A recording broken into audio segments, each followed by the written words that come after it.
Mr. Speaker.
Introduction by members.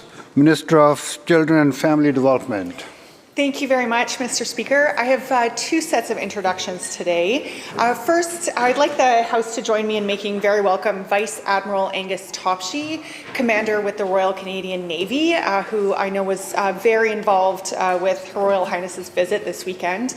Also in the gallery is the Vice Admiral's daughter, Amy Topshee, who's a legislative intern, and also joined Lieutenant Liam Moores, and I hope the House will help me make them very welcome.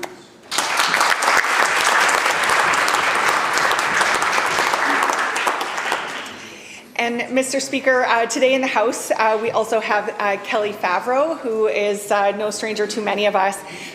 She is with My Voice, My Choice. And she's also joined by Anna DeBella, and Ashley Chand. My Voice, My Choice is a really important initiative created by survivors of sexual assault to support the rights and choices of survivors as they move through the justice system. I'm really grateful to Kelly and those she works with for her work. So will the House also make these three feel very welcome?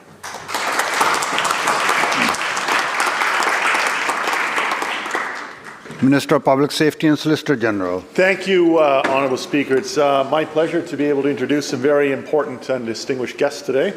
They are members of the BC Police Association who are here in Victoria for their annual meeting. I'd like the House to make welcome their President, Ralph Kaisers, James Hubert, Dan Petrie, Blair Canning, Claire Hatcher, Glenn Marshall, Roger Rempel, Darryl Pakosh, Matthew Robson, Chris Adjije, Dan Young, Roop Baweja, Ken Yusipiak, Angela Van Aerd, Dave Jorgensen, Tom Stamatakis, who's the National President, Joan Elliott, Cody Lapierre, and Matt Rutherford. Would the House please make these distinguished guests most welcome? Member for Peace River North. Thanks, Honourable Speaker. I did not expect that, but I am going to take the opportunity as well to also, on behalf of the opposition, to welcome Admiral Topshee as well as his flag officer, Lieutenant Liam Moores. But more importantly, I am going to actually call out Amy Topshee, and I'm not going to downgrade all the other interns that are sitting here, but of course, all the members of this legislature did welcome interns to the right, not all, but many of the MLAs welcomed interns up to the ridings. Of course, Amy was happy enough to choose, not forced, choose to come up to Peace River North and spend the week with me traveling throughout the, not quite all 175,000 square kilometers, but the lower half. But again, I want to thank Amy for choosing the most beautiful, unbelievable, amazing riding in the province of British Columbia to come up with. So there you go. Thanks, Honourable Speaker. Make them all welcome. Minister of Labour. Thank you, Honourable Speaker. There are some special guests in the House representing Manufacturing Safety Alliance of BC. The board members David Fagan, Terry Holisky, Vince Chiamana, and CEO Lisa Maguire. Please join with me and give them a very warm welcome. House Leader of the Official Opposition. Oh, thank you very much, Mr. Speaker. Well, it gives me a great deal of pleasure to welcome to this House two very special constituents of mine, some guests I have here today. My mom and dad, Bernadette and Ken Stone, are here. Apparently it's take one's parents to work day. We're having fun already. My dad was a retired Vancouver firefighter, and my mom always worked really hard as well with a range of different jobs, and of course looked after and raised three children in our busy household. They have been, well, this coming June, they will have been married for 55 years. And I am truly blessed, along with my brother and sister, Sean and Alana, to have such amazing parents. It really is special to have you here. I love you both to the moon and back. Could the House please make my parents welcome in the legislature?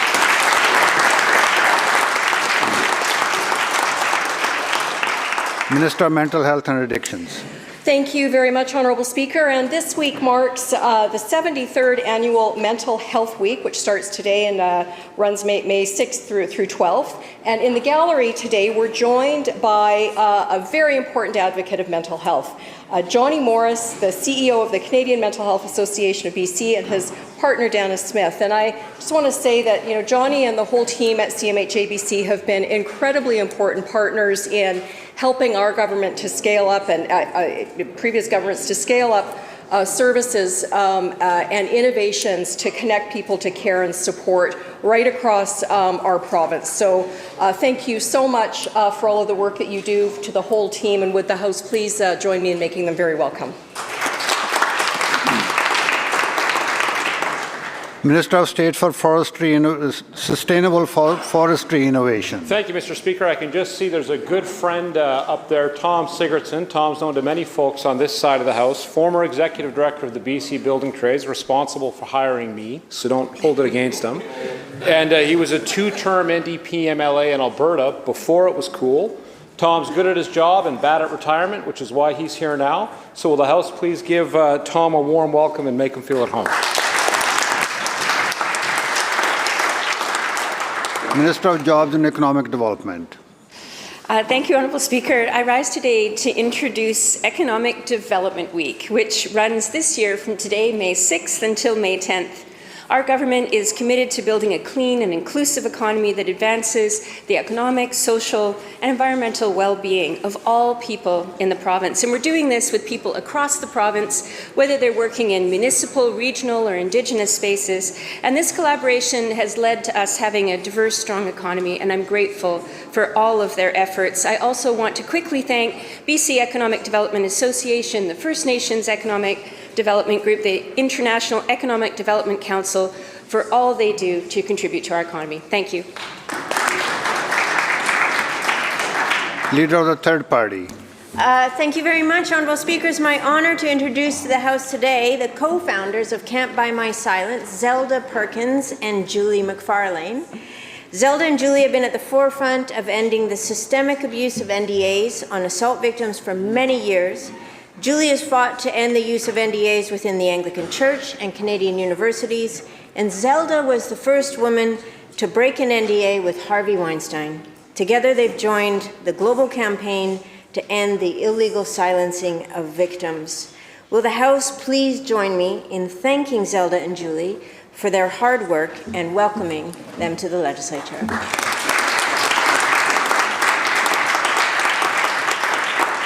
Paul River, Sunshine Coast. Thank you very much, Mr. Speaker. You get it now. Thank you, Honourable Speaker. I'd like to introduce a couple of friends from the Sunshine Coast, another one of the 93 beautiful ridings in the province. My good friends, John Davis and Katrina Wing, who are visiting from Elphinstone. Maybe it's Gibson's. I'm going to get it wrong. But it's so nice to see them in the House, good friends for a long time. And without being remiss, they're with my beautiful partner, Slim Milky. Would the House please welcome them all? Member for Chilliwack, Kent. Thank you so much, Honourable Speaker. Many of the members may have noticed that on the front lawn of the Legislature on their way in today is a 28-hour vigil honouring and remembering missing and murdered Indigenous women, girls, and Two-Spirit people, the Red Dress Day Vigil. Organized by Priscilla Omulo and Sarah Christine, it is an important event, an important marker, and I encourage you all to stop by if you have a chance in solidarity and to show community. In the chamber today from the vigil, I would like to very much welcome Priscilla Omulo, Vincent Bartleman, Otis Bell, Colette Lissaway, Isabel Ocanis, and Sapiko Mekaisu Isqueo. Welcome to the chamber. Member for Langford, Juan de Fuca. Thanks very much, Mr. Speaker. It is a pleasure to be able to rise in this House and welcome some very special guests. The executive of the Gurdwara Singh Sabha Society, Victoria, is in the House here in the Legislature. We're just days after celebrating the 4th Khalsa Day that they worked so very hard to be able to organize and to be able to bring people from all walks of life across South Island for a community to be able to celebrate, to participate in the Nagar Kirtan. If any of you were there just a couple of weekends ago, you would have seen the entire diversity of the Southern Vancouver Island reflected. And when I think of the Gurdwara, the executive, and these men and women for the work they do, I think of Seva and how rooted they are in the work they do in serving our community. Since 2017, Mr. Speaker, they have served over 20,000 meals to people all across the region. Through our place, they're delivering more food to the food bank. And so if you'll join me, and all members will join me in welcoming to the House today Avtar Singh Maan, Jaswinder Singh Rai, Sarjeet Singh Rucker, Jaswinder Singh Manjan, Manpreet Singh Sandhu, Hanspreet Kaur Sandhu, Jaswinder Singh Rai, Vikram Singh Bangu, Didar Singh Gill, Manmeet Kaur Gill, Jatinder Singh, Parmjeet Kaur Panu, and I want to give a particular shout out to those of us working in this place will know this name very well, Surjit Singh Dhanota, who has another role in this building, but will the House please make them all feel very welcome here today. Member for Surrey Panorama. Thank you, Mr. Speaker. It's my pleasure today to rise and welcome a dear friend. He is in the gallery somewhere today, and it's Ken Yusipek. I met Ken way back in 2011 when I got to know him as an individual, as a police officer in Delta at the time, and very dedicated to raising awareness and raising funds to fight cancer. So please help me welcome Ken to the Legislature. Member for Coquitlam Burke Mountain. Thank you, Speaker. I'd like to introduce three awesome people who work in our caucus. Helena Keenlyside, Midland Siva Yoga Nothan, and Kieran Ellis. Helena works as my legislative assistant. Midland is also an LA. And Kieran, who previously worked as my LA, now works on our outreach team. This is their first question period. These three are rock stars. Looking forward to doses soon. Would the House please make them feel welcome?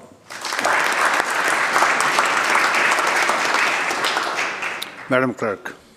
Oops, sorry, shoe swap.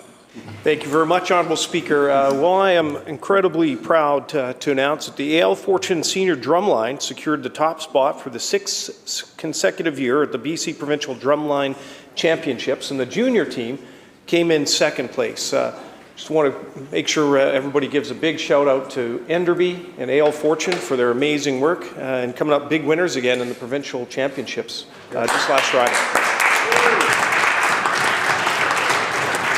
Madam Clerk.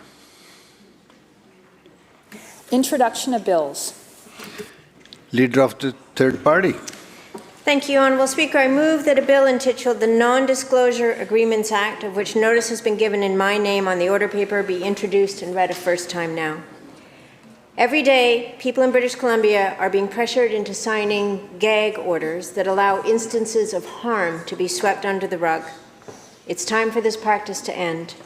Non-disclosure agreements were designed to prohibit the sharing of trade secrets, but they become tools to silence victims of workplace discrimination and harassment, including sexual harassment and instances of racism.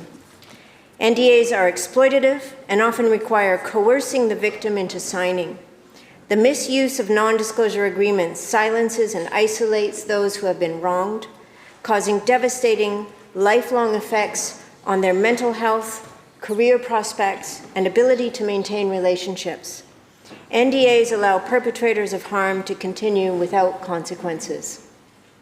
The Non-Disclosure Agreements Act restricts the use and content of non-disclosure agreements relating to acts and allegations of discrimination and harassment. The bill sets out strict criteria that NDAs must meet in cases of discrimination and harassment, including requiring the victim to request an agreement without coercion or pressure, allowing them to access a lawyer before signing, allowing them to waive their agreement later, and making NDAs time limited. Discrimination and harassment happen to all people across the province.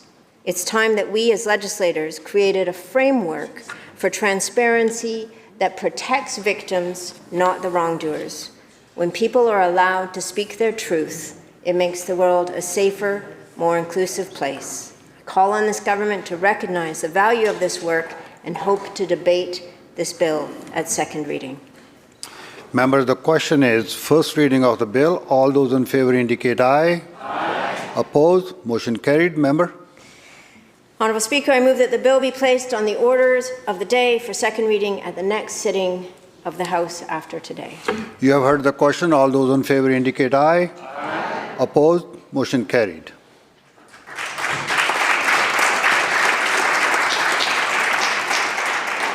Madam Clerk. Statements by members. Member for Burnaby North. Thank you, Mr. Speaker. Are you feeling anxious? So much it interferes with your daily activities? Feeling depressed? Having emotional outbursts? Trouble sleeping? Notice changes in your weight or appetite? Are you feeling guilty or worthless? These are some pretty heavy questions to take on in a 2-minute statement, but today launches Canadian Mental Health Week, and if we can't address them now, when is a better time?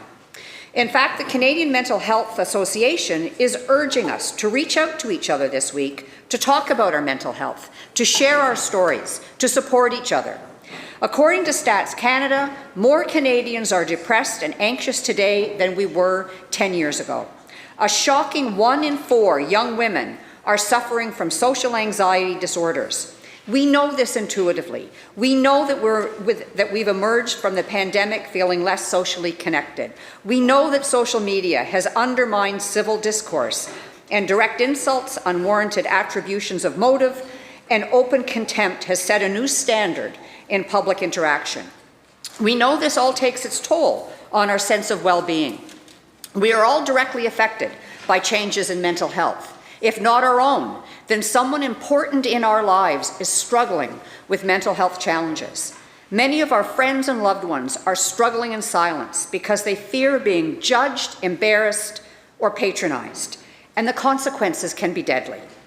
Mental Health Week highlights the importance of breaking the stigma that surrounds mental health and helping to create a more inclusive and understanding world. We must continue to expand our mental health support system, do everything we can to connect people to the resources and services they need. The theme this year is healing with compassion, because as the hashtag says, compassion connects us all. So please, take some time, not just this week, but every week, to share your stories, to support one another, so people know they are not alone. Thank you.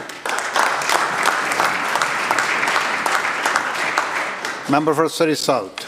Well, thank you, Honourable Speaker. And like the member for Burnaby North, I'm going to be speaking about Mental Health Week, because indeed this week is the beginning of Mental Health Week, and so today it offers us all an opportunity to reflect on the importance of mental wellness. And of course, as the member for Burnaby North also said, the need for us all to end the stigma around mental health. This year's theme is centered around the healing power of compassion. This theme serves as an important reminder for all of us to extend kindness to one another. Each act of compassion has the potential to make a significant impact on the lives of those around us. In my previous role as a police officer, I witnessed firsthand the challenges faced by individuals struggling with untreated mental health issues. And as critic for addiction and mental health, I've seen that we don't yet have enough support in place for those needing immediate support, and that more work needs to be done to implement proactive measures to support members in communities before a mental health crisis occurs. I've engaged with numerous organizations and advocates working tirelessly to improve mental health supports in British Columbia, because the reality is that not everyone has the resources, safe space, or avenues to seek help when they need it most. As elected officials, it's our duty to ensure that everyone in the province has somewhere they can go to get support. I want to take this opportunity to also thank everyone in BC who is working to provide mental health services, from first responders, outreach workers, counselors, to psychologists, psychiatrists, and other healthcare providers. We thank you. We must all come together and acknowledge that the mental health crisis in our province and advocate for better education and support, and play an end in our part in ending stigma around mental health issues. This week, let's all stand together and use the hashtag Compassion Connects to spread kindness and remind each other that we're never alone in our struggles. Thank you.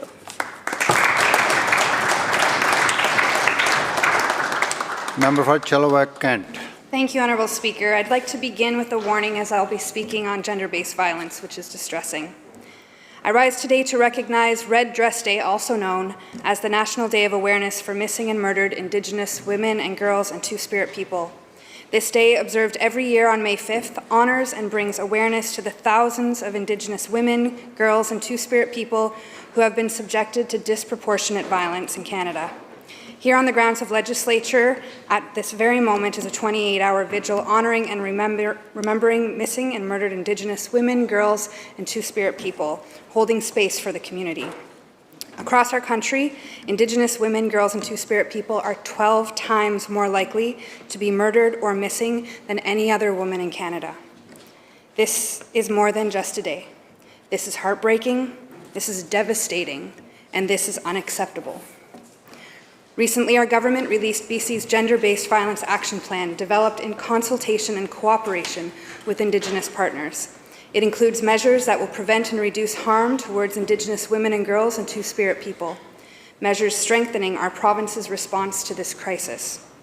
One program being enhanced through the plan is the Giving Voice program. On Friday, the Minister's Advisory Council on Indigenous Women released a call for applicants to the program's 2024 cycle, with $1 million available to help address the issue of violence against Indigenous women and girls through community-driven healing projects that inspire change. Because every single Indigenous woman, girl, and Two-Spirit person needs to be able to feel safe in their community, in their neighborhood, and in their home. To the women, girls, and Two-Spirit people and families who have been harmed, who have faced loss and grief, please know that you are not alone. Ending violence requires collective action, accountability, and solidarity. I ask all members of this House to honor the memory of those who have been lost by continuing to take action to create a world where all Indigenous women, girls, and 2S LGBTQIA people can live free from fear and free from harm. Thank you.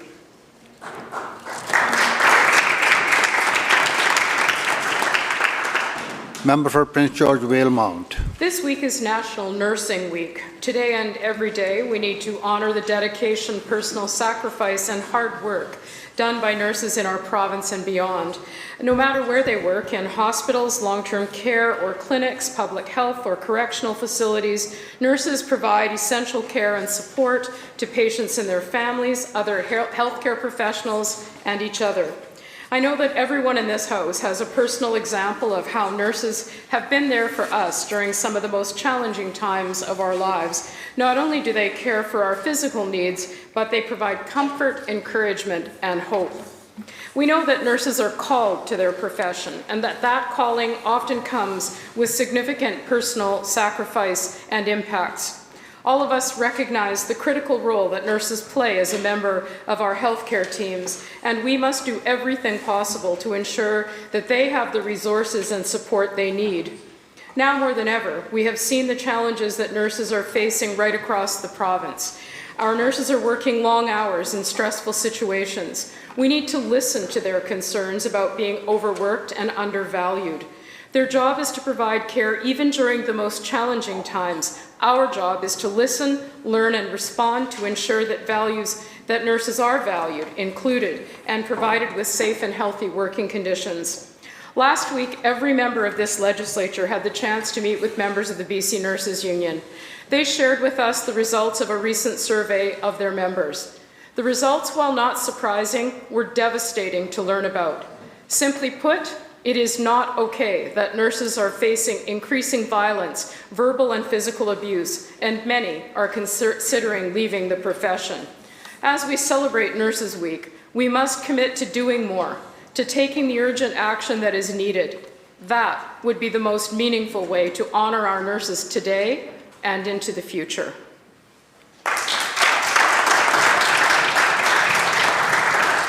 Member for Vancouver Kensington.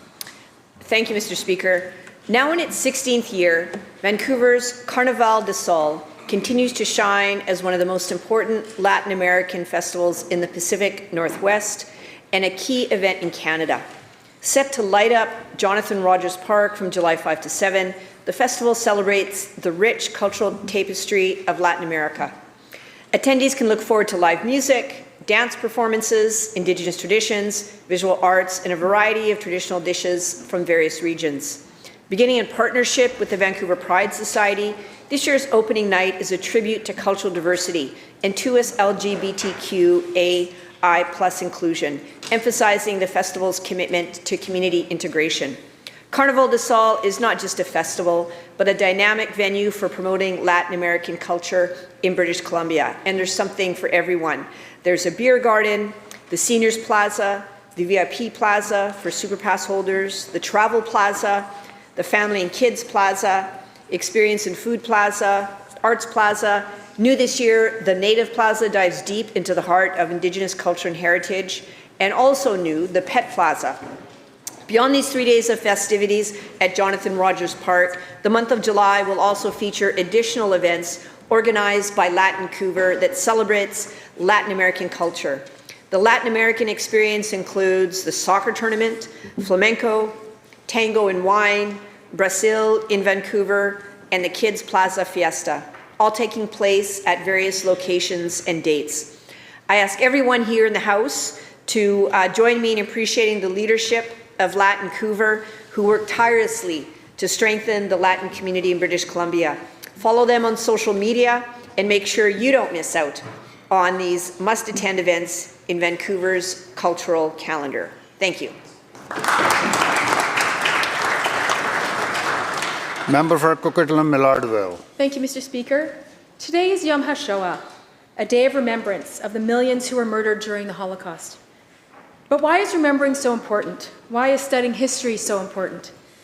History reminds us of where we come from, and it can serve as a reminder of where we're heading. Today, Jews around the world are feeling afraid, again. We heard in the chamber today as two colleagues were debating anti-Semitism on campuses, and the member from Richmond-Queensborough continues to discount the experience of Jews on campus. Jews who are afraid because they are harassed and intimidated and blamed for the policies of Israel. That's anti-Semitism. That's anti-Semitism on Yom HaShoah in 2024, the day to remember when hate towards Jews and others was permitted to flourish. And it is flourishing.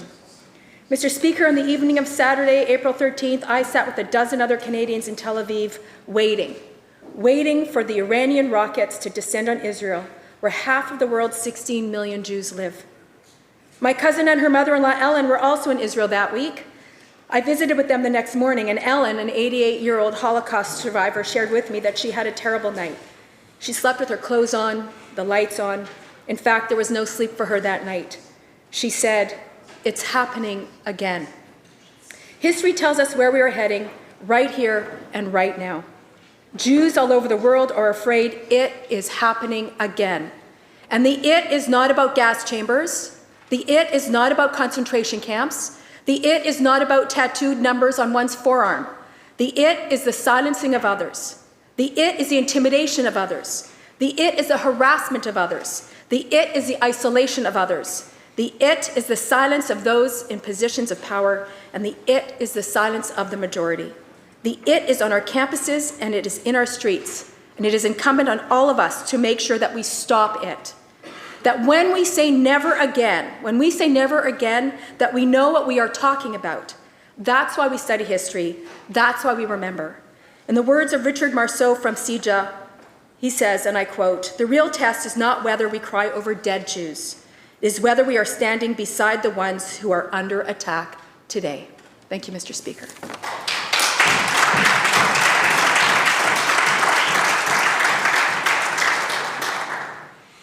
Minister of Jobs and Economic Development. To make an introduction, Mr. Speaker? Is leave granted? Aye. Proceed. Thank you, Mr. Speaker. I often hear my colleagues give shout-outs to their hometown teams, and I would be remiss if I didn't, of course, give a huge shout-out to my hometown team, but truly all of our hometown team, the Vancouver Canucks. On Friday, May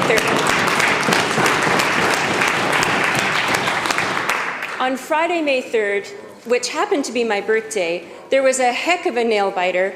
Few minutes left. We finally found the net. I want to give a big thanks to Suit for the birthday gift. And on we go. We made prey of the Predators, and the Oilers are next. Go Canucks, go! Madam Clerk. Oral questions by members. Member for Prince George Valemount. Well, the Premier's disastrous decriminalization of crack cocaine, meth, and fentanyl continues to cause chaos and harm across our communities, including in our hospitals. An alarming 81% of nurses surveyed report abuse on the job. Over half face physical violence, and 61% of them report that they are exposed to illicit drugs in hospitals every single month. Nurses are paying the price for the Premier's failed policies that endanger them every single day, and it is not okay. Why does the Premier refuse to adopt BC United's policy to completely scrap his decriminalization disaster? Minister of Health. Well, thank you very much, Honourable Speaker. And what all members of this House share is a commitment and support for nurses. That's why, and we heard nurses last week. I know the member met with them. I know she knows that I met with them, talking about the importance of nurse ratios, that nurse ratios save lives. British Columbia is leading the world in the development of nurse ratios, and we're doing it working with nurses. Nurses proposed a couple of years ago to change the way we did security in hospitals, and we put in place a relational security model that was inspired by the BC Nurses Union, the Hospital Employees Union, and others. And we continue to work with nurses, use the steps that we are taking right now in concert with nurses who have said they want action, and we are acting together. They didn't want more politicization. They said that very clearly. We are acting together to make nurses safer in hospitals across British Columbia, and we will continue to do so. Member for Prince George Valemount supplemental. Well, I'm not sure what it takes to get the minister to understand it is not working. The survey was taken just weeks ago. 39% of nurses are exposed to weapons. 61% are exposed to illicit substances. 50% experience physical violence every single month. The NDP's failed decriminalization policy in our hospitals has been nothing short of an unmitigated disaster, and the chaos will continue until this NDP policy is dismantled entirely. As BC Nurses Union President Adrian Gear says, and I quote, "Policies can look good on paper, but they don't enforce them. And at 3 o'clock in the morning on a Saturday night when you're working a 50% staff, that's when stuff blows up," end quote. Every day in this province, nurses face untenable working conditions because this government has refused to protect them, and that is not okay. Why does the Premier stubbornly refuse to put nurses and patients first and adopt BC United's policy to end the NDP's dangerous decriminalization experiment? Minister of Health. Oh, thank you, Honourable Speaker. And precisely what we're doing is working with nurses every day to make this the best place in the world to be a nurse. That involves the hard work of making change to add nurses to our public health care system because understaffing impacts it, as everybody knows. And last year, we added more than 6,000 nurses to the BC healthcare system. It means taking steps to make hospitals safer, as the Premier announced now 2 weeks ago, to ensure that we are keeping our nurses and patients safe, all of them, in our public hospitals across BC. It means taking action to improve working conditions of nurses and working with nurses to do it. And so what I would say to the honourable member is what we've done, and this is unprecedented, is worked side by side with nurses to make things better for nurses in British Columbia, not to see them, as happened too often in the past, as adversaries across the bargaining table, but working together to resolve real issues and make this the best place in the world to be a nurse.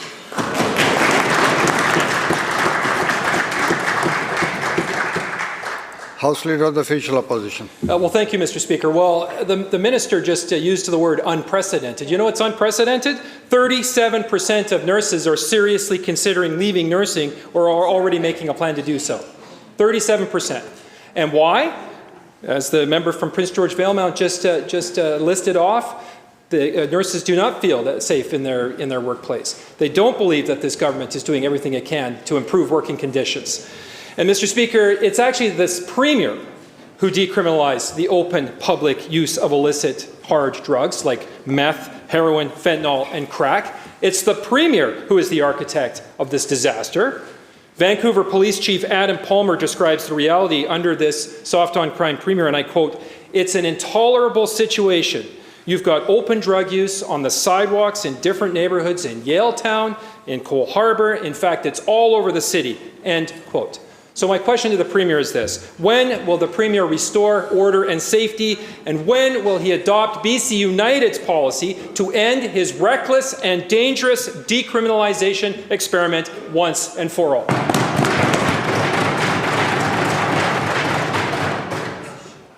Minister of Public Safety and Solicitor General. Thank you, Honourable Speaker, and I appreciate the question from the member. I'd like to point out that the changes that we have put in place to deal with open public drug use, as the member was just alluding to, are in fact because of our cooperation working closely with police, Honourable Speaker. That's exactly what we've been doing. Whether it's in our healthcare system where we work with nurses to address their concerns, whether it's working with local governments and communities to understand the nature of the problems that they're seeing in their communities, and working with police on the best way to deal with the situation. Because, Honourable Speaker, police understand that this is not a criminal issue, it is a healthcare issue, Honourable Speaker. Making sure that we've got the healthcare needs in place, making sure that police have the supports that they need. That's why we asked for the changes to take place with the exemption at the federal level, Honourable Speaker, so that we do not have to see, and the public does not have to see and tolerate open public drug use, Honourable Speaker, which has never, ever been allowed or tolerated or was ever part of decriminalization, Honourable Speaker. So we will continue to work with police, work with communities to keep our communities safe. Member supplemental. Thank you, Mr. Speaker. It is breathtaking just how completely disconnected from reality this government actually is in terms of what's actually happening on the ground and what we hear described in this chamber. The minister can talk about all the work that he's doing. Aside from announcements, the results are actually terrible.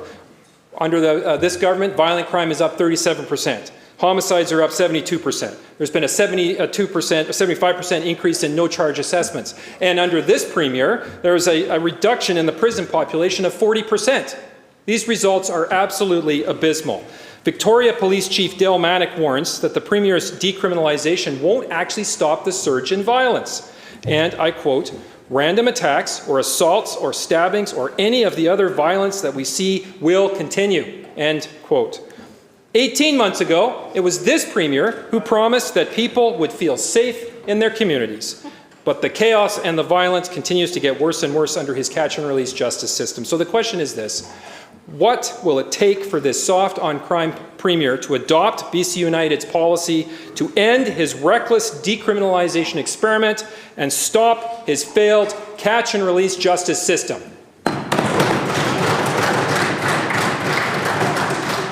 Minister of Public Safety. Thank you, Honourable Speaker. And again, I appreciate the question from the member. And I'd like to point out a couple of things to the member on what he's talking about. Yes, Chief Dale Manick said it's not a silver bullet for stopping violence. It is the right approach in terms of decriminalization. He agreed with the changes that the government has been making, as have police, saying this is the right approach to take because it is a health issue, not a criminal matter. On the issues of violence, Honourable Speaker, that's why we've put in place the Revoy program, which when they sat on this side of the House, Honourable Speaker, they had that program. They cancelled it, Honourable Speaker. They cancelled it. When it comes to decriminalization, Honourable Speaker, again, we've had the words from Chief Manick saying that it is the right approach. I quoted members from the opposition. They don't like to hear the quotes quoted back about how they support with all their heart. Well, perhaps they'd like to listen to someone who ran for them, Honourable Speaker, and their comments on the changes that we made last Friday. Your former candidate from Richmond in the last election, Richmond City Councillor Alexa Liu, agrees with that what we're doing is the right approach, saying the changes are a pretty good balance. I quote, "I think it's a pretty good balance. We aren't looking to fill prisons with people using drugs, but we are trying to have it not happen in the public eye, Honourable Speaker." That's what people were concerned about. They believe it's a health issue. They know it's a health issue, but they shouldn't have to put up with open drug use, Honourable Speaker. That's what the communities wanted. That's what the police wanted, the tools to deal with it. That's what we've put in place, Honourable Speaker, and we will continue to do that by working with communities, the police, and health experts.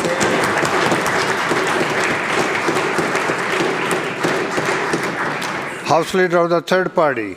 Yeah, Mr. Speaker, the province's rental protection fund is distributing $500 million to nonprofits to acquire existing affordable housing units, the most affordable housing currently in the province. Its aim is to protect more than 2,000 homes. The tagline, Mr. Speaker, is the most affordable housing we have is the housing we've already gotten. We agree with that. For every new affordable rental unit in BC, 4 are lost to investors, demolition, or rent increases.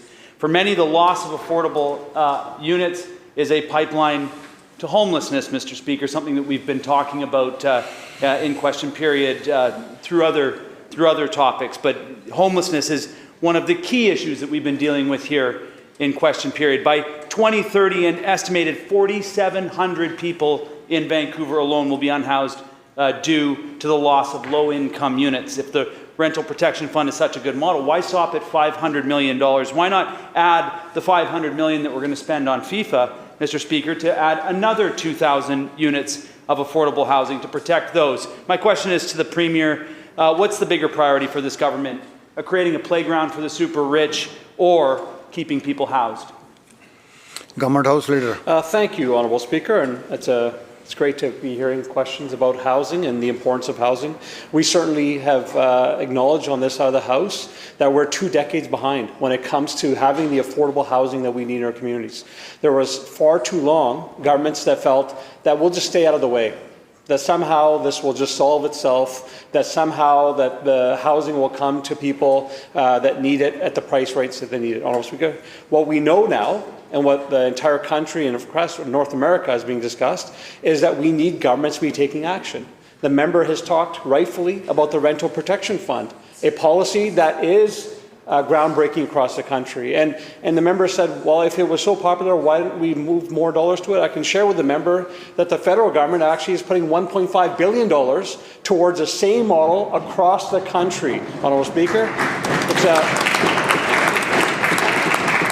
it's a reflection, I think, that the housing policies that we're putting in British Columbia are now being adopted across the country. It's a reflection that we're taking this issue very seriously.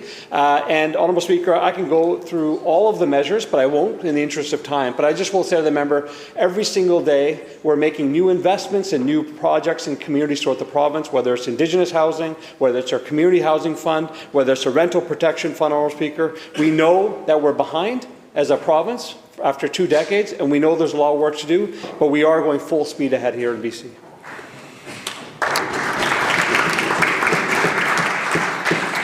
Member supplemental. I think the Rental Protection Fund will protect about half of what we're going to see by 2030. People who are going to be displaced, people who are not going to be able to afford their houses. $500 million that this province is going to spend on the FIFA would go a long way to protecting more affordable homes for British Columbians.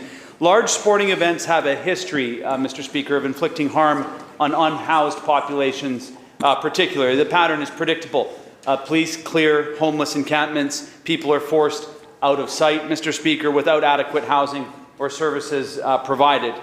This was the case in the lead up to the 2010 Olympics. Police forcefully removed homeless people from high visibility tourist areas in Vancouver. And as the Premier was the Executive Director of the BC Civil Liberties Association at the time, Mr. Speaker, he said, quote, "There are those who argue that we shouldn't be spending billions of dollars on a 2-week party until we've dealt with the fact that people are freezing and starving in our streets." Mr. Speaker, my question is again to the Premier. Does he still stand by those words? Minister of Housing. I thank you, Honourable Speaker. And what I would say to the member is that we can do both. We can provide housing for people in our communities. That's why we're making historic level investments in British Columbia, Honourable Speaker. It feels like every 2 weeks there's a new opening of a housing project throughout the province. The member knows in the downtown east side there's been significant projects that have opened just recently, Honourable Speaker. A member knows we're working closely with the City of Vancouver to ensure that anyone that needs access to shelter has access to shelter, Honourable Speaker. We're proud of the work we're doing. We know there's more work to do, Honourable Speaker. But as far as the World Cup goes, I have to mention this, Honourable Speaker, which is we are going to be welcoming the entire world here. Honourable Speaker, there is over 1 million visitors that are expected.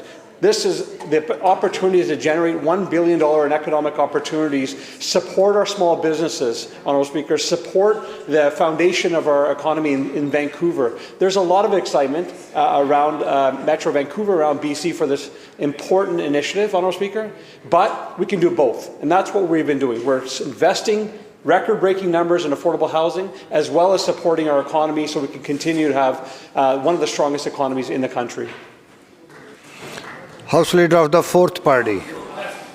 Thank you very much, Mr. Speaker. We've seen the announcement from Prime Minister Trudeau that Premier Eby went crawling last night to Ottawa to beg Justin to help clean up his mess. Mr. Speaker, you know this NDP Premier is desperate when he's asking Justin Trudeau to clean up a public relations nightmare. Mr. Speaker, the Trudeau government guidelines for decriminalization do not work for British Columbians, even though the NDP and the BC United Liberal House Leader publicly praised them and pledged for their support for the Trudeau-Eby plan. Flying to Ottawa to meet Justin Trudeau doesn't do anything for British Columbians who are living with the NDP nightmare of decriminalization. Why doesn't this Premier take a trip to meet with addicts on Cliff Avenue in Courtenay who can't get into a recovery program? Why doesn't he take a trip to meet with Greg Swart in Port Coquitlam, who lost his teenage daughter to his NDP Safe Supply? Why doesn't he go meet nurses in Nanaimo who have to wear gas masks to work to avoid inhaling drug fumes? My question to the Premier, through you, Mr. Speaker, now that he's flown across the country to meet with a failed Liberal Prime Minister and Ottawa elites, when will he commit to meeting with some of us regular folk, regular working people as British Columbia as well? Minister of Mental Health and Addictions. Well, Honourable Speaker, thank you to the member for the question, but I think, on this side of the House, we want to be dealing in the realm of fact. And one fact is that our Premier did not go to Ottawa. We have, in fact, been working with Health Canada throughout the duration of the decriminalization pilot project and responding to concerns and issues as they have arisen, as we have done in this particular circumstance. But let me just be very clear, Honourable Speaker, about where we're at. In terms of building up a system of treatment and access for British Columbians to the care and support that they need that did not exist when our ministry was stood up and when our government took office. Honourable Speaker, we have opened over 600 publicly funded treatment beds across the province. We have invested $117 million to support the supportive recovery sector, ensure that they can continue to provide the care and support that British Columbia needs. We have invested almost $75 million in foundry centres and expanding early intervention for child and youth. We have expanded, we have invested $171 million working with First Nations to scale up Indigenous-led treatment. Honourable Speaker, that is the work that we are going to continue to do to ensure that we have British Columbians' backs when they need access to the care that they deserve.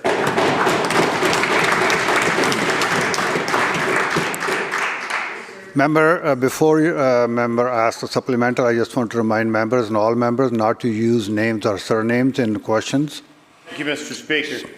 Mr. Speaker, this NDP Premier has created crisis after crisis after crisis in British Columbia. The facts are, the reality is, he has no idea how to roll back his radical policies, and now he's begging the Prime Minister for help. Can this House take a moment to recognize how bizarre it is that in a matter of weeks, this NDP Premier has gone from supporting a dedicated room in hospitals for smoking and injecting drugs to now begging the Prime Minister to undo the decriminalization legislation that he asked for? Mr. Speaker, first, this NDP government had a cabinet minister quit because of this Premier's anti-Jewish racism in the Premier's office. Then he had a massive NMP corruption scandal, and now he's rolling back his signature policy, decriminalizing crack, meth, and fentanyl. Mr. Speaker, My question to the NDP Premier through you, Mr. Speaker, when will this Premier admit that decriminalization is an abject failure and redirect all of the funding going into decriminalization, destigmatization, and so-called NDP safe supply into recovery and treatment so that people can actually get the help they need and desperately are crying for, Mr. Speaker? Mr. Premier. Thank you, Honourable Speaker.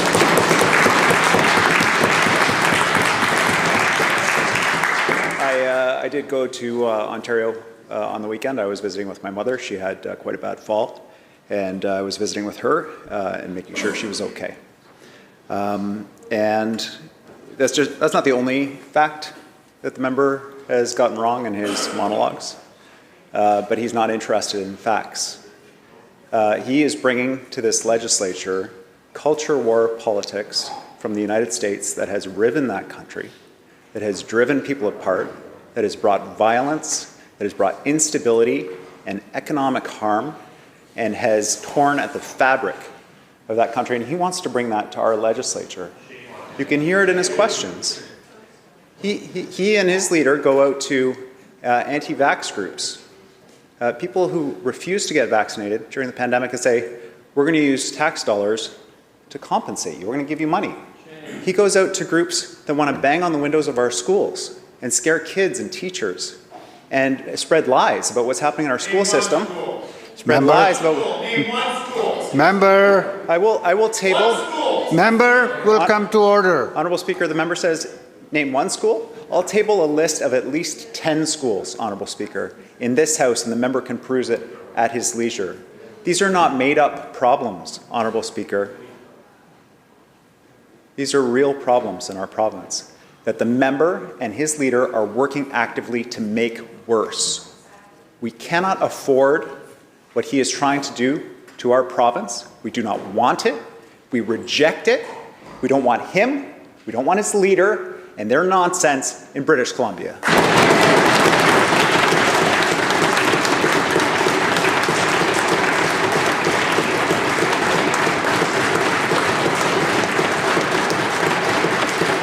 Member for Vancouver-Langara.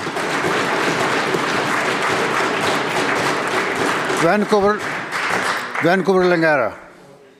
Thank you, Mr. Speaker. This morning in this chamber, in response to my motion about the urgent need for this government to take action now to deal with the growing anti-Semitic encampments on university campuses in BC, the member from Richmond-Queensborough made highly offensive statements, including that the concerns about anti-Semitism on campuses are inflated and unfounded. Members of the Jewish Committee have expressed their profound dismay at the member from Richmond-Queensborough's statements which tokenize Jewish people, as the statements, quote, not only are hurtful to our community, but also puts us in danger and erases our experiences, end quote. Does the Premier agree with the member from Richmond-Queensborough's statement? And if not, will he condemn these statements now and demand that his member be held accountable for his offensive statements and unequivocally apologize for his statements today?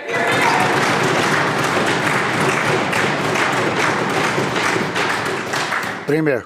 Thank you, Honourable Speaker. It was an incredibly stressful time for a number of communities in our province. It's Yom HaShoah.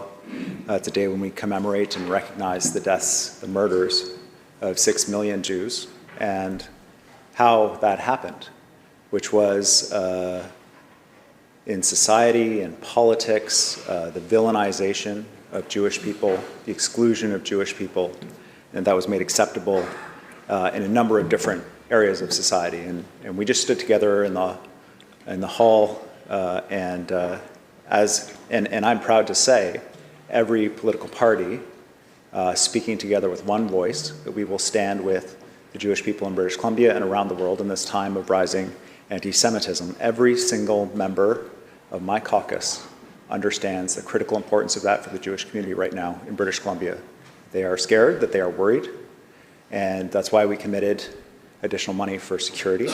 That's why we ensured that Crown Council have guidelines in place to ensure that hate crimes are dealt with. That's why we ensured mandatory Holocaust education in our province. We're going to continue to do that work. We're going to continue to do that work and stand with the Jewish community On today of all days, I want Members. to make sure Member, that they please have our continue. assurance that we will continue to do that work, Honourable Speaker. Member for Peace River South. So this weekend, Adrian Meck, a notorious criminal for assault, firearm possession, and repeated bail breaches, was once again set free in Dawson Creek. And shockingly, despite his violent history, Meck was released without his required ankle monitor. And why? Simply because nobody was available on a Saturday to put it on him, so he was released anyway. So now the dangerous offender is free to roam our streets, unchecked, until maybe sometime next week, I'm told, again, putting our community at immediate risk. When will this soft-on-crime premier start prioritizing the safety of the people in my communities like Dawson Creek over the freedoms of a violent repeat offender like Adrian Meck?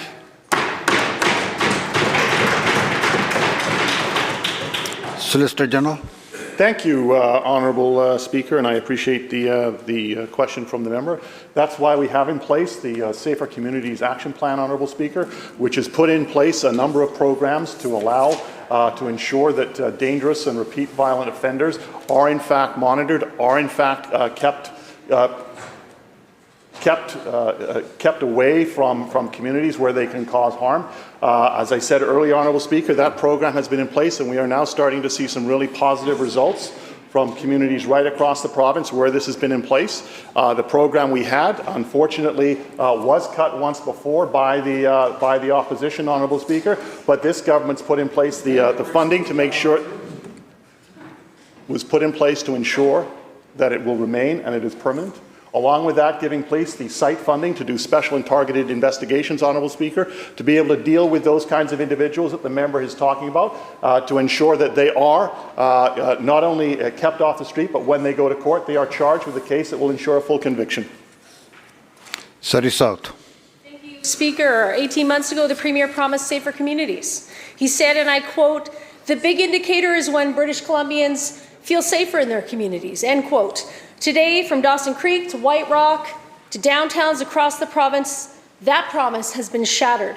Nobody feels safe amid the daily chaos of violence, crime, and stabbings. So my question through you to the Premier, Mr. Speaker, is when will he stop enabling prolific offenders and start putting the rights of people to be safe ahead of a violent criminal's right to reoffend?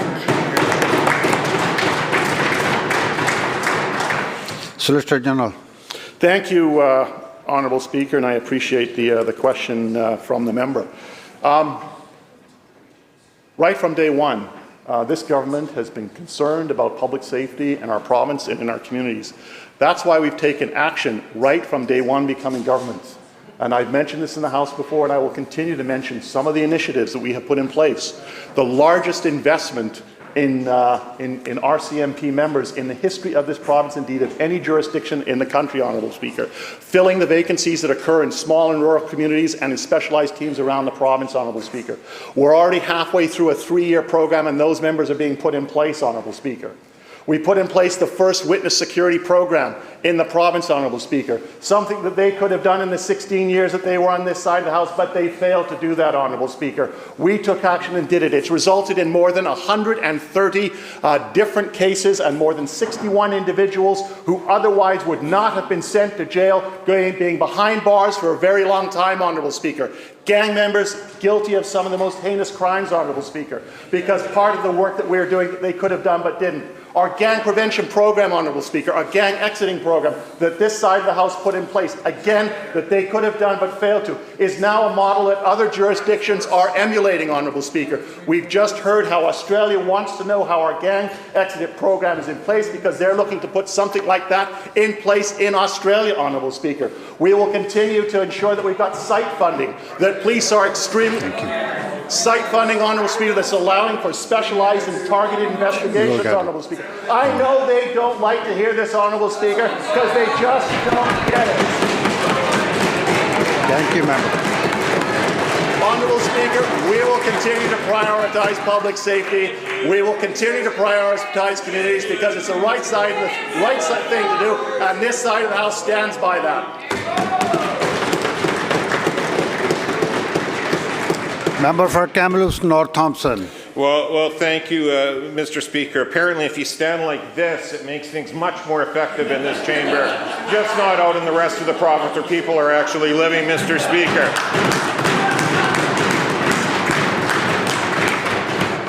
All day, in question period today, we've heard about nurses that are under siege in hospitals. We've heard about patients feeling unsafe in hospitals under this Premier's decriminalization plan that are failing miserably. We've had the Solicitor General say it's never been okay to do the drugs in public, except for the one small fact that 18 months ago when this Premier asked for decriminalization, that's exactly what they asked for to happen, and they ignored 18 months of communities asking for that to be repealed. Now, we're 2 weeks down the road, and they still haven't even sent the information to Ottawa that they need so Ottawa can make a decision. And we have the Solicitor General repeatedly standing up, making it sound like all these programs are doing wonders out on the street right now. The reality is, people in their communities do not feel safe, be it on decrim, be it on the crime going on in their communities, on their streets, and in their stores.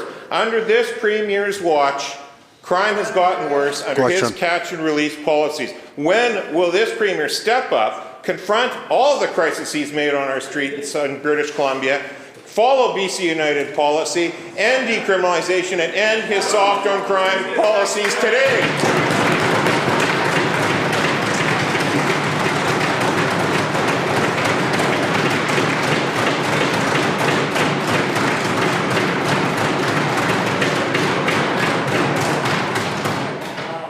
Thank you, Honourable Speaker. Solicitor General. Thank you, Honourable Speaker. All I will say is this, Honourable Speaker. It doesn't matter how the member opposite stands, what they have to say, whatever their plan is. It clearly doesn't resonate with British Columbia, which is why they're in third place in the polls in this province, Honourable Speaker.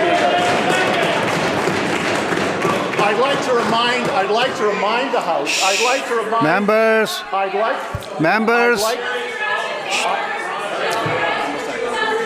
Members.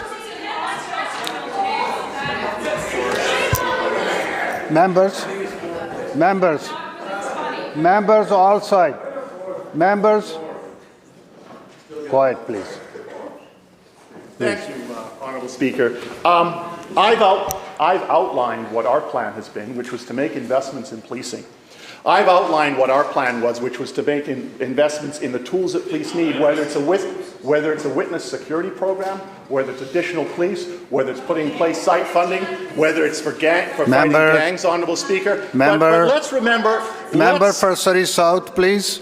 Let's remember what their plan was, Honourable Speaker. It was to cancel a program that would deal with violent offenders, Honourable Speaker. It was to cancel funding. It was to cancel funding, Honourable Speaker, for sexual assault centres which help victims. Members, let's be respectful to each other. That was their plan when they sat on this side of the House, Honourable Speaker. They failed to add police resources when they sat on this side of the House, Honourable Speaker.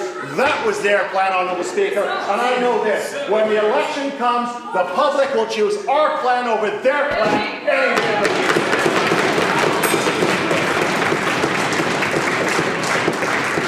year. The bell ends the question period. Member,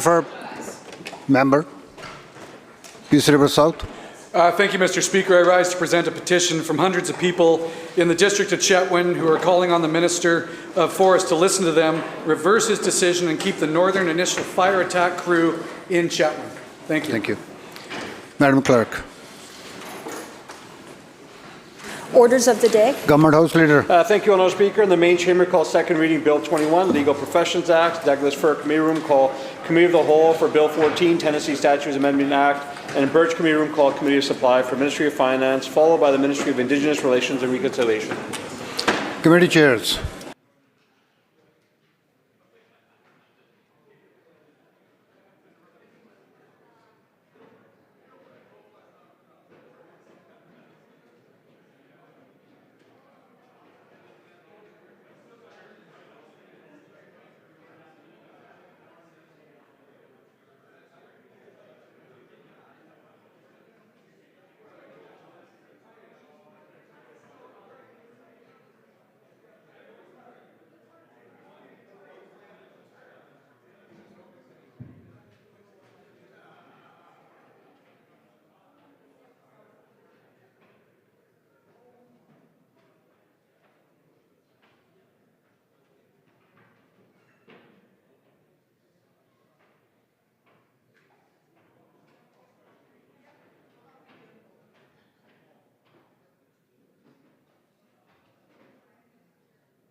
Recognizing the member for Surrey White Rock.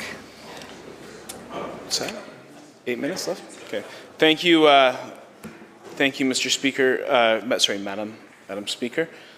I again continue my remarks on Bill 21, and I know that a few of my colleagues will be speaking after me. It was interesting because over the weekend we all attend events in our communities, and I had a number of people come up to me on both Saturday and Sunday at different events on this specific piece of legislation, and the concern that they had and the impact that it would have on them and their legal profession.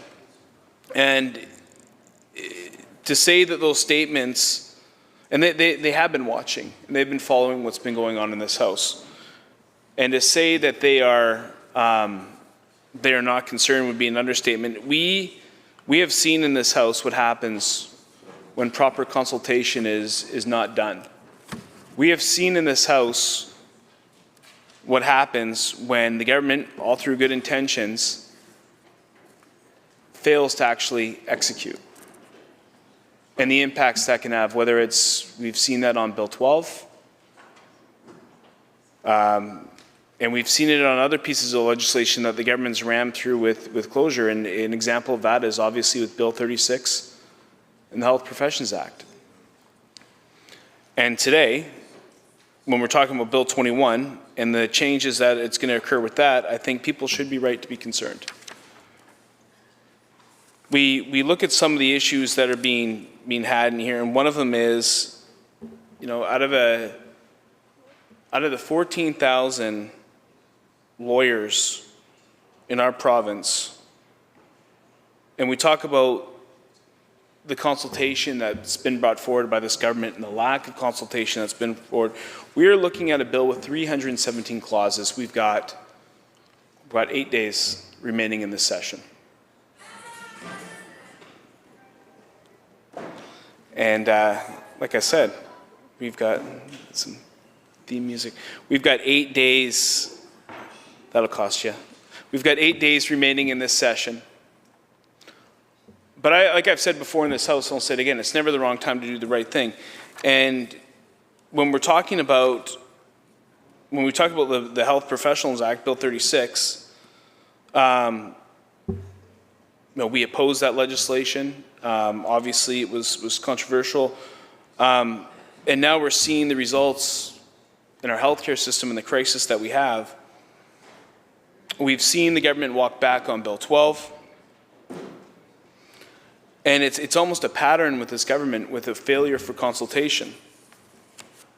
And we talk about, one of the things that I heard from a number of constituents was around Clause 8. And Clause 8, where it states, only 5 of the 17-member board will be elected by and from among lawyers. Something that needs to be clearly understood by government and those concerned about the position.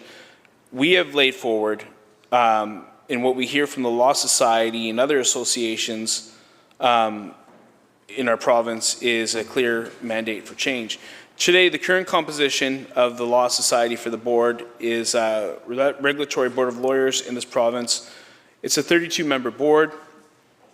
25 members of this board are elected directly by lawyers in this province. It's 25 out of 32. That is a majority. I think one of the things my colleague, the member from Vancouver-Langara, laid out is with the changes, 5 out of 17 is not a majority. We have seen groups mobilize here, whether it's the Lawyers' Rights Watch, the Canadian Bar Association, the BC branch of that, the Law Society. They have all expressed concerns in what they're calling the erosion of independence under this proposed new structure. And we have said from day one, led by the leader of the official opposition, supported by the member from Vancouver-Langara, that it is imperative that any regulatory board remains free from political influence to uphold the integrity of our legal system. And I think that's something that we can all strive for, but I think that's something that this legislation obviously fails to achieve. With that, Madam Speaker, I'll take my seat. Thank you, member. Recognizing the member for Kelowna Mission. Thank you so much, Honourable Speaker. My colleague from Vancouver, Langara, started his speech with a really powerful quote that I'm going to use. The quote was actually from 1982, the year that the Canadian Charter of Rights and Freedoms came into force. And it was a quote by Justice Esty of the Supreme Court of Canada. And in articulating the essential importance of an independent bar, Justice Esty said, and I quote, "The independence of the bar from the state in all its pervasive manifestations is one of the hallmarks of a free society. Consequently, regulation of these members of the law profession by the state must, so far as by human ingenuity it can be so designed, be free from state interference in the political sense with the delivery of services to the individual citizens in the state, particularly in the fields of public and criminal law. The public interest in a free society knows no more area sensitive than the independence, impartiality, and availability to the general public of the members of the bar, and, through those members, legal advice and services generally," end quote. As we deliberate on Bill 21, the Legal Professions Act of 2024, we are presented with a proposal that could fundamentally alter the landscape of legal regulation in British Columbia. And in doing so, will potentially shatter the independence of the bar from the state. And the warning that I just read from Justice Esty becomes not just hypothetical, but a reality.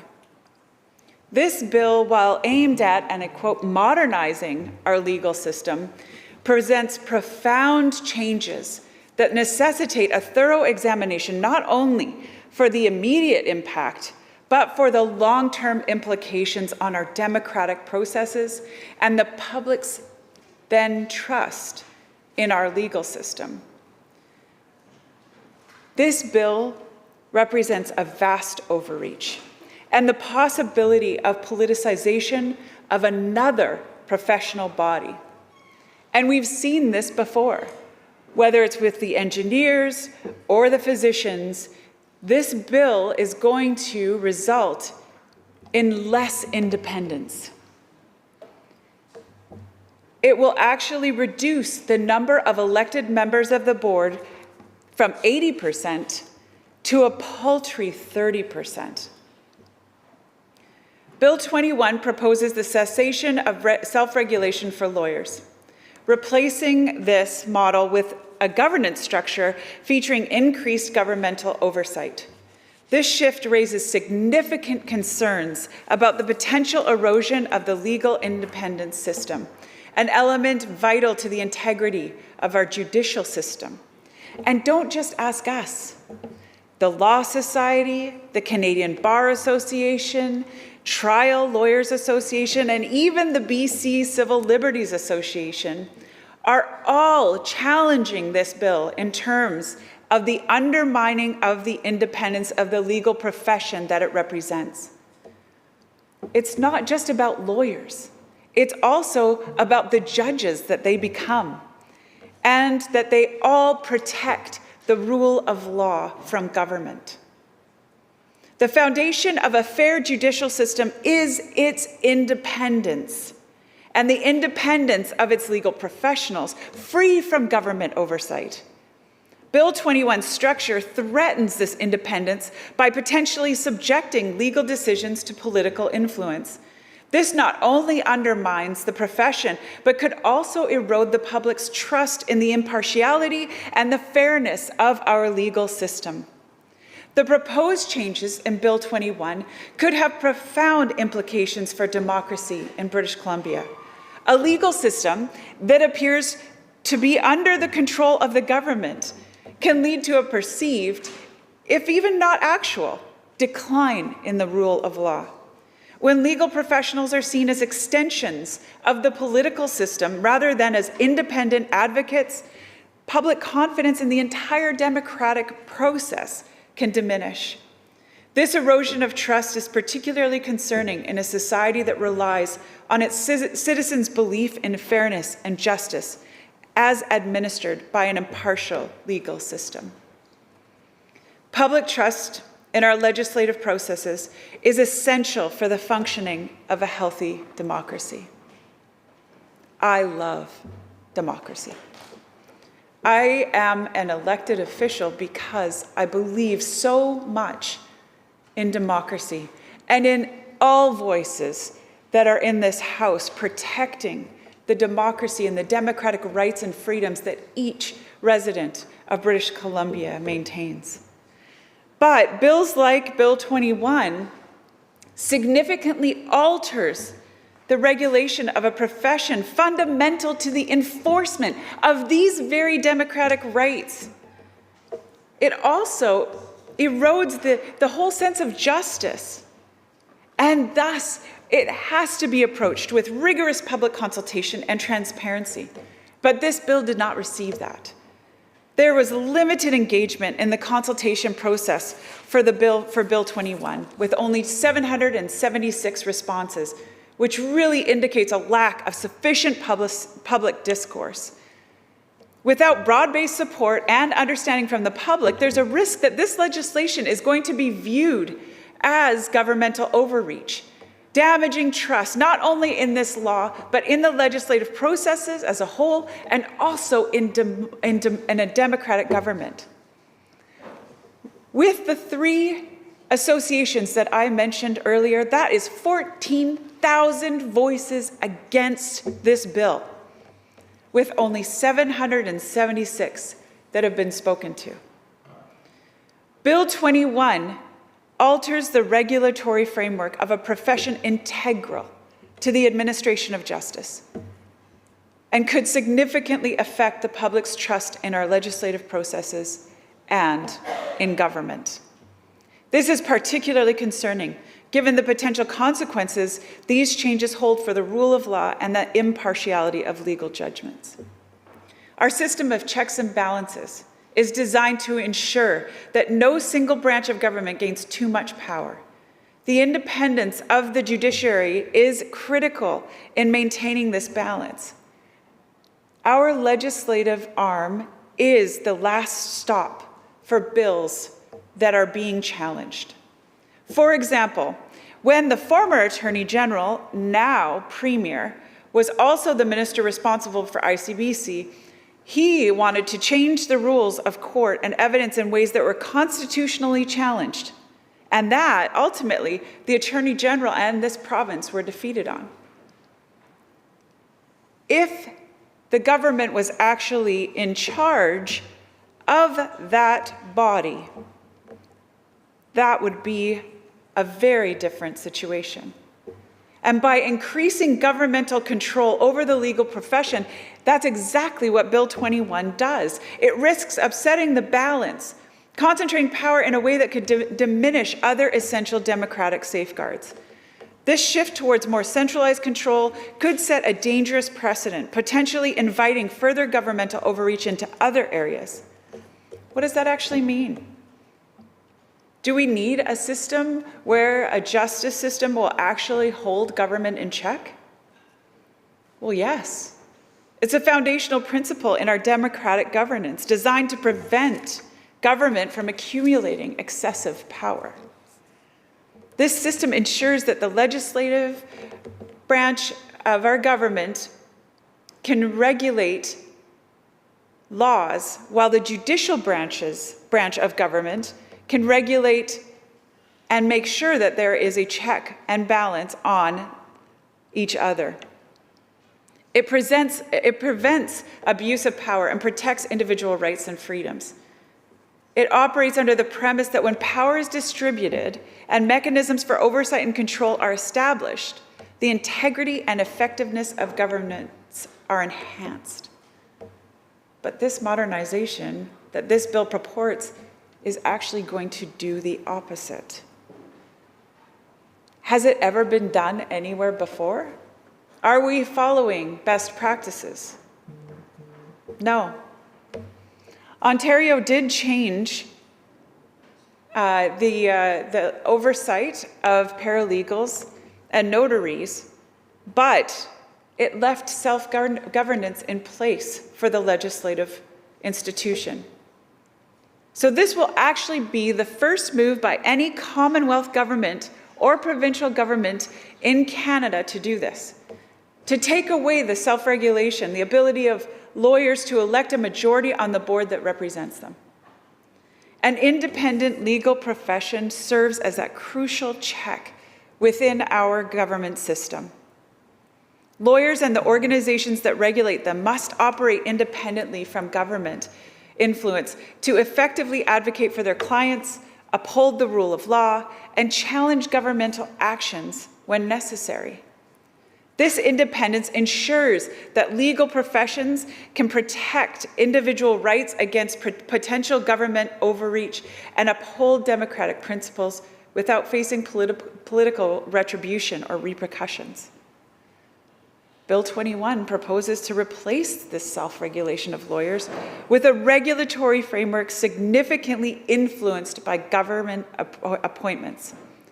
This shift not only threatens the independence of the legal profession, but risks the integrity of the entire system.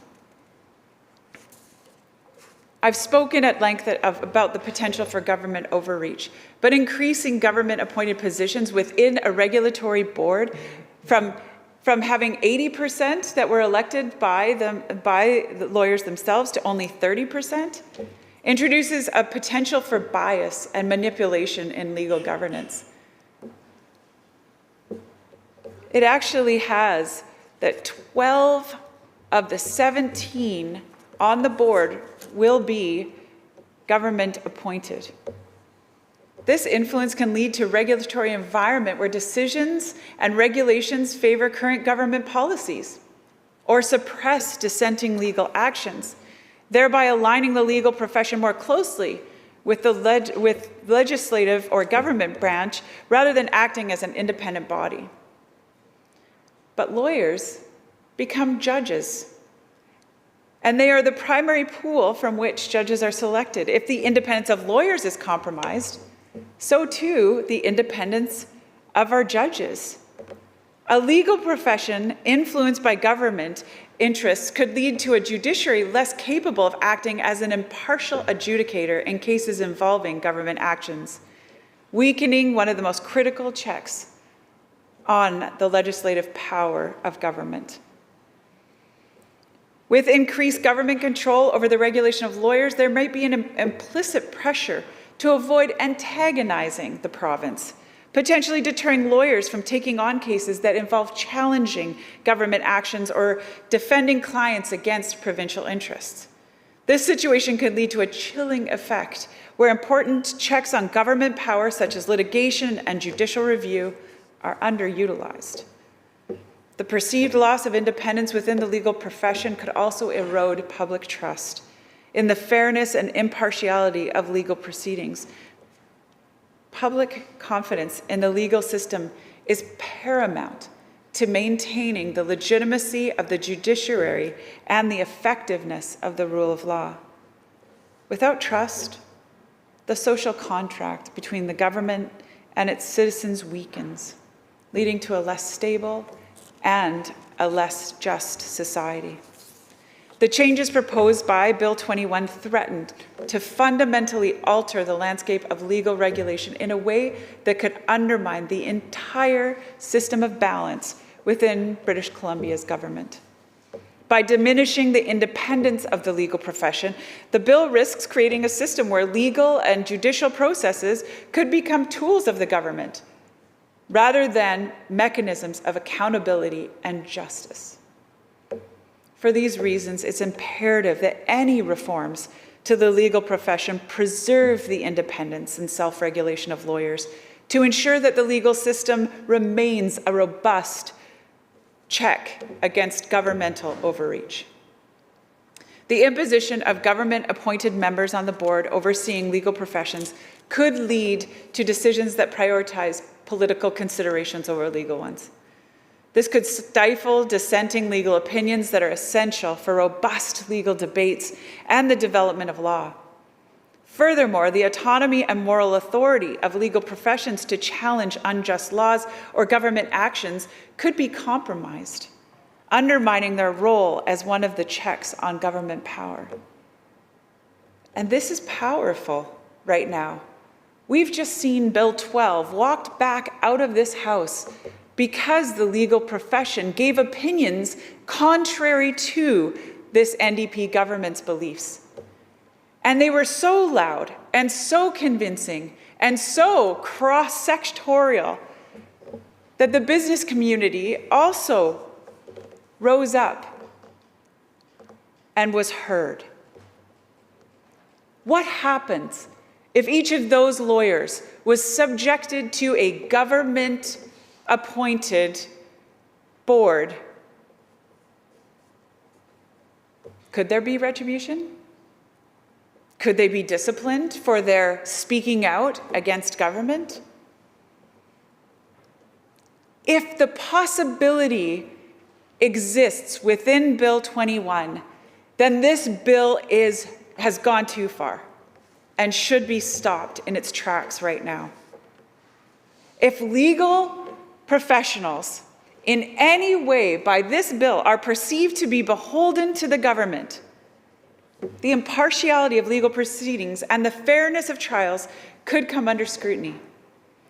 This perception could deter individuals from seeking legal recourse, believing that the system is rigged against them unless they have government favor. Moreover, the potential for governmental interference in legal education and licensing could lead to a homogenization of legal thought, curtailing innovation or critical thinking within the profession.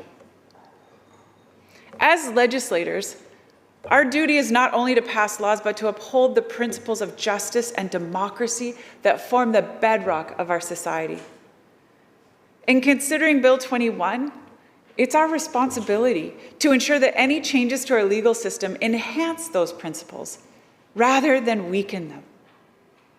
So if you could answer my question about Bill 21 with a, well, maybe, but already we have weakened those legal system checks. So it's crucial that we proceed with caution, ensuring that any reformation of the legal profession preserves its independence and continues to uphold the highest standards of justice and integrity. Where could this be an issue? Well, as I just mentioned, bills that come through this House. Oftentimes, lawyers will rise up and give legal opinions on what the bills mean, where the bills have gone too far. It could also be a group of citizens that are challenging decisions made by the government that affect their rights, their property rights, the rights to their community, to keep safe in their community, the location of government facilities in their community. How about motor vehicle accidents, complex injuries? These are just a few. These are areas where we need to ensure that lawyers have the ability and free of government interference to properly assert the rights and represent the rights of British Columbians in the court system. Imagine the government introduces a new public health law that mandates the closure of numerous public health clinics in rural and underserved areas, citing budget cuts and resource reallocation to more populous regions. Well, this decision sparks significant public outcry, particularly from affected communities who argue that the closures will severely limit their access to essential healthcare services, potentially endangering lives. Well, Let's say a coalition of healthcare advocacy groups and affected residents decides to challenge this new law. They argue that the closures violate their right to equitable access to healthcare as guaranteed by provincial health standards and potentially national human rights provisions. This group then seeks legal representation to file a lawsuit aimed at reversing the law's implementation. Well, what happens if we no longer have independent legal profession? For the coalition to effectively challenge the government's decision, it's going to require skilled legal representation that operates independently from government influence. If the legal profession's regulatory body is dominated by government appointees, well, lawyers might be deterred from representing cases that challenge government decisions, fearing professional repercussions or conflicts of interest. For a judicial review to occur, the lawsuit where it reaches the court, where judges drawn from the ranks of those same independent lawyers must assess whether the clinic closures unlawfully infringe on citizens' rights to health care. The independence of these judges is crucial. They have to be free to interpret and apply the law based on legal principles and evidence, not governmental pressure or policy agendas. The court's ability to check the power of the executive by potentially declaring such health legislation unlawful is a critical aspect of maintaining democratic governance and rule of law. The judicial review acts as a safeguard against arbitrary decisions that could negatively impact public health and individual rights. But this is just a hypothetical. I could have used 20 different cases. If the independence of the legal profession is vital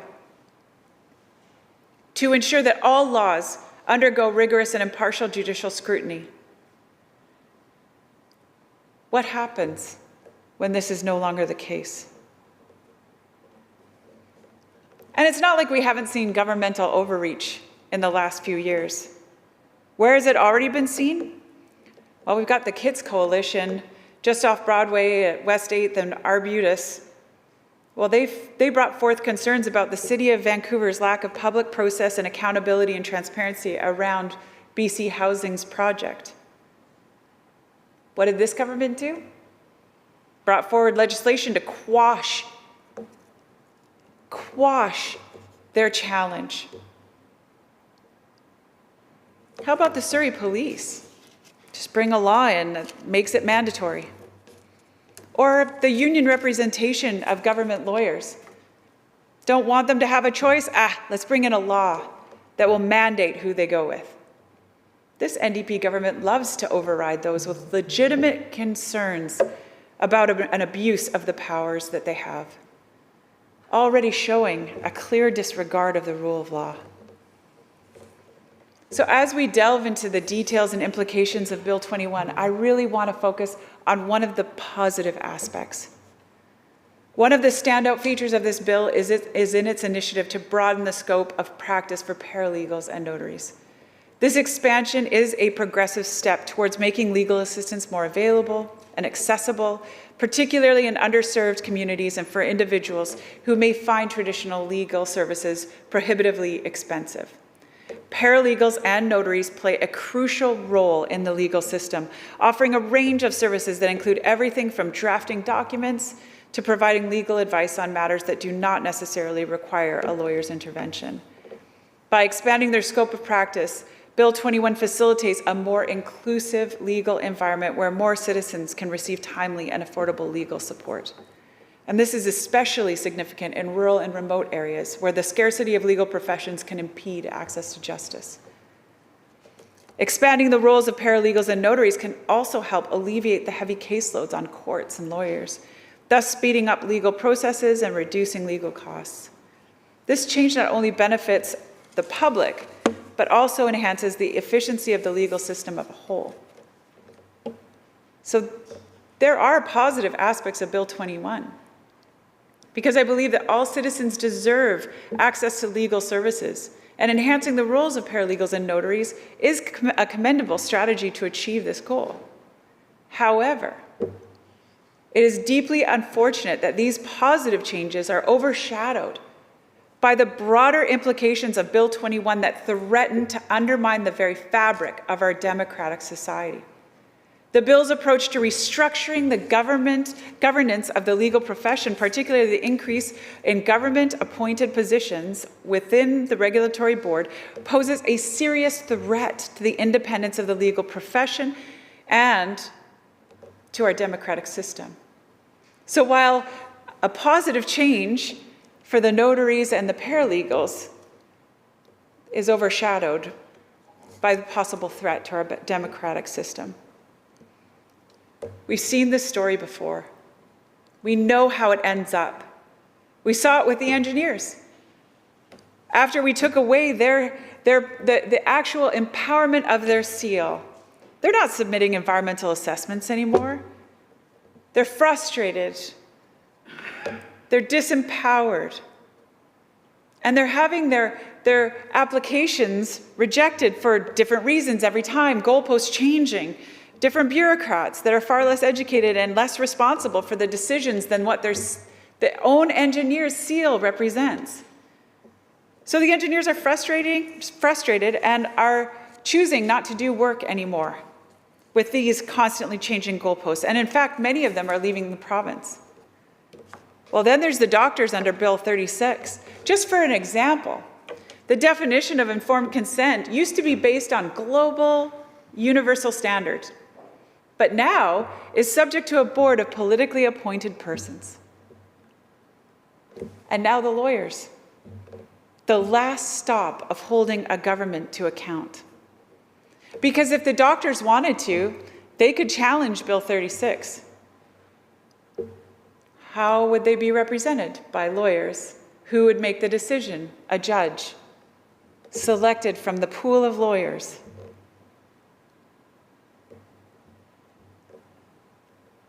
So challenging the lawyers' self-regulation is really the last stop.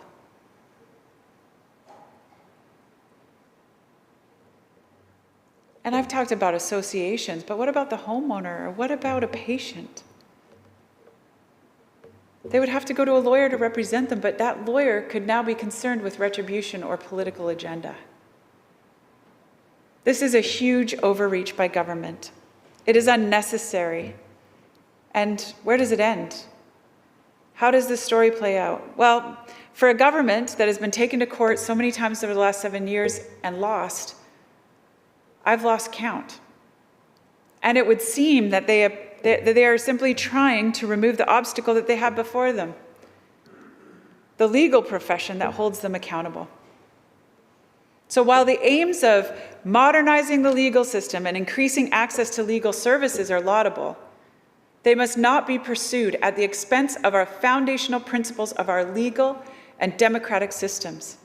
I urge this Assembly to consider the long-term implications of Bill 21 carefully. Let us work together to find a solution that maintains the independence of our legal professionals, preserves public trust, and upholds the delicate balance of powers that is so vital in democracy.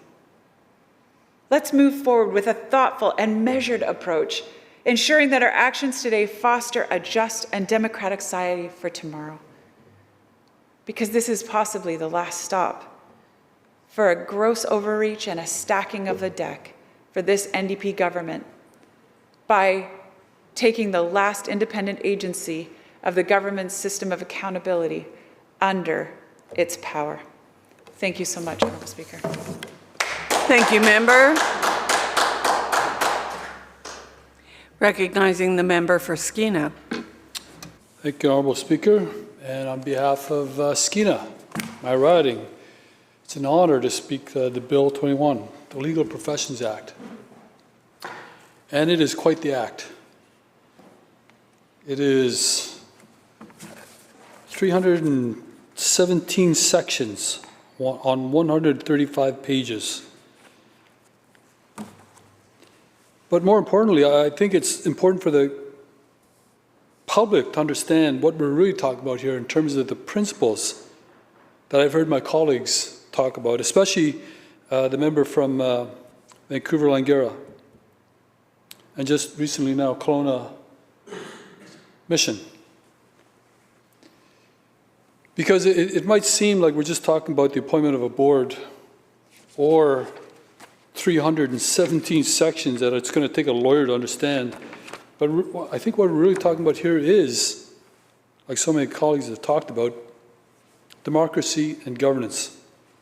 And basically what that means under the context of a free society. So a lot of what I talk about in here is based on my own experience, and it's no secret that my band is a success story in terms of how LNG brought our people and many First Nations from Prince George to Kitimat out of poverty, even a few down channel. But that was just a small part of the story in terms of what we're trying to do to fix our future, to build our future in a sustainable way. And sustainable meaning not one-time initiatives, not one-time agreements, not one-time payments. It had to be, like the saying back then was, we had to make decisions for the 7th generation down the road. Well, to do that, you got to look at governance.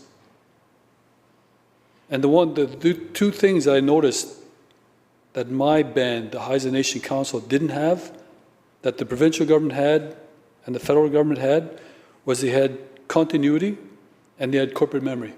And that was built under the structure. So as much as I tried to duplicate that structure, I probably got halfway. But it was enough for the council and our people to understand there had to be a separation of sorts, a separation of politics and business, a separation from politics and our administration. And for that was under our Indian Act model. The revised model that we created that ran parallel to the Indian Act model took our council away from all that, took them away from the day-to-day activities our administration was going through, and took us away from the business decisions that were being made in relation to LNG or forestry or mining. That was a big part of our success. But to be clear, when we're talking about Bill 21, in the same manner we were talking about Bill 36, the health bill, this is government overreach, and I am opposed to government overreach. Based on what I researched in terms of trying to make a sustainable government for my own band council, but also based on what the Indian Act offered First Nations for the last 100 years. And if there's ever an extreme example of overreach, it is the Indian Act. And so every time I see a bill come up that proposes that government take control of a certain profession, like the health profession under Bill 36, or now the Bill 21, the Legal Professions Act, I have to question it in terms of governance, democracy, and a free society. There's a reason why the existing bar associations were independent from government. And now government is proposing to get rid of that independence. And that's dangerous. Because I understand what government's trying to do in terms of these bills, but you can't hide the fact that there are 87 politicians in this place with political ideologies, including the parties that they represent. And I always thought that government, as well as the legal framework, had to be objective. It couldn't be subjective. And that's what the danger is here when we're talking about Bill 21. In second reading, mind you. I know our member from Vancouver-Langara is going to get into deeper detail on third reading, clause by clause, word by word. But in general, the public's got to know this is government, again, overreaching and including a level of politics in an area where politics shouldn't really be included. In terms of the Indian Act, and I'm not saying this is how it's going to work for the Bill 21, but the Indian Act still exists.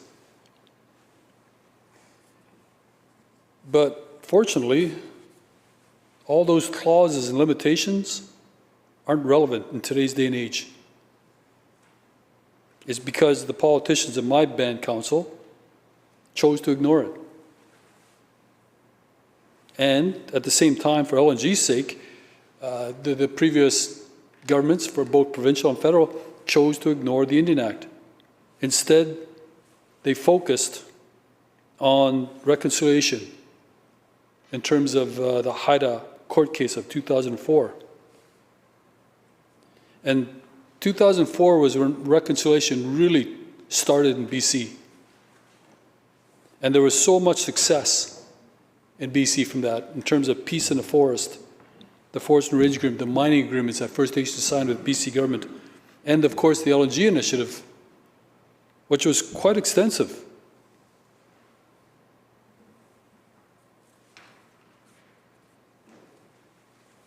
And if there was ever a time that politics aligned, it was with the BC Liberals who were governing at the time, and our Haida Nation Council, as well as other First Nation councils.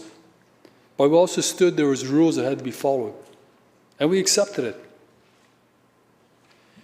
We accepted the fact that we had to actually participate in an environmental assessment, not only for LNG, but also for mining projects. The problem was the environmental assessment back then was complicated, very complicated for a band council that didn't have the capacity and who were just starting to understand the basics of Aboriginal rights and title case law, let alone trying to understand the permitting issues that fall underneath or run parallel to an environmental assessment. So we had to hire capacity. We hired consultants, environmental consultants. We hired business consultants, but probably the core of our team was our lawyers.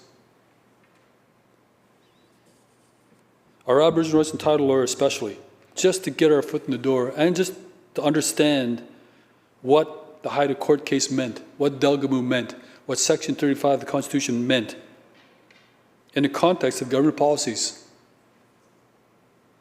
It was extremely difficult. When we got to a point where we understood that we were on the same playing field as the provincial government and federal government, we had an understanding of where the case law was supposed to go and what our overall objective was, we understood we needed a corporate lawyer to understand the business agreements that we were getting into. And we kept the government apprised of our issues, of our shortcomings. And it took a long time to build up not only the trust, but build up the agreements where we could build something going forward in partnership with the governments, provincially and federally.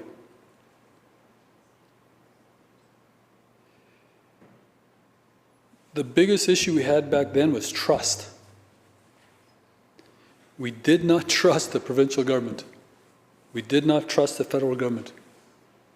And so we spent a lot of money that we didn't have, by the way, on lawyers, not only to understand what we were doing in terms of negotiating, but also to let the government know that we had the capacity to understand what was in front of us.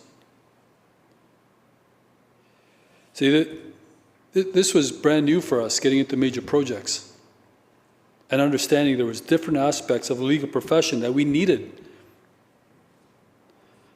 Back in those days, prior to the Haida court case, the lawyers we had were HR lawyers and Indian Act lawyers.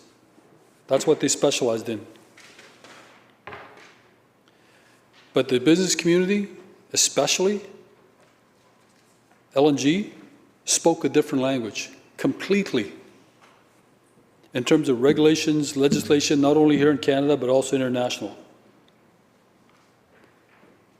They also spoke a different language in terms of business concepts that we had no idea what they were talking about.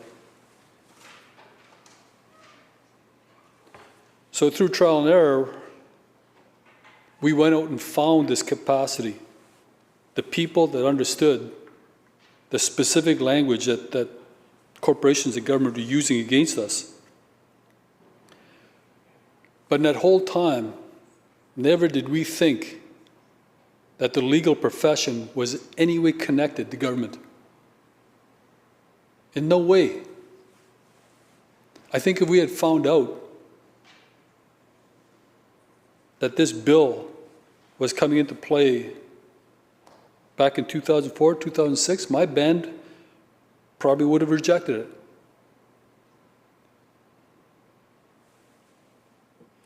Because the scars of the Indian Act are still alive today in many First Nation communities, and especially in First Nation councils who are elected to represent their membership in some of the most complicated topics that anybody's ever had to face in Canada. And why it's important that you understand this, especially from a First Nation perspective, is because I see Bill 21 talks extensively about First Nations inclusion, including consultation. In terms of making a rule, for example, the board must consult the Indigenous Council respecting the extent to which the rule accords with the principles set out in Section 7B and C, the guiding principles. There also is another clause talking about reconciliation with Indigenous peoples and the implementation of the United Nations Declarations on the Rights of Indigenous Peoples. While we haven't had legal representation historically, and this is why a lot of First Nations have to understand what's being proposed here. And what's being proposed that government is now, through legislation, going to get involved with the legal profession. Politics will get involved with the legal profession. At a high level, of course, but still involvement. Taking away the independence of the legal profession. In terms of First Nations, in terms of legal representation, in 1927, the federal government introduced Section 141 into the Indian Act.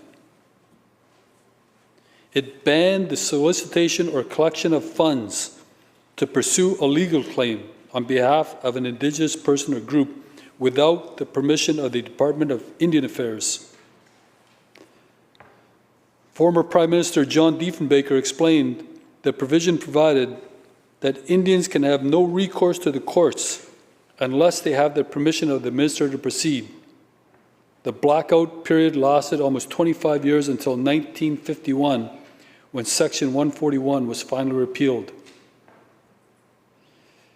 This was a political government passing legislation to say Natives can't have legal representation. And it's probably the last time a politician got involved with the legal profession. Rightly so.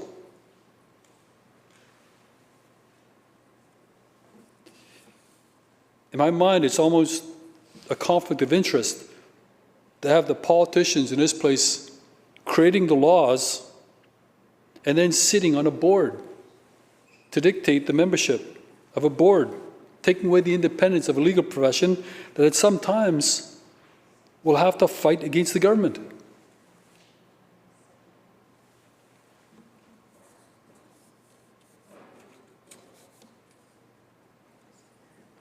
There's no shortage of parties that want to take the government to court, and that's their right. They have the freedom to do that in Canada. And that should be black and white. There should be no watering down or confusing language in a bill that, let's face it, nobody's going to read. 135 pages. Nobody's going to read that. 317 sections. But the people out there should know what they're really talking about is government taking away the independence of the legal profession. That is scary. It's a politicization of a professional body that's really there to protect the justice system, to protect us from all sorts of issues, including government-sourced issues.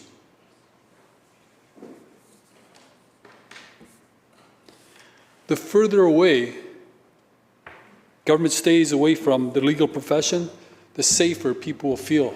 And we're talking about a self-regulated profession. A number of bars that are there to regulate their own lawyers. And you really think about the idea of UNDRIP being implemented through this new board and the appointment, Bill 21. And yet, I don't understand how to implement UNDRIP or DRIPA when it's really just a framework bill. It's not legally enforceable. So how are they supposed to implement that?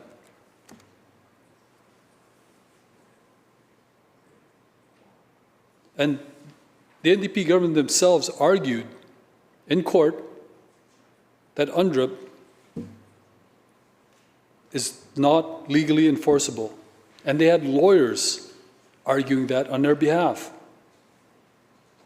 Gitsala, First Nation, the First Nation that was taking the government to court over it, had lawyers as well. But because nobody really understood UNDRIP, the BC government won the argument, and now UNDRIP is referred to as an interpretive aid. And now we see how it's going to be implemented in Bill 21, but it doesn't point out that UNDRIP is just an interpretive aid.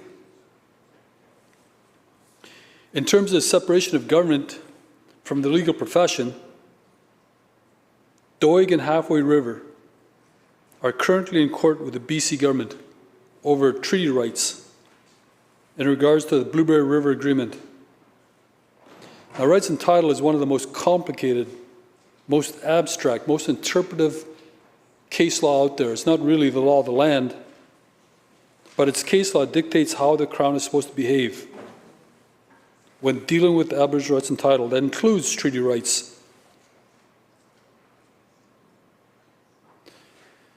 The lawyers that Doig and Halfway River hired without prejudice are arguing that the government omitted information, deceived Doig and Halfway River, and brought dishonor to the Crown.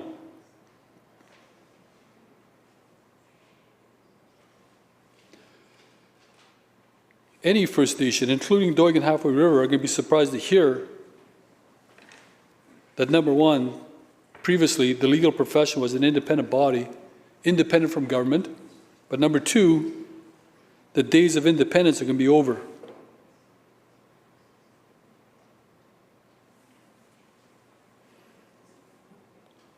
So how is a First Nation supposed to trust government when government argues that DRIPA is just an interpretive aid and is not legally enforceable? And then Doig and Halfway River, who are taking the BC government to court, find out that the legal profession, their independence will be taken away by Bill 21, the Legal Professions Act. A political appointment to something so fundamental to democracy and freedom in Canada is just plain wrong. Justice should be blind to anything. Justice should be objective, not subjective. And there should be no way, any connection from the political side to the legal side, to the justice side. Maybe in other countries they have this, but not in Canada.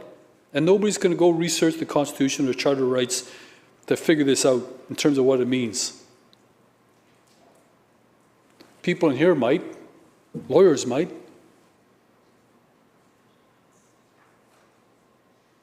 But the freedom that this society has built in Canada took years, and it mainly was built on people that came here from different parts around the world that were oppressed, that didn't have freedoms. And so they saw government overreach. They saw politics run amok. So they wanted a different country. And I agree, freedom is probably one of the toughest systems that you can implement, along with democracy, one of the toughest systems. But when you see how other people are treated around the world, you got to admit it's still a pretty good system. You have to admit that. And we should be fighting to protect that. And that does mean keeping the legal profession separate from government. The self-regulation is already there. And that's what the lawyers want, is to continue that. If there's problems with it, let's fix it. But let's not do the heavy-handed approach and say government's now got to be part of your bodies.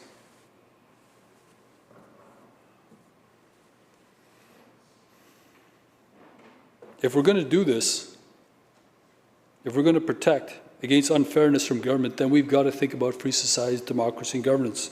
We have to. And we do know that this government has been put on notice by the Law Society, the Canadian Bar Association, the Trial Lawyers Association, even the BC Civil Liberties Association, about the challenges to this bill in terms of undermining the independence of the legal profession. And here we are on second reading. And this current government talks about how this bill addresses independence and self-regulation for lawyers, and yet there's a clear disagreement on it, just in principle alone. And it's not just us as the official opposition talking about this. It's the Association of Lawyers, the 14,000 lawyers in our province who have been speaking to the government about the importance of this bill and how it undermines the independence of lawyers in our legal profession by eliminating self-regulation. This was the same thing, the same issue, the same scenario that we experienced in terms of Bill 36, the Health Professions and Occupations Act. And the member from Prince George Valemount, the Shadow Minister of Health, tried to debate every single clause of that huge bill, but she didn't have enough time before government shut down debate. And here we are with less than 2 weeks to go in this session, and we got this massive Legal Professions Act, Bill 21, along with a number of different issues that we're actually debating in different rooms in this legislature. And I've heard the member from Vancouver-Langara saying that he's hopeful that he gets a chance to review the full 317 clauses of this bill, but is skeptical because it's just not enough time. Just like Bill 36, the Health and Professions Act.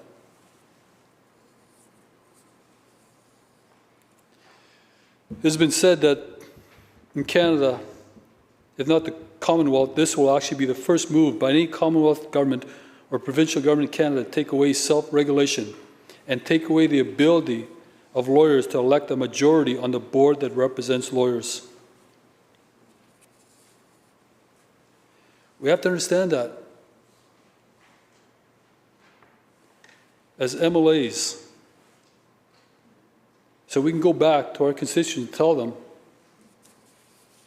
what this actually means to them in the future in terms of legal representation. And how will the government guarantee that the legal profession will continue to offer independent services to the citizens of British Columbia? Makes you wonder why no other country has gone down this road. Most likely,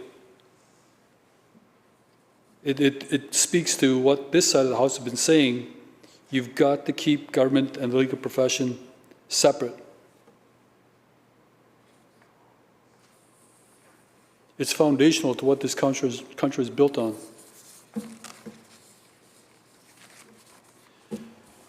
So, Mr. Speaker, I look forward to third reading and listening to the questionings put forward by my colleague, the member from Vancouver-Langara.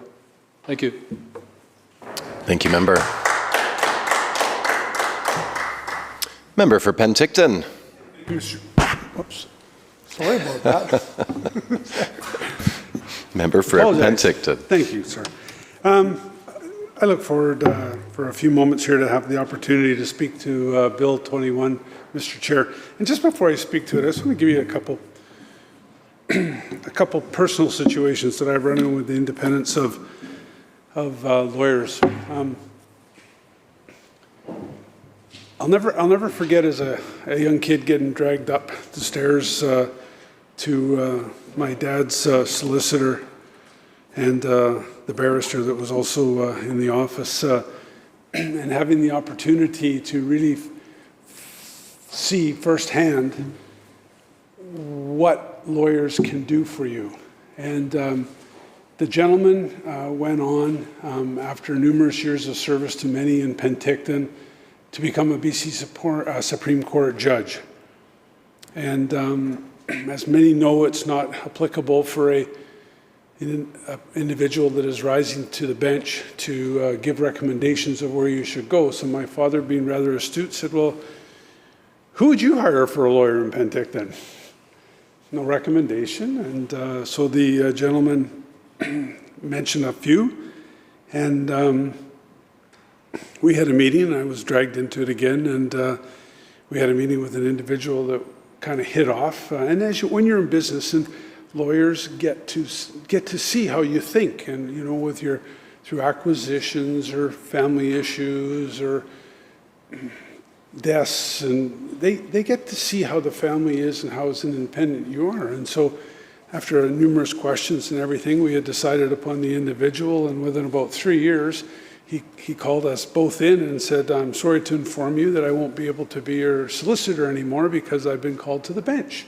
So my dad again said, sir, who would you recommend? And the lawyer said, well, I'm not allowed to do that. But my dad said, okay, well, who would you hire for a lawyer? So he gave an individual, a female, very well respected at the largest law firm in Penticton. And I remember walking in, I'm a little bit older now and knowing a little bit more about the business and that. And I remember my dad sitting down and myself on one side of the table and the solicitor on the other side, and no precursory discussion whatsoever. The first question out of my father's mouth was, do you have any aspirations for the bench?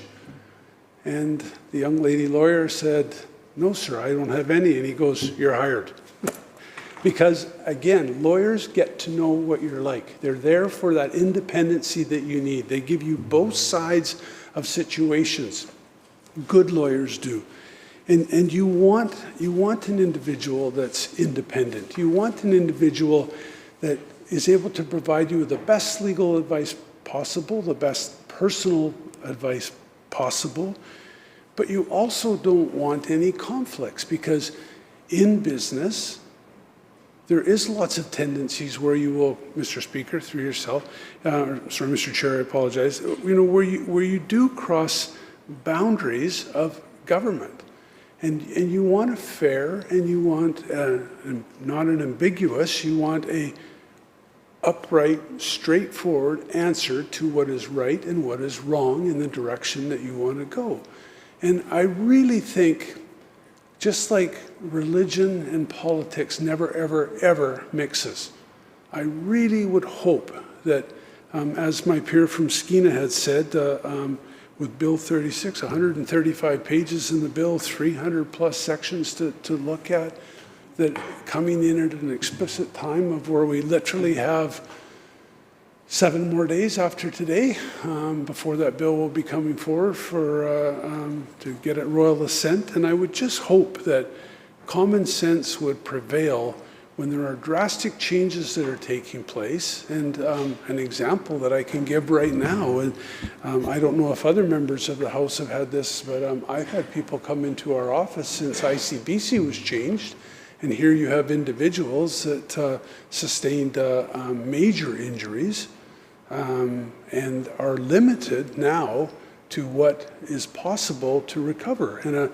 a young lady with an insurance company our company deals with, she is literally one of the last settlements for a horrendous accident that she was involved in, and has to wear the results of that accident not only in her mind but on her body for the rest of her life. And if it had been underneath the current rules of ICBC, and Mr. Chair, I'm just using this example to Bill 36, to Bill 21. I apologize, but if she had come in under the new, well, that it was a fraction of what she would have been able to receive, to look after her, because she needs help for the rest of her life.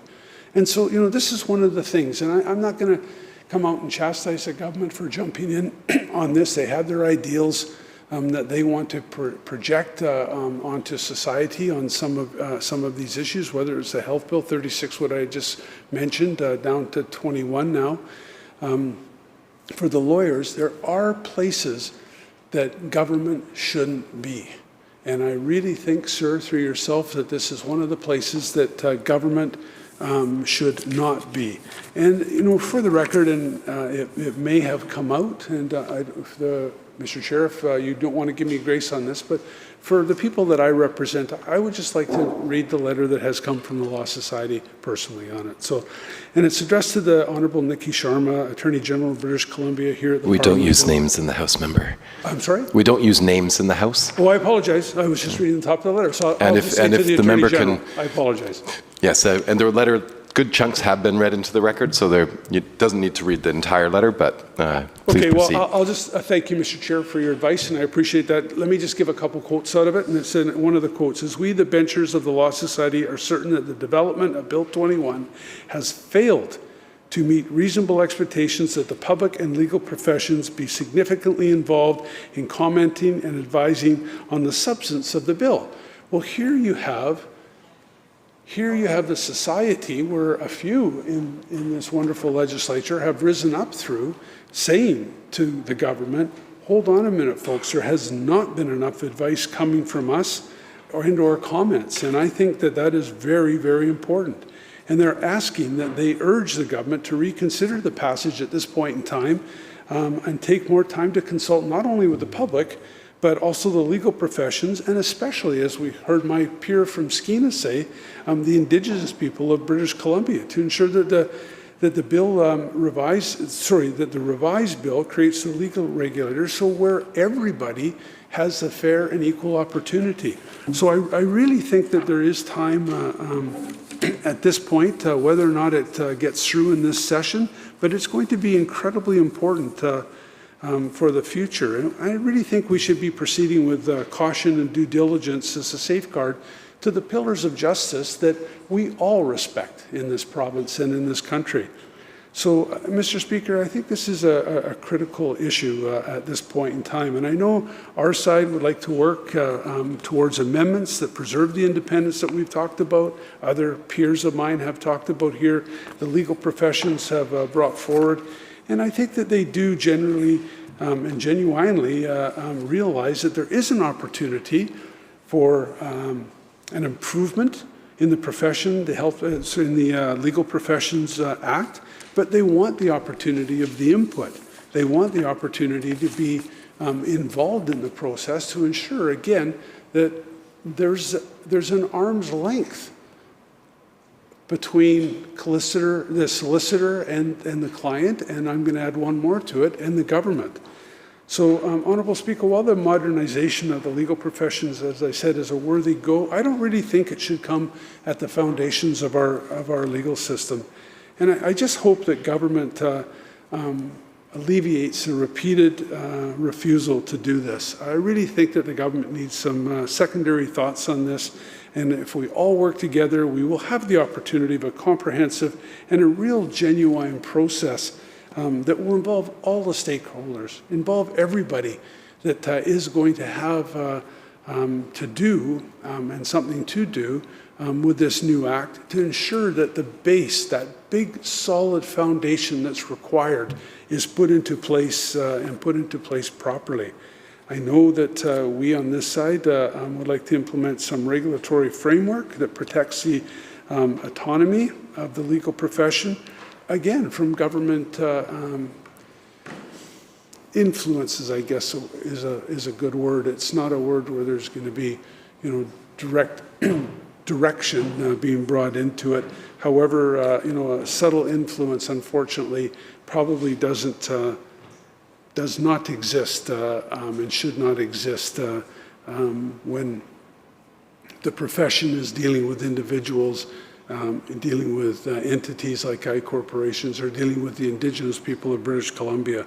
I really hope as this moves towards the committee stage that all of us, especially on this side of the House, the BC caucus, the other two that are represented not in here at this point in time, and plus the parties, and then the independent, will take a hard look at this, and we'll really have the opportunity to examine not only the bill, Mr. Chair, but also have the opportunity to question the Attorney General on the processes that were involved in bringing this bill forward, why it has to be brought forward at this point in time, and so that we're able to maintain that incredible independence, maintain that high standards that we all want of our legal professions.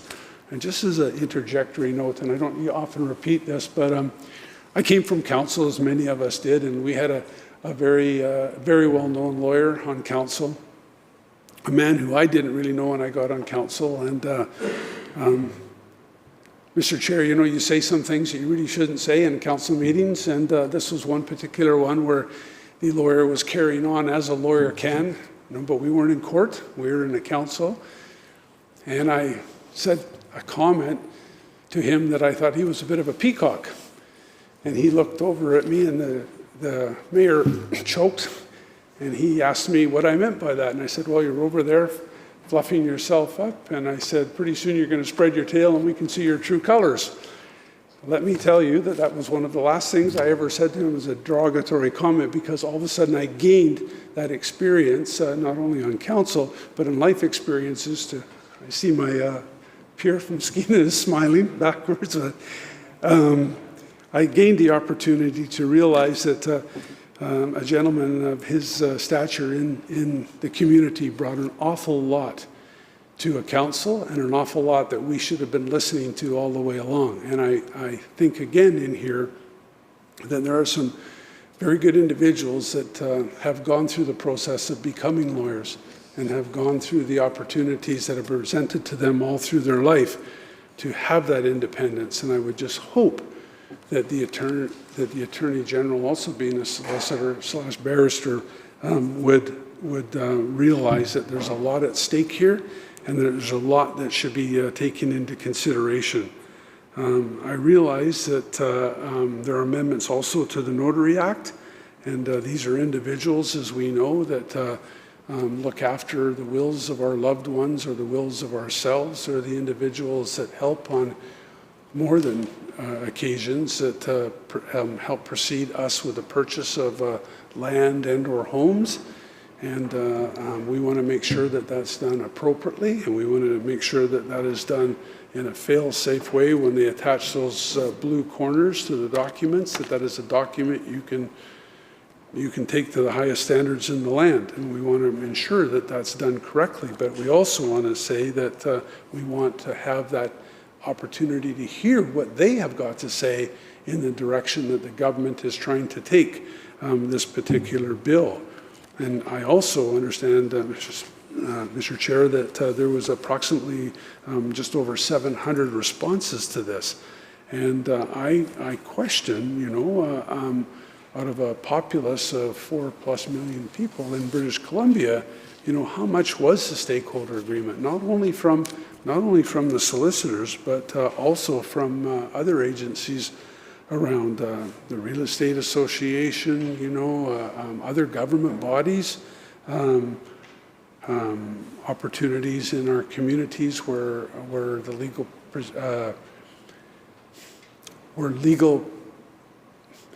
those in the legal profession give that sound and sage advice that we all want, and have them have the opportunity to discuss that with their clients or people that are in the know to say, this is a direction of government. What do you think? Is this right, or is this something else that we should be taking a look at? I really am curious as to that all three, the Canadian Bar Association, the BC Branch Law Society, and the Lawyers' Rights Watch of Canada have all expressed concerns about the erosion. This counts.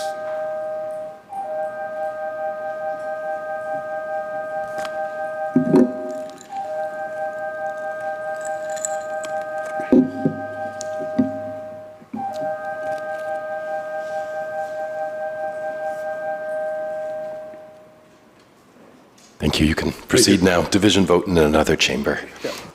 That all three, the Canadian Bar Association, the BC Branch and the Law Society, and the Lawyers' Rights Watch of Canada have all expressed concerns about the erosion of lawyer independence under this new structure.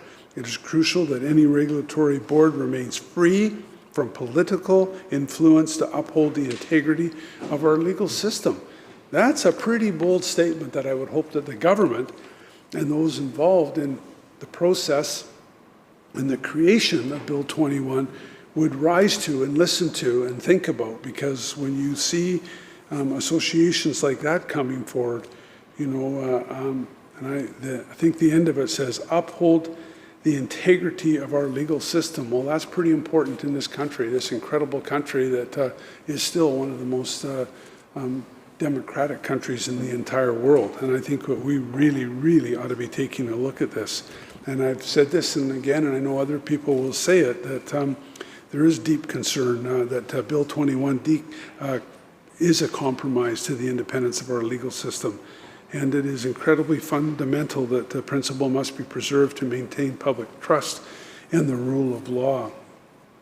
I really hope, Mr. Speaker, that those in the House that I see today and those that we know have stepped forward on this bill to bring their concerns forward. And I don't think it's out of line at this point, as what my peer from Skeena had said, that reconsideration of the direction that government wants to take on something as deep and as thorough and as and the necessity is going to prevail on this when the changes do take place, on how important that's going to be. And we have the opportunity. We have 3 days left after today, and this week. We have 4 days next week.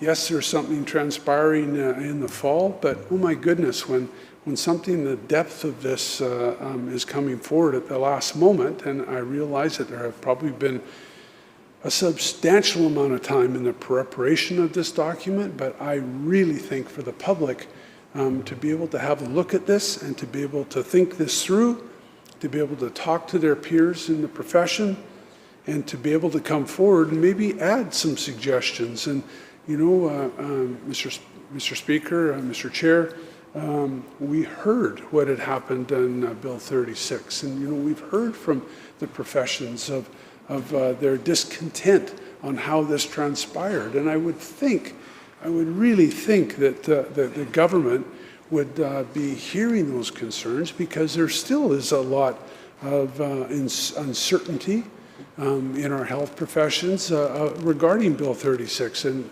realistically, Mr. Chair, it's too late on Bill 36. And I really sincerely hope that the government will learn a lesson from that, and bringing forward Bill 21 in the situation that has been brought forward here in this legislature, and how it's been handled, up to this point in time, how we all have heard from those in our community that are going to be affected, how we have not heard from those in our community that may not even realize that it's taking place at this point in time.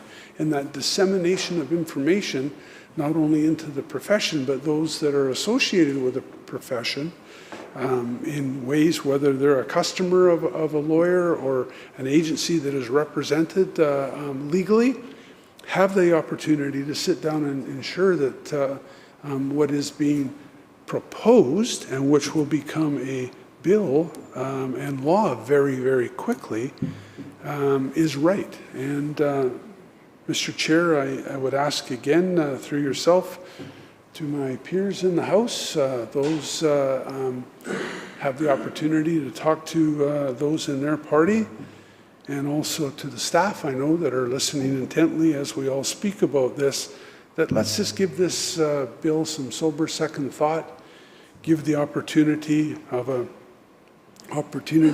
input throughout this province. Let's not run into this. And I can never ever forget, as going back to that original solicitor that I talked about, that was the first to go up to the bench. He had a beautiful, and it was porcelain. His name slips my mind of who makes them, an old English company. But in his office, he had a picture of the female with the scales wearing the blind, because justice should not be directed from anywhere. And I would just leave that with Royal Doulton. It was a Royal Doulton piece. And it was a beautiful statue like this of the scales of justice. And so there it is. Justice shouldn't be directed by color or voice or whatever. Justice has to be there for justice with no influence whatsoever. And on that, I would like to say thank you for the opportunity to step forward on this. Please, let's just reconsider this. Let's take some time, think this one through. And thank you very much, Mr. Chair. Greatly appreciate it. Thank you, Member. Member for Richmond North Centre. Thank you, Mr. Speaker. Today, I rise to address Bill 21, the Legal Profession Act 2024, that proposes significant changes, sweeping changes, to the regulation of legal profession in British Columbia. Indeed, I stand before you, Mr. Speaker, with heavy heart and a deep concern, and also a deep sense of disappointment that this anti-government is taking a dangerous pattern, aiming at centralized government control and government overreach. We first noticed this trend in 2018, when the government was dealing with the engineers with the fundamental centralization of regulation of the engineer professional. This is the first sign of this government dangerous pattern.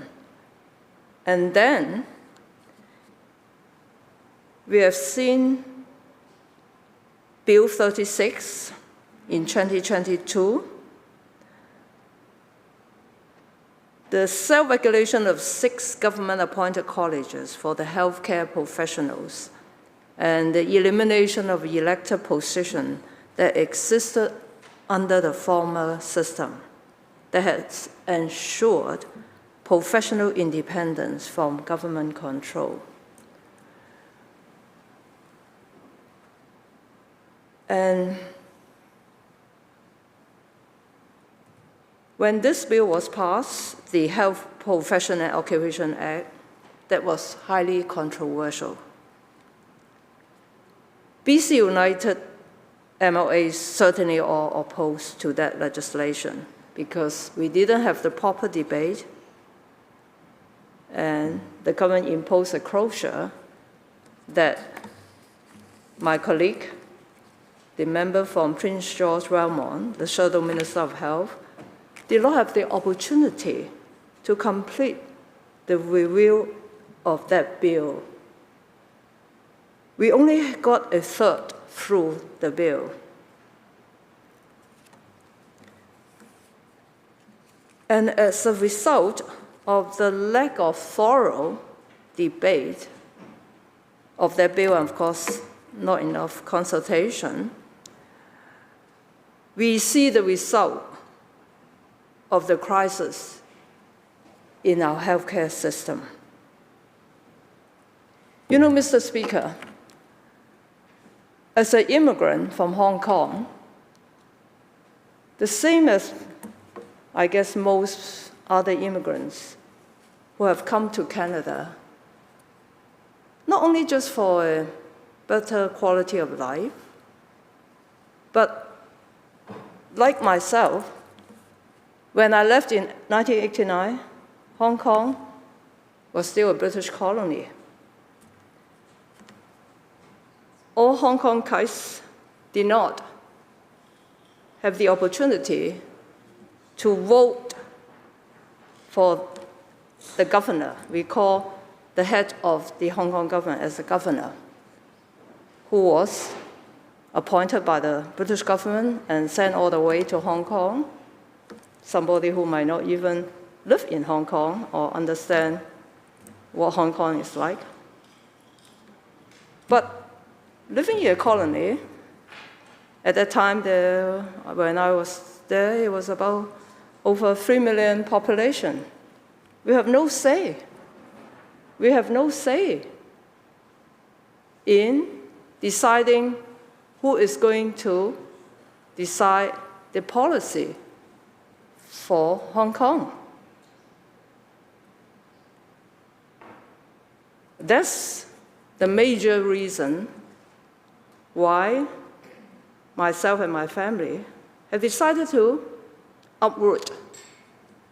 It wasn't easy because we have, in terms of living standard, we have a very good living standard in Hong Kong. It's just that we feel that we should come to a country with full democracy, that as a citizen, we can get involved into the operation of government, plus there should be full independence of the judiciary, the political system, the government.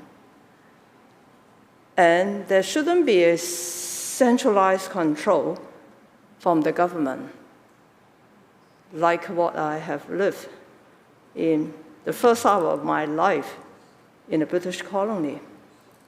But then, even in Hong Kong, as far as I remember, the legal profession still enjoy independence, full independence, without getting the centralized control from the colonial government.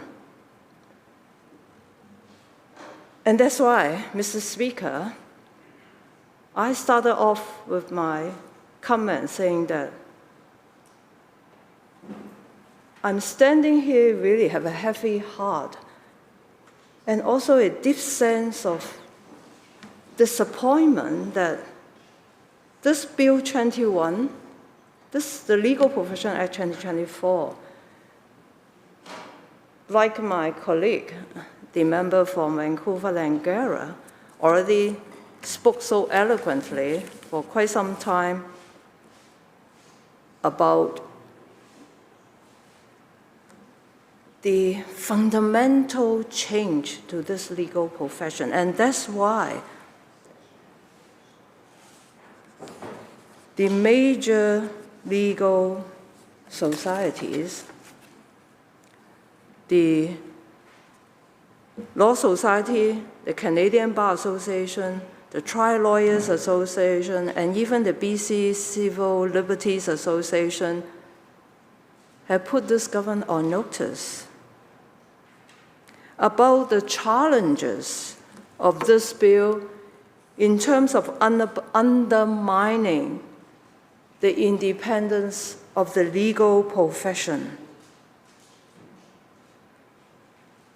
and the concern that would have on the legal profession. Because it's from the legal profession for whom the lawyers are selected to serve on the bench, to serve in our courts, and to protect the rule of law.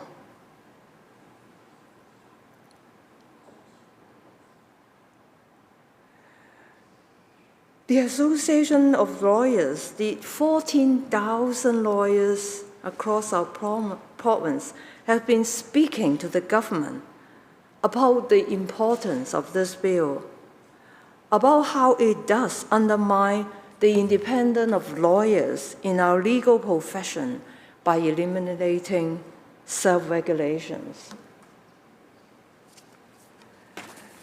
I was reading the opinion by the president of the Trial Lawyers Association of BC, Michael Elliott. It really touched my heart that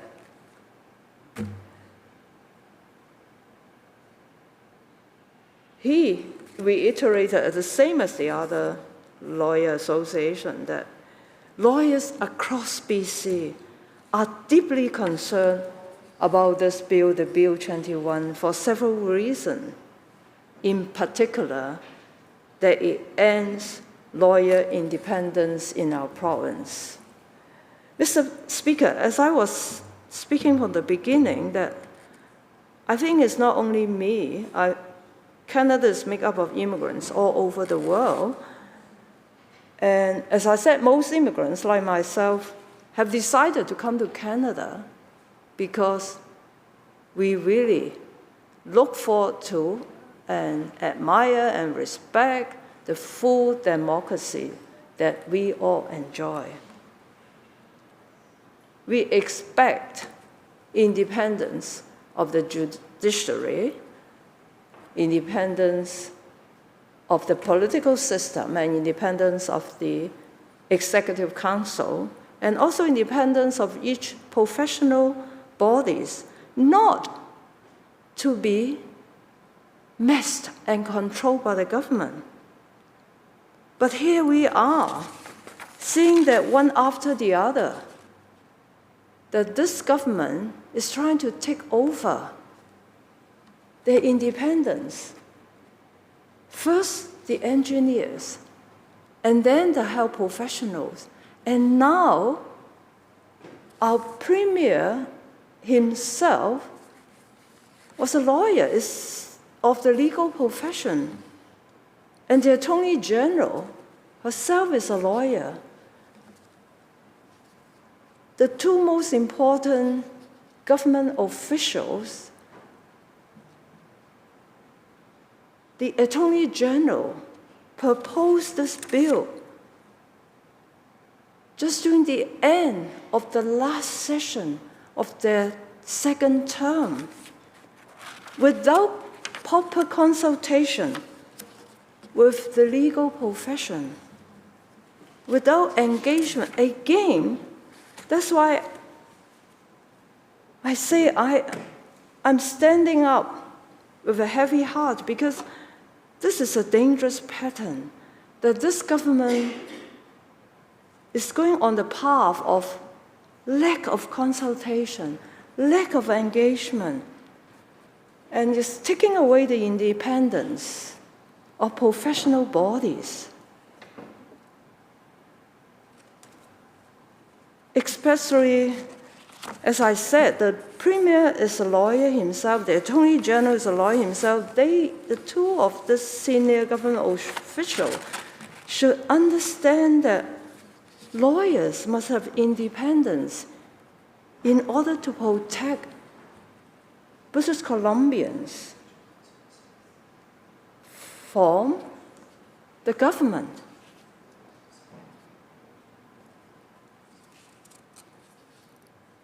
And one of the reasons that the government has rationalized Bill 22 by arguing that It will improve access to justice by lowering costs for British Columbians in need of legal assistance. Of course, access to justice needs to be improved in our province. But Bill 21 does nothing to improve it.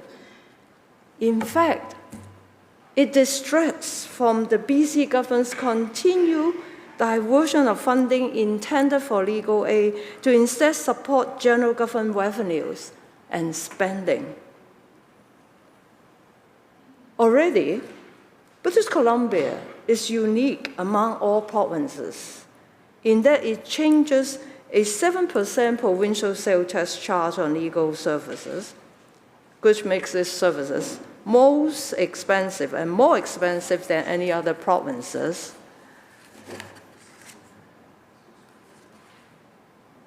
That was the PSC charge on legal service was introduced in 1992 by the NDP government. The government of the day promised that the revenue generated by the tax would be used to fund the legal aid budget, thereby improving access to justice for those in need. Unfortunately, revenues from the 7% tax on legal services began to be diverted in 2002 when a draconian series of cuts to the legal aid budget, amounting to as much as 40% of the budget, were implemented. Significant amounts of the revenue generated by the tax on legal services have been diverted into general provincial government revenues and spending ever since then.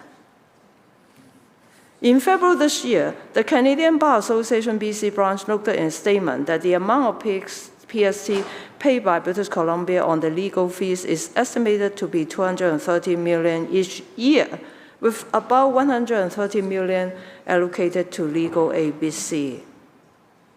This means that, of course, the government has underfunded legal aid by around $100 million every year and has no plan to fix that fundamental problem. Instead of addressing the issue and directing the revenue from the legal service tax back towards funding legal aid, or reducing the 7% tax to make legal services more affordable, the Attorney General has decided to embark upon a cynical path of distraction and diversion. Rather than taking responsibility for the policy failure of the BC government to properly fund legal aid, government is attempting to distract and divide British Columbians through Bill 21 by instead blaming lawyers and other legal profession for the high cost of legal services. Bill 21 does nothing meaningful to address or reform the structural issues of underfunded legal aid services. It does nothing to reduce or eliminate the diversion of legal services tax revenue away from legal aid funding. Bill 21 also contains no measure whatsoever to alleviate concerns about rising insurance costs from some legal profession if their scope of practice are broadened. In fact, upon further inspection, it's very difficult to find any section on Bill 21 that will have any tangible impact on the cost of legal services or access to justice.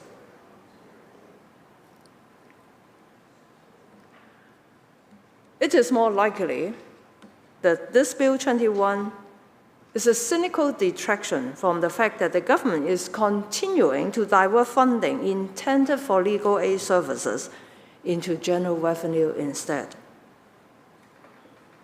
It is also, as I said earlier, a dangerous bill that is designed to give this government more control over the legal profession.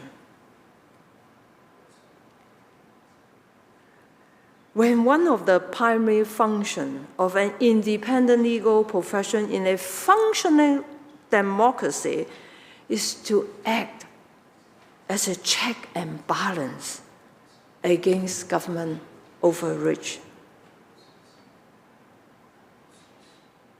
It is really time for this government to take accountability for their access to justice policy failures.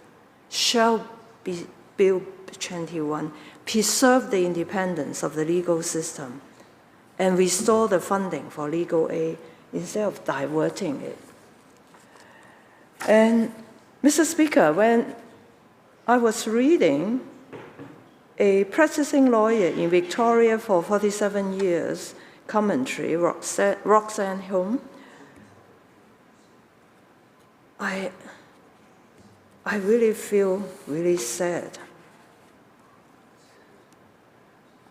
I quote her for the first paragraph. Over my long and wonderfully rewarding legal career, I have observed the propensity of socialist governments, invariably for their own mischievous purposes, try to paint lawyers as greedy villains. And towards the end,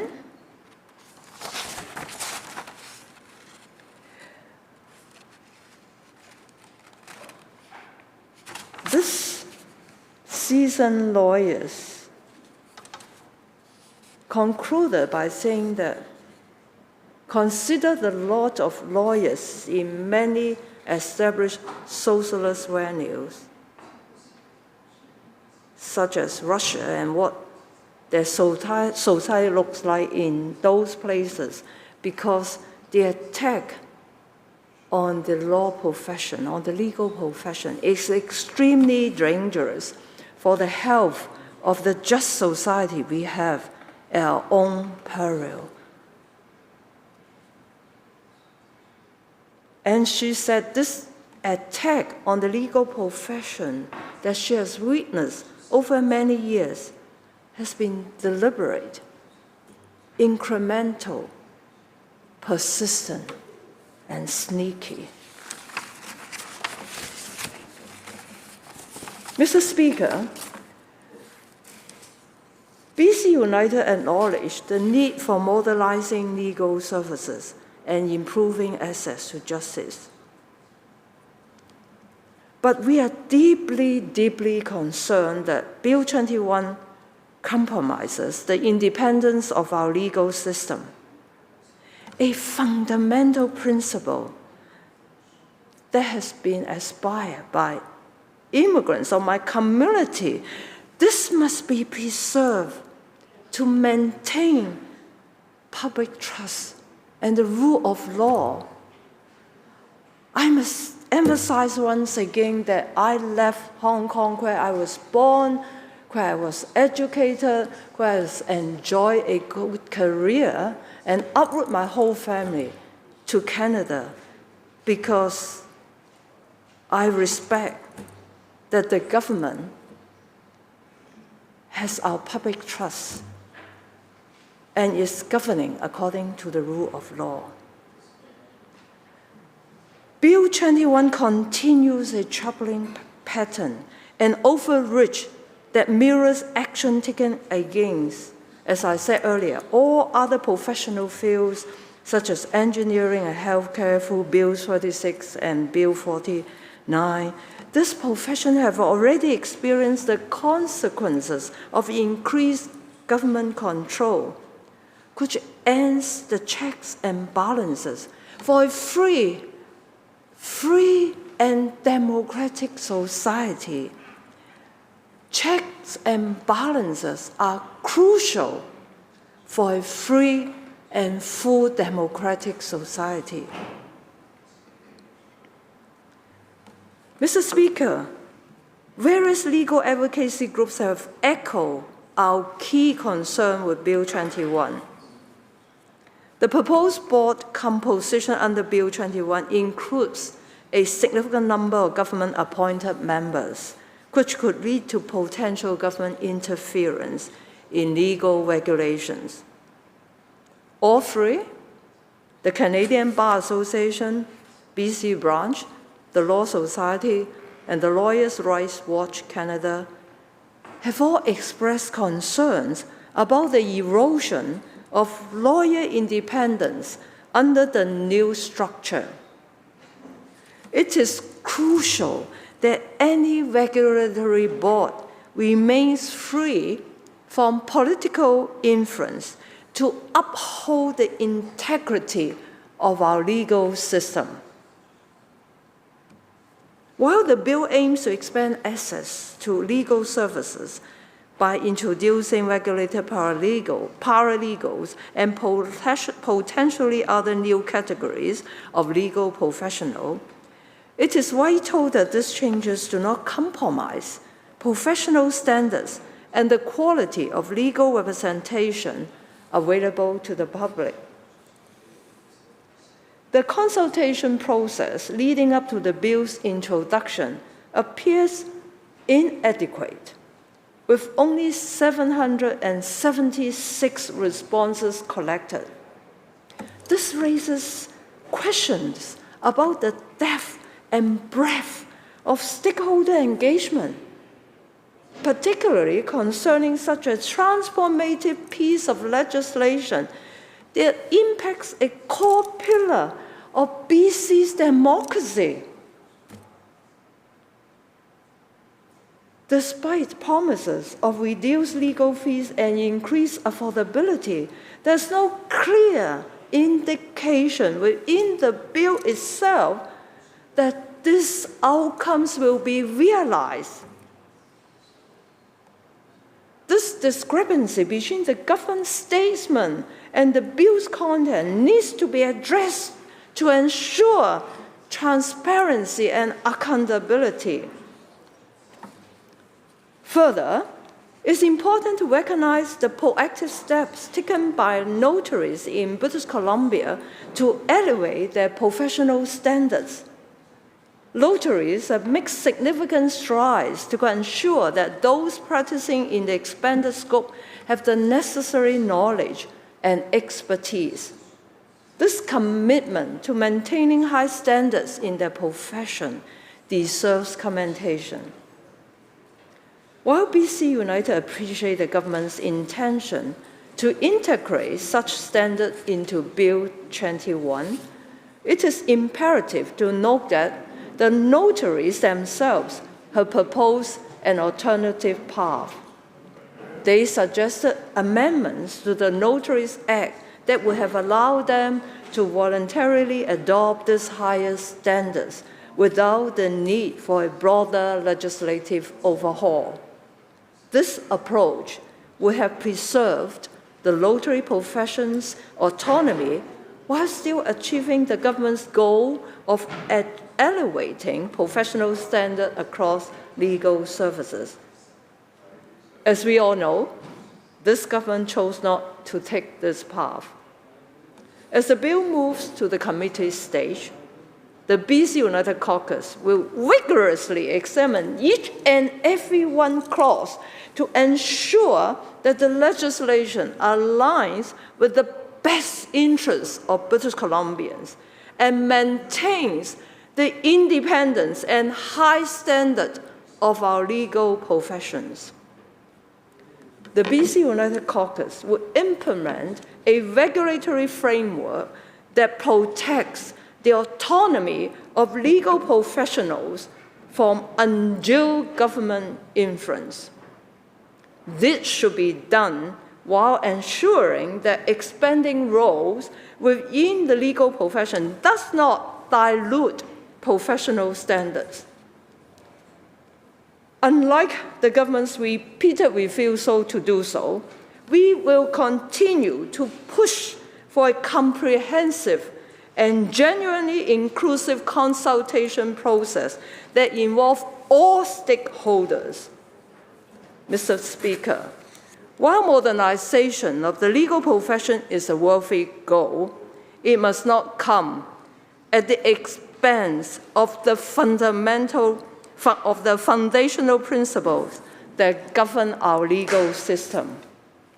BC United stands ready to work towards amendments that preserve the independence of our legal profession and ensure that the reforms genuinely enhance access to justice for all citizens. Thank you, Mr. Speaker, for the opportunity to speak on this critical issue.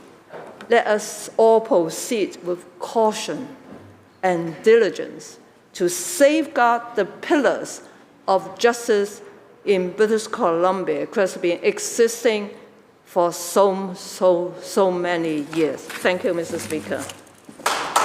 Thank you, Member. Member for Caribou-Chilcotin. I rise to address... Caribou North, of course. Yes. Thank you. I get it right. Caribou North. Thank you, Mr. Speaker.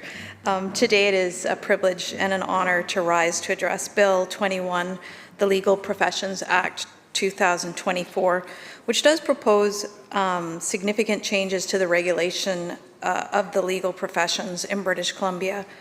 My previous colleagues have done an outstanding job of walking us through the challenges in this bill, and I just wanted to provide perhaps a few comments on what I've heard from my community and some of the concerns that constituents of Caribou North have.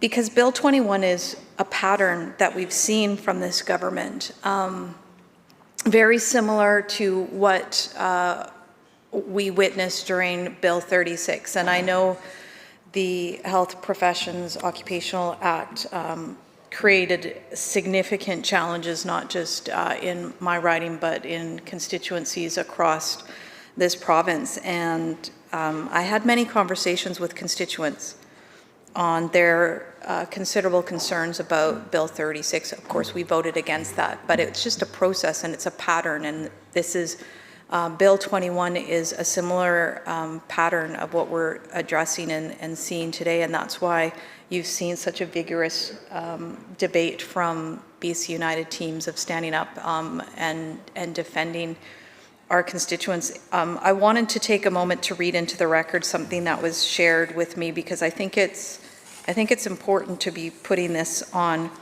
record. And so I'll just read their words. Today we stand at a crucial crossroads in our society's journey towards maintaining a delicate balance between government authority and individual freedom. Government overreach in its many forms poses a fundamental threat to the principles of self-governance and self-regulation that lie at the heart of a free and democratic society. It is a phenomenon that transcends political ideologies and party lines, for its implications are felt by citizens of all walks of life, irrespective of their beliefs or their affiliations. At its core, government overreach signifies a breach of trust between the government and those entrusted with the governance. It occurs when the powers vested in government institutions are abused or extended beyond their intended scope, encroaching upon the rights and liberties of individuals with adequate justification or recourse. However, amidst these challenges posed by government overreach, there lies an opportunity for us to reaffirm our commitment to safeguarding the principles of self-governance and self-regulation. It is incumbent upon us as citizens and stakeholders of democracy to hold our elected representatives and government institutions accountable for their actions. We must demand greater transparency in the decision-making process, ensuring that policies are formulated and implemented in the best interests of the people they serve. We must advocate for the protection of our fundamental rights and liberties, resisting any attempts to curtail them in the name of expediency or security. Moreover, we must actively participate in shaping the future of our society by fostering a culture of civic engagement and democratic participation. We can empower ourselves and future generations to resist the encroachment of government overreach and uphold the values of liberty and justice for all. Madam Speaker, that is what we are trying to do today. We've heard from people across this province concerns with this bill, a request to take time to go out and do further consultation, that voices have not been heard, concerns about the impacts that this will have similar to Bill 36. And for all of those who spoke up on Bill 36, I encourage you to speak up on this bill as well.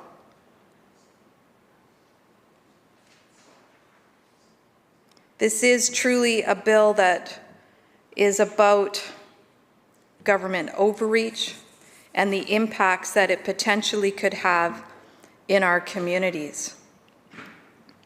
I wanted to take a moment as well to read into the record in a 1982 decision, the year that the Canadian Charter of Rights and Freedoms came into force, when Justice Etsy of the Supreme Court of Canada articulated the essential importance of an independence bar. And Justice Etsy said, "The independence of the bar from the state in all its pervasive manifestations is one of the hallmarks of a free society.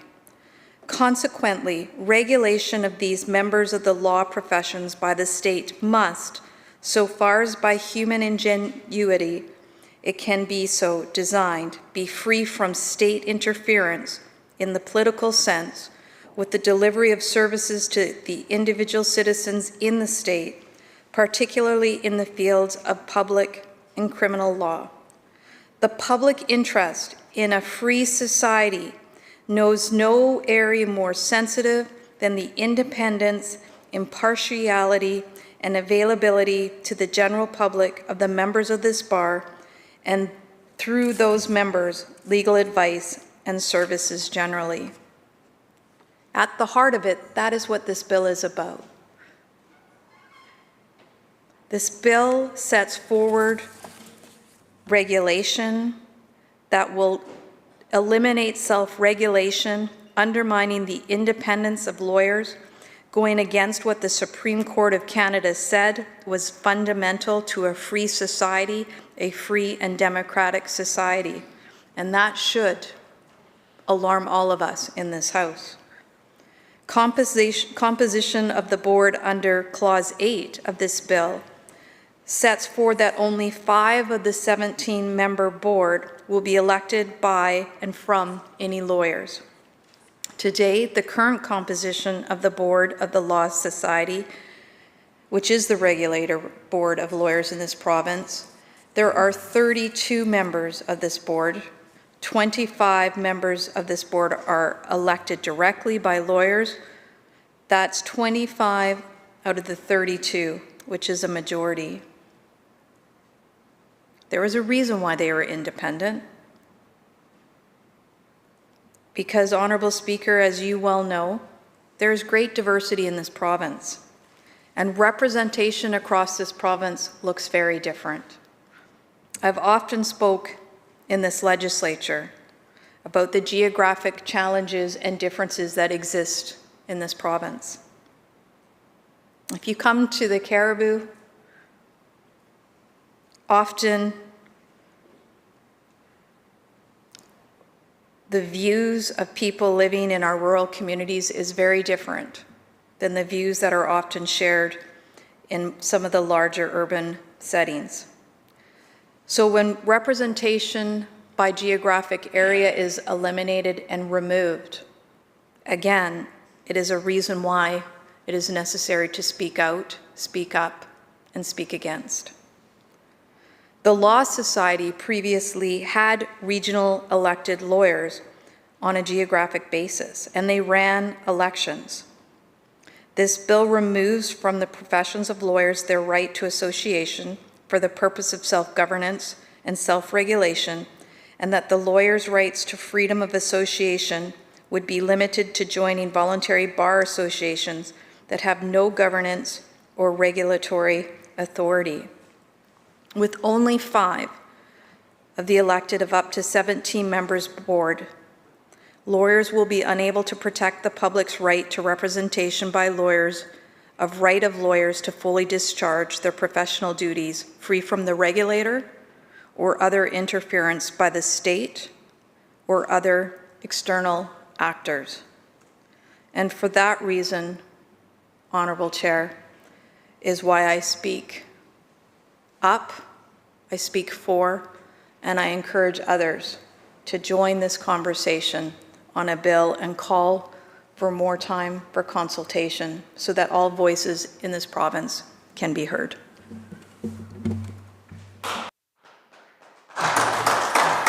Thank you, member. Seeing no further speakers,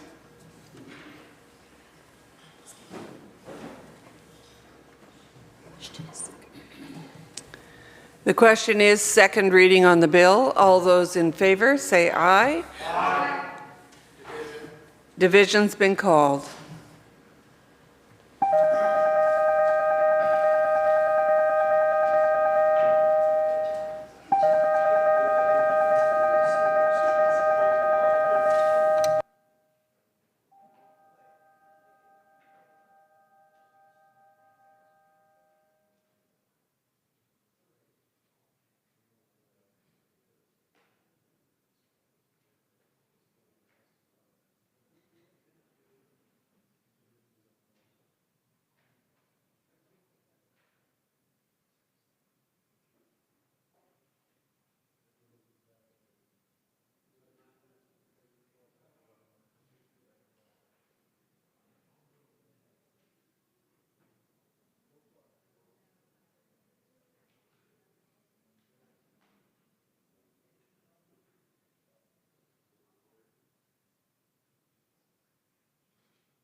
Members, the question is second reading of Bill 21, the Legal Professions Act. Those in favor, please stand.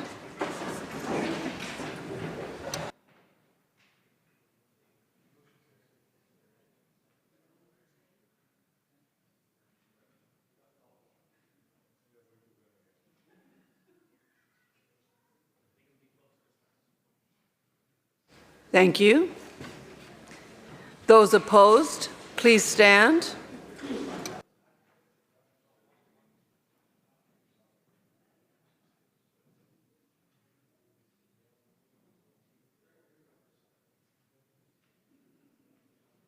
Thank you. The clerk will canvass those online. Emily Chen. I vote aye. Minister Cullen. I vote aye. Minister Dean. I vote aye. Emily DeYoung. I vote nay. Emily Glumac. I vote aye.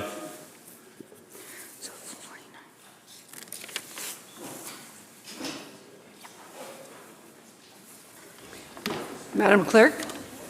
Those voting aye: Chandra Herbert, Parmar, A. Singh, Babchuk, Coulter, Lord, Chow, Bear, Kang, Heyman, Osborne, Cullen, Baines, Malcolmson, Bailey, Mercier, Brar, Rutledge, Starchuk, Phillip, Yao, Leonard, R. Singh, Whiteside, Farnworth, Callon, Eby, Conroy, Sharma, Dix, Fleming, Dean, Rankin, Ralston, Alexis, Sims, Simons, Elmore, Glumac, Routley, Donnelly, Green, Anderson, Chant, Dykeman, Padden, Begg, Chen, and Walker, 49.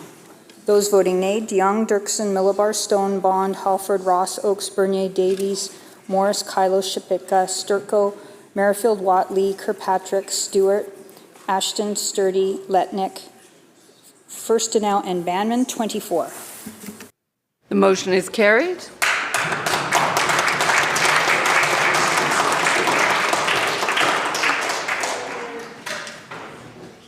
Recognizing the Attorney General. I move that the bill be committed to a committee of the whole House to be considered at the next sitting of the House after today. Members, you've heard the motion. All those in favor say aye. Aye. Those opposed say nay. Motion is carried. Government House Leader. Thank you, Honourable Speaker. In the main House, we call a committee of the whole for Bill 24, Energy Statutes Amendment Act.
We'll call the Committee of the Whole to order. We're dealing with Bill 24, the Energy Statutes Amendment Act 2024.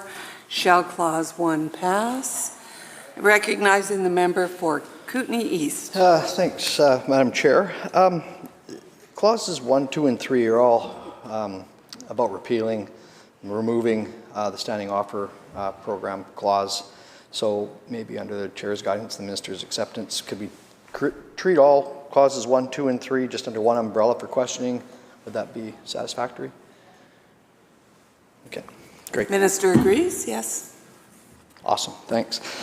Just to get to the chase here, and maybe the most obvious question, what is the government's feeling about removing, repealing Part 4 of the Clean Energy Act and all subsequent clauses to remove the standing offer program? What is the rationale behind that?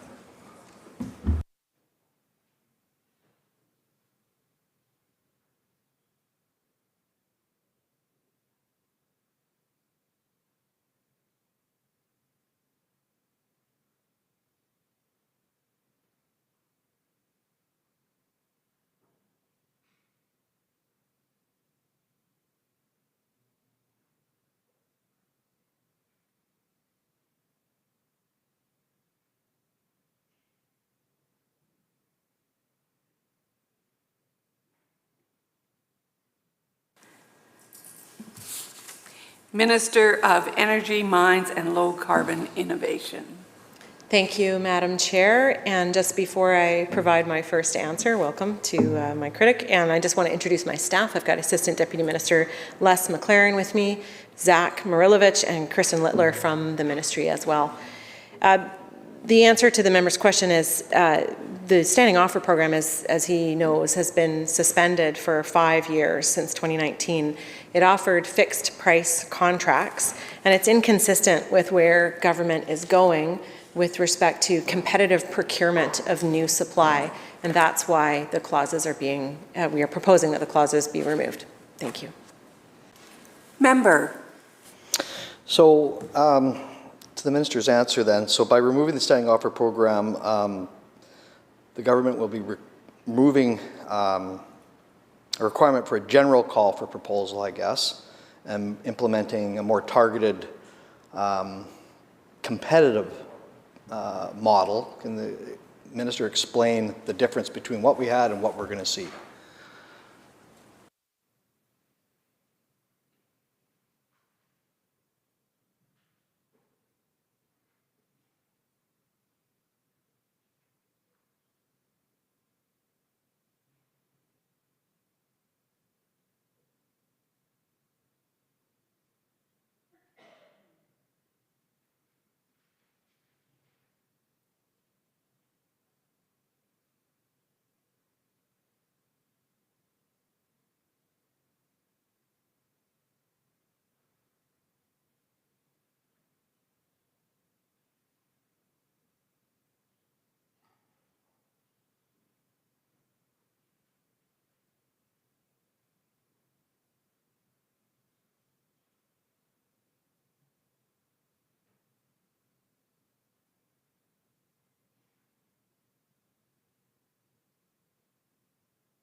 Minister. Thank you, Madam Chair. So with the standing offer program, fixed price contracts were offered at about $120 per megawatt hour. A key difference is that through the competitive procurement process that the Spring 2024 Call for Power provides, for example, it's more consistent with a long run marginal cost of energy from BC Hydro through their IRP of about $70 per megawatt hour. So quite a bit cheaper, meaning more affordable for ratepayers as well. And that's a key goal here, is to obtain least cost new supply for affordability. A second distinction between the standing offer program and the new competitive call for power is the requirement in the new call for minimum 25% First Nations ownership. The previous standing offer program did not require First Nations ownership. Member. Thank you, Chair. Thanks to the Minister for that. So she gave me a couple answers there, one on the minimum requirement of 25% Indigenous owned. That's great news. The other part on the cost factor, where some of those longer term contracts, I guess energy purchasing agreements, were at $120 per megawatt hour, as in comparison to $70 per megawatt hour with this proposal. Would that change, would that cost change in time, that $70?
Minister. Thank you, Madam Chair. So factors that could affect the cost in the future in subsequent calls, for example, might include inflation, differences in the physical geography of a site where an independent power project takes place and the cost that might be associated with that, but also on the flip side, on offsets by the advances in technology and because solar and wind, for example, are becoming more affordable or cheaper over the long term, that could impact the price as well. Thank you. Member. Thanks. Would the supply of power be a factor?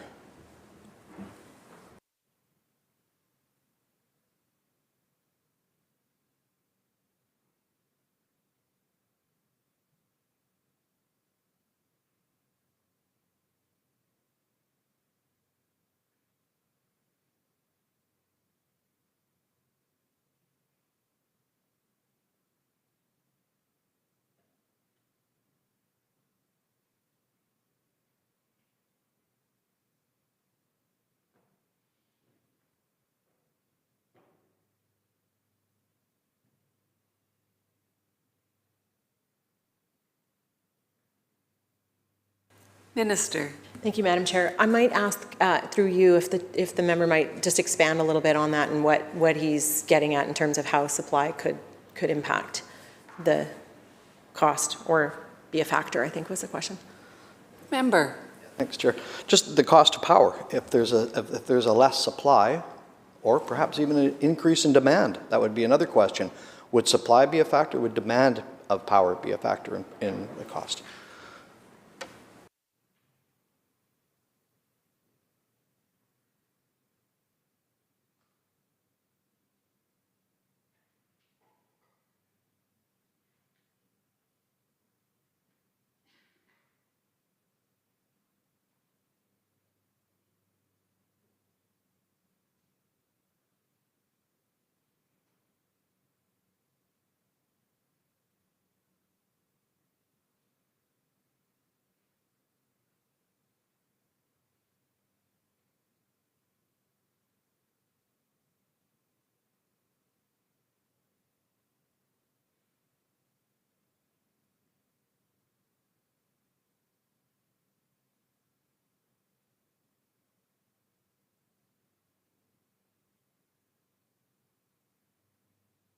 Minister.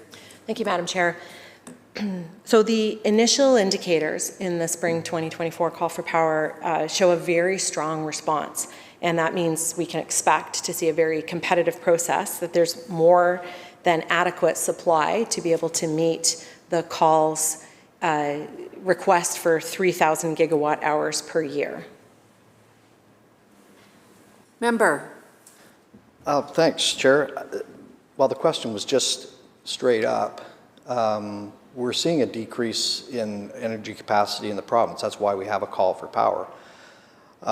Would increased demand in the future with a shortened supply, we've seen droughts throughout the province and throughout the country, throughout the world, decreasing our electrical capacity in dams throughout the world. Would this increased demand in the future, as we're trying to electrify the economy and everything else, as well as the demand for power in some of these drought-ridden states in the south of the border, would that combination impact the $70 per megawatt hour that the minister has noted?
Minister. Thank you, Chair.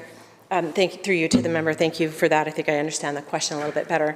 And yes, of course, the reason for the 2024 call for power is because of the forecast of demand. And although Site C is coming online, we know that adding 3,000 gigawatt hours a year through the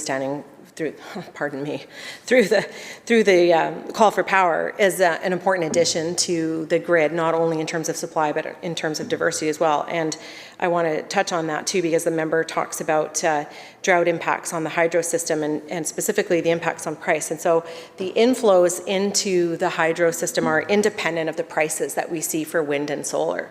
So although we are, looks like in a second year of a drier year, 2 years in a row of drought, that does not impact the prices of wind and solar, and thus would not be expected to impact the bids that we'll see through the call for power. And I think it's important now too to make the point that despite being in 2 dry years, obviously looking at the span of years where some are wetter and some are drier, and that's one of the benefits of a really resilient backbone of hydro reservoirs that way, and another reason why diversification by integrating renewables like wind and solar into the system will make it stronger in the long run. But to simply answer the member's question, no, I don't think that the drought or that the drought will impact the bids that we'll see for wind and solar projects coming into the call for power. Member. Thanks, Chair. I just need to understand a little bit more, because the minister said that it's independent. Wind and solar is going to be, pricing is going to be independent of the pricing of electricity. Two different types of power, I guess, is what she's trying to say.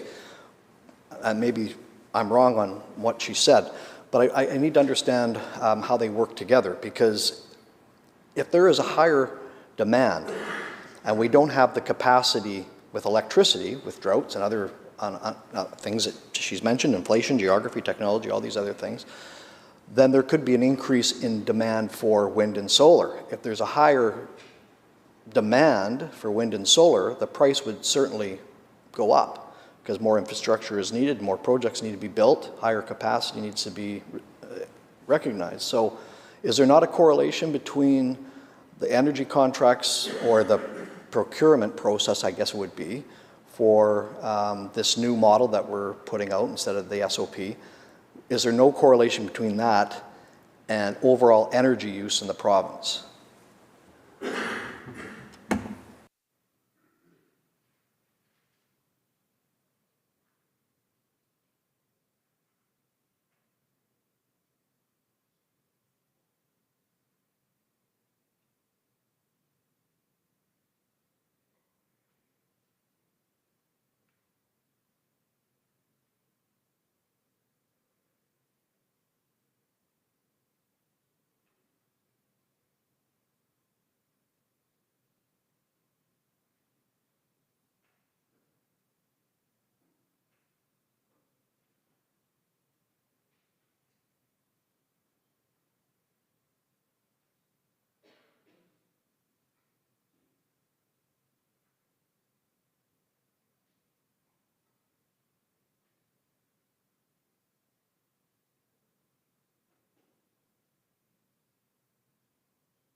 Minister. Thank you, Madam Chair. To the member's question around whether there's a correlation between the price that would be paid for energy and the call for power and overall energy use, the answer is none that we're aware of. I mean, as demand grows, the call for power and future calls for power will add more renewables into the system. And we expect to see the price paid in those future calls will be influenced by the factors that I already listed: technology, geography, inflation. And the cost of technology, wind and solar, is not impacted by the fact that there is a drought. The reservoir system and over a series of years, the way that water reservoirs are balanced and load is managed is not going to impact the prices that are bid on this call for power. Member. All right, thank you. Was BC a net importer or exporter of power last year?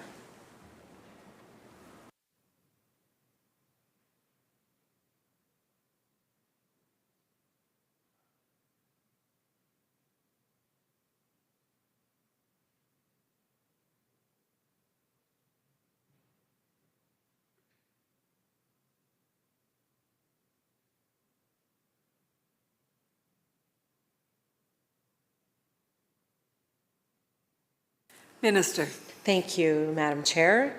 Last year, BC was a net importer of electricity. Over the last 5 years, taken all together, we are a net exporter. Over the last 15 years, of those 15 years, in 8 years, we've been a net exporter, and in 7 years, a net importer. Thank you. Member. Sorry, 2023. We're not through 2024 yet. Was 2023 net importer, net exporter? Minister. That is correct. In 2023, we were a net importer. Member.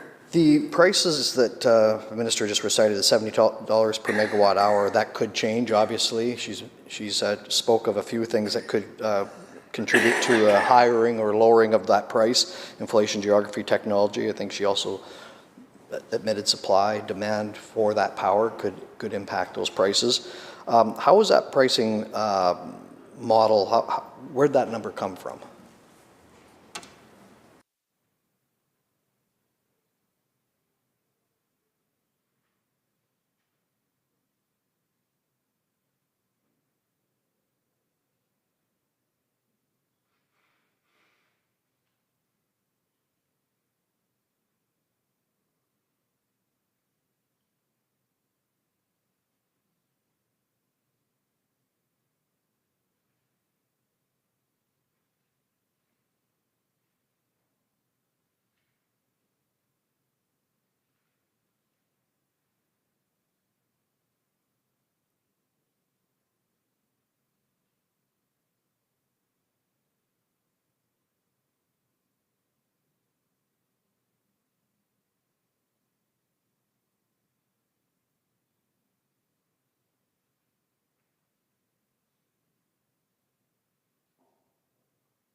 Minister.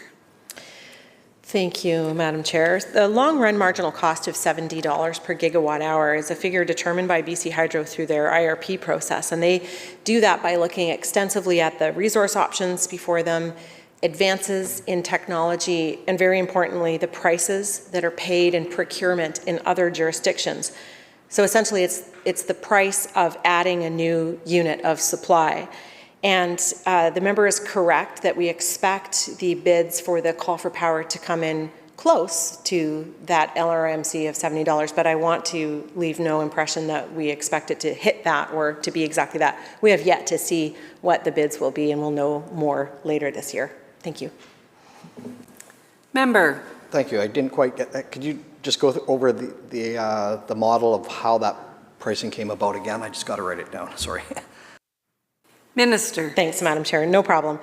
So it was determined by BC Hydro through their integrated resource planning process, and they look at resource options before them.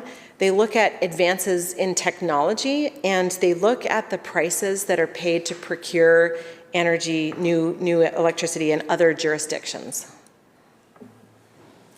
Member. Thanks, Chair. The $120 per gigawatt hour that was recited on the standing offer program, APAs, how was that number derived at?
Minister.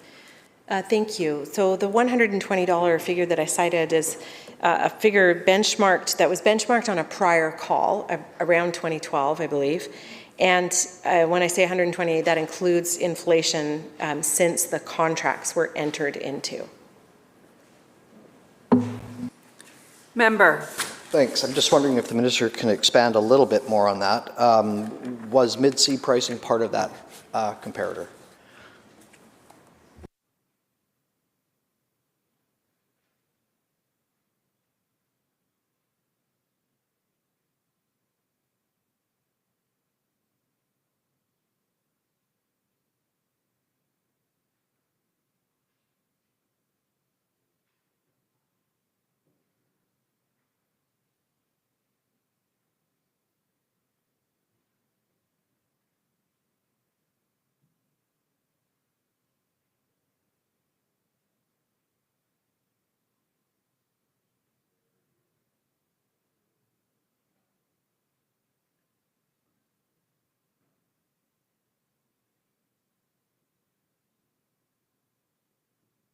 Minister. Thank you, Madam Chair. No, it wasn't. This was based on acquiring supply from the market in BC, not from the Pacific Northwest, where the mid-C price pertains. Member. Thanks. Could the minister just explain then the two different pricing models between the 120 and the 70? Seems like there's a bit of a difference. I mean, maybe it's just because those are a long time energy purchasing agreements and they have different factors, but maybe the minister can just let me know what the difference is between those two and why they're different.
Minister.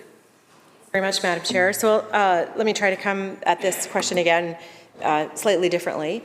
The $70 long-run marginal cost is, again, it's the cost of adding a new unit of supply today.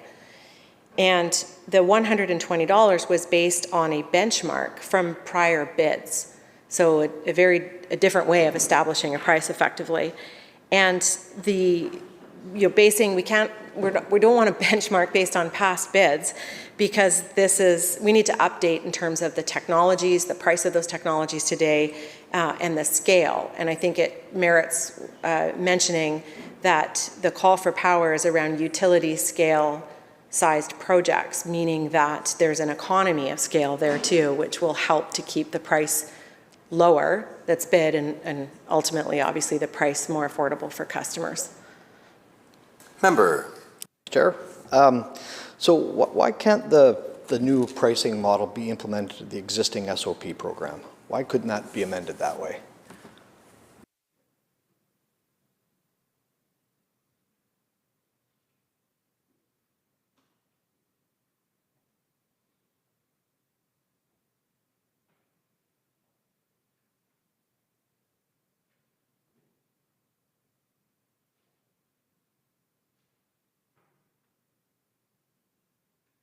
Minister. Thank you. Welcome, Chair. I think the simplest answer is that they're two incompatible systems, fundamentally, that the standing offer program was a fixed price contract, and the call for power is a competitive procurement process. So it uses the forces of the market as people bid in to give the best price that they can, and that's going to help us keep the cost of electricity down for British Columbians. Member. Thank you, Chair. So what would the minimum project size be for the new model?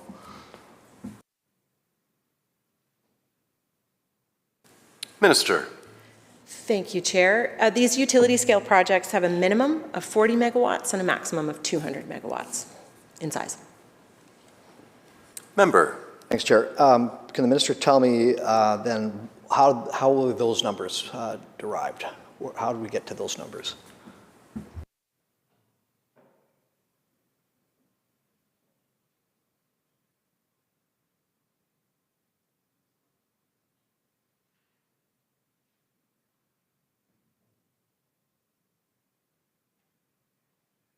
Minister. Thank you. So we undertook, or BC Hydro undertook, an extensive consultation process working with industry and with First Nations, and the sizes were derived through that process.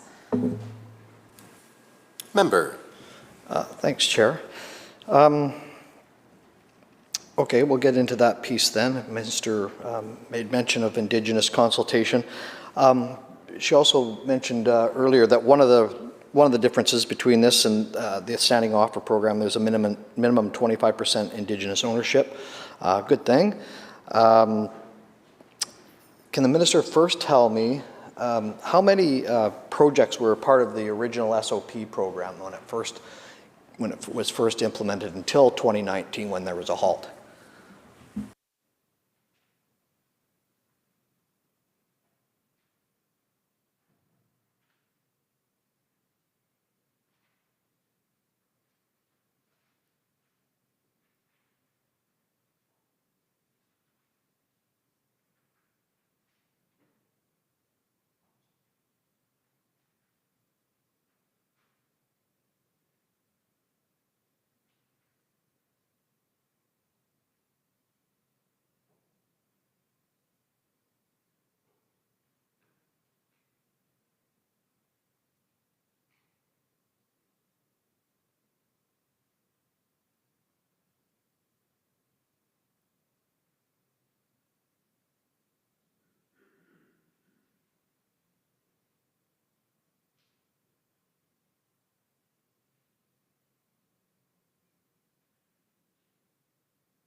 Minister.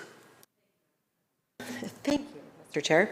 The answer is there were 25 projects under the standing offer program. Member. Oh, okay, thank you, Chair. I might have miscounted. I got 26.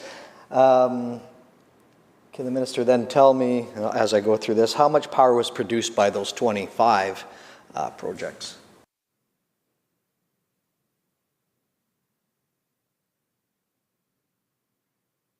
Minister. Thank you. A total of 160 megawatts and 530 gigawatt hours per year. Member. Okay, thank you, Chair. I'm looking at the website and on the applications and the projects that were part of it. Well, those are EPAs, sorry. Once again to the minister, so under the SOP program, there was 25 projects representing 136 megawatts. Is that what you? Minister. 160 megawatts and 530 gigawatt hours per year. Member. Thank you, Chair. Can the minister then tell me how many of those SOPs were indigenously owned or partly owned?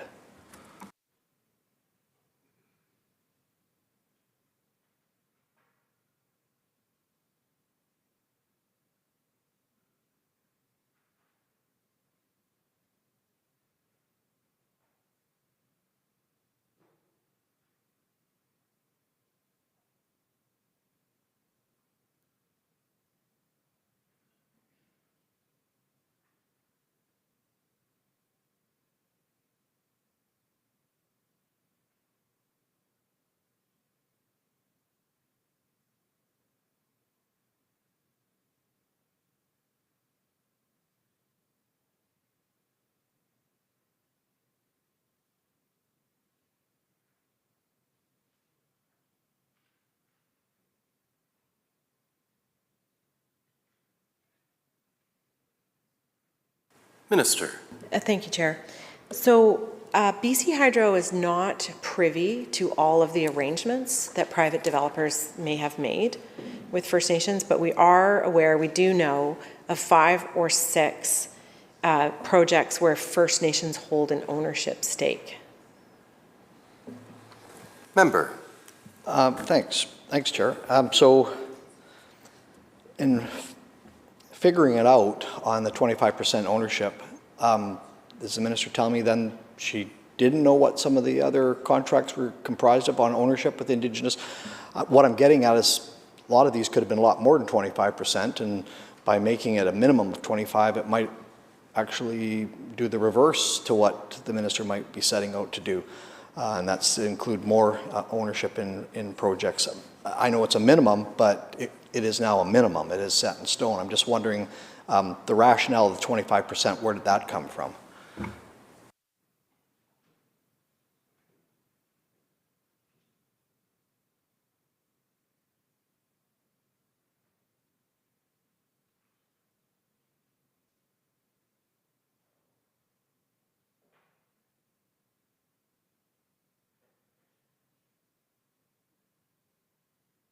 Minister.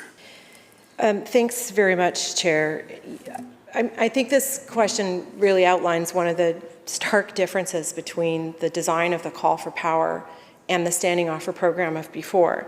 And that is that it was never transparent what a minimum ownership or any ownership by First Nations in a power project would be. So like I said, although BC Hydro is not privy to commercial arrangements or precise IBAs that power developers may have had or developed with First Nations, the clear criteria of this new call for power that there must be a 25% minimum ownership stake for First Nations, and additionally that there are credits given through the evaluation process for ownership up to 51%, in fact, to offer even more incentive for First Nations ownership.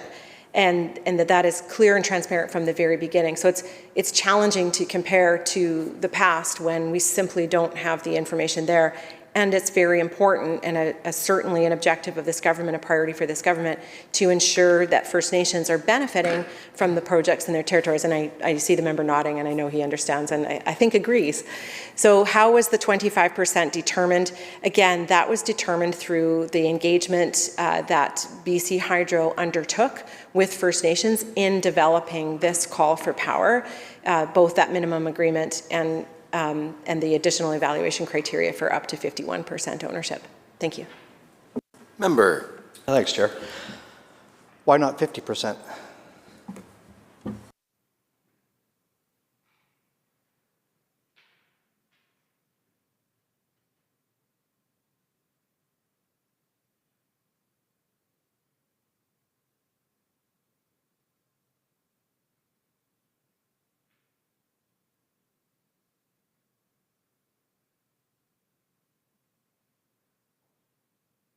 Minister. Thank you, Chair.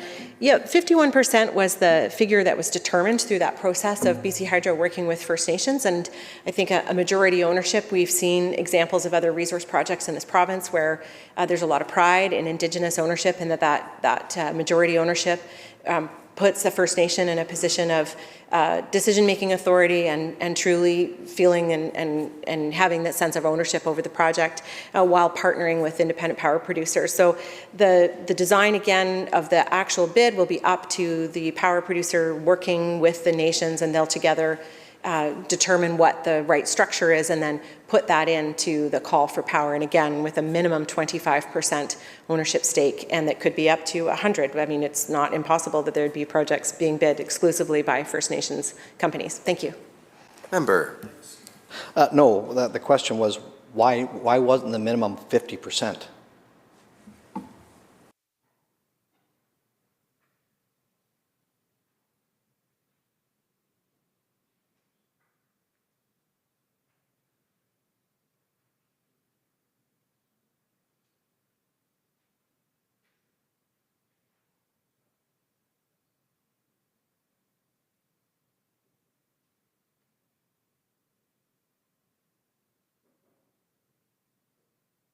Minister. Thank you, Chair. I think the simplest answer is that is what came out of the engagement between BC Hydro and First Nations. That there'd be a minimum 25%, but 50% is fine too. Member. Thanks, Chair. So it's the minimum I'm asking for, and the Minister said it's because of the consultation between BC Hydro and First Nations. It's hard to believe that a First Nation wouldn't want to be an equal partner, 50%, 50-50. I mean, that's, to me, the definition of partnership. So I guess I'll ask the question on how many Indigenous First Nations were consulted before this bill was tabled. So let's even go back a month. So what are we into now? We're getting close to middle May, almost 1st of May. So I guess maybe April 1st. By April 1st, how many nations were consulted?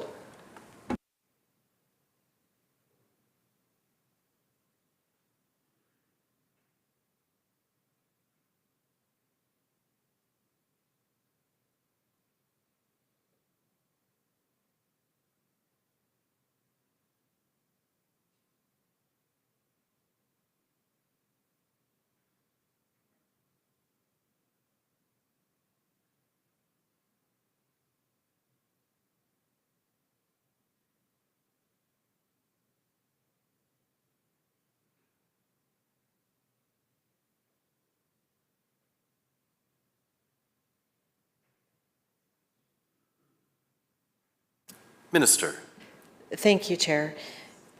I don't have those numbers before me today of how many First Nations or which First Nations or First Nations organizations specifically were engaged by BC Hydro, because I think that would have been a great estimates question. But I think with respect to these clauses in the bill, maybe this is a conversation we can continue offline. Thank you. Member. Thanks, Chair. Well, estimates was last week, so after a week of maybe getting some more information on that, because it's an important question. The Minister is talking about how important 25% ownership of these new independent power producing projects, how important it is to have First Nation participation. I asked the question, why not 50%? That seems like fair to me. That's 50-50. And the fact that the Minister doesn't maybe even have a ballpark, can we say of the over 200 First Nations in the province, was there over 100 consulted or less than 100?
Minister.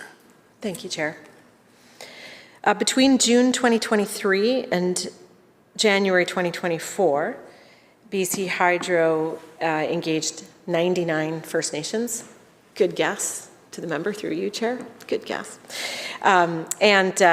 This was done in 42 meetings with individual First Nations and a number of individuals that were also spoken with as well. Thank you. Member. Oh, thanks, Chair. Maybe not a guess. So, of the 99, what did that consultation look like then? How engaged was the minister with these consultations? Was it a letter that was sent out saying this is what we're planning on doing, or was it an actual weighted discussion that looked for specific input? And how many discussions would the average nation receive in coming up with the 25% and the cost changes and everything else?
Minister.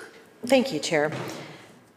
In the work that BC Hydro did engaging the nations, they would have sent a notification to all nations. And then, as I mentioned, there were 99 nations that they ended up engaging with directly. I mean, signaling those nations that were, I would assume, those nations that were most interested in this.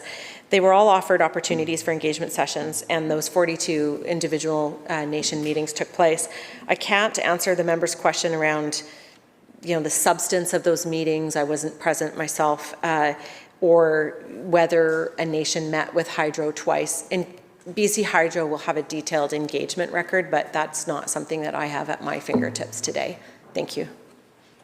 Member. Thanks, Chair. So how confident is the minister then that that DRIPA was applied to these negotiations or these consultations?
Minister.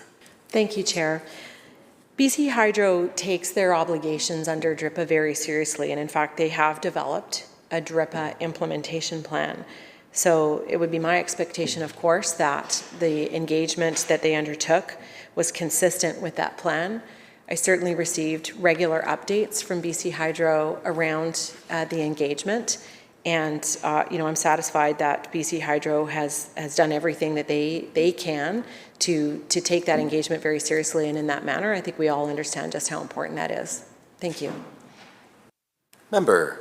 Thanks. Can the minister tell me then who in BC Hydro, under whose guidance that plan was implemented, those consultations were implemented?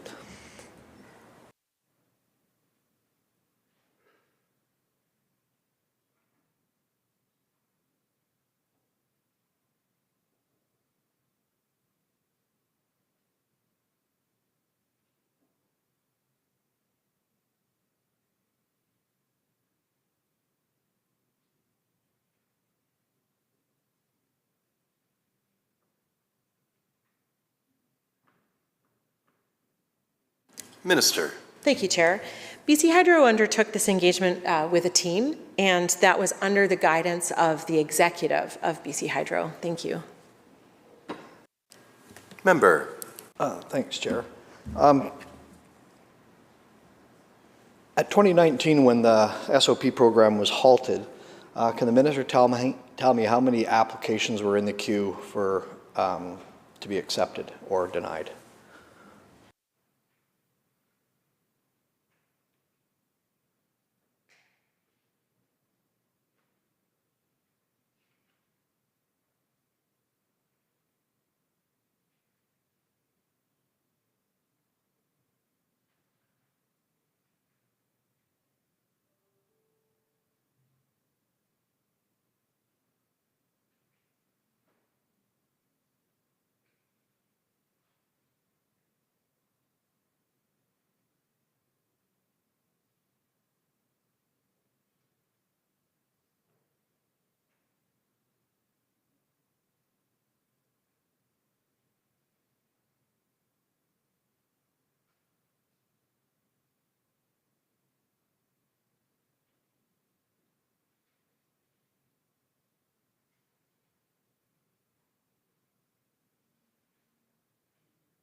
Minister. Thank you, Chair.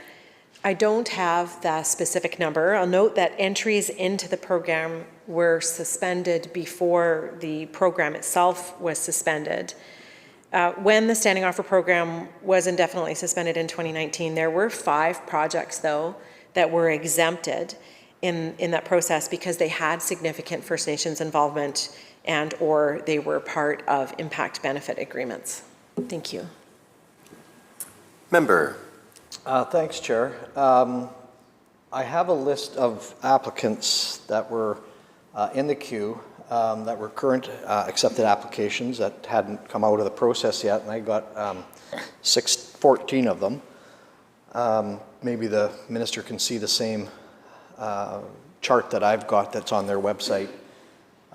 It starts out with the 14 projects, starting with Narwiti Wind project, and ending with the got some really complicated ones.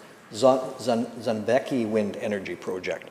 I think it was a total of 137 megawatt hours. Can the minister Just maybe, does she see that chart that I have? And is that accurate on the applications that were that were on hold when that came to an end? If I might remind the member that we're not to read from technology, and so if he's able to get it printed out or something like that, that would help him, because I'll have to remind him again if he does.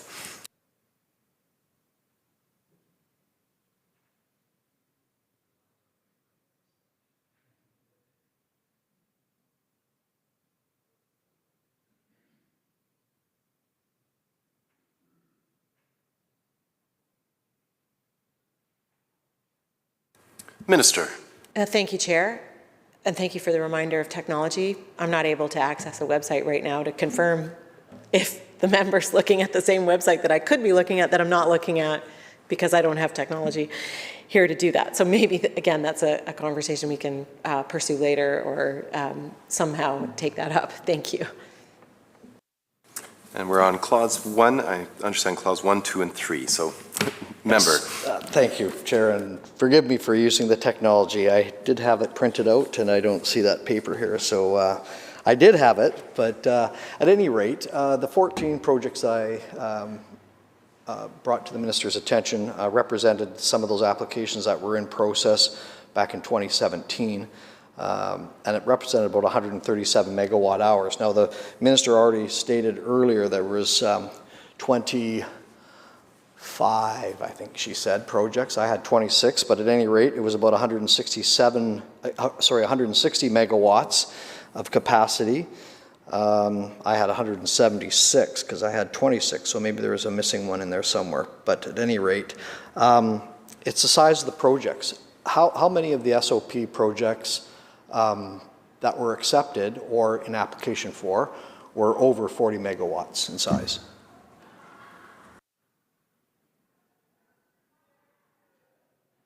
Minister. Thank you, Chair. None, because there was a 15 megawatt maximum. Thank you. Member. Thank you, Chair, and that was a pretty easy question, I guess, and I knew the answer, but I needed to hear it because with the new project and the new procurement on competitiveness,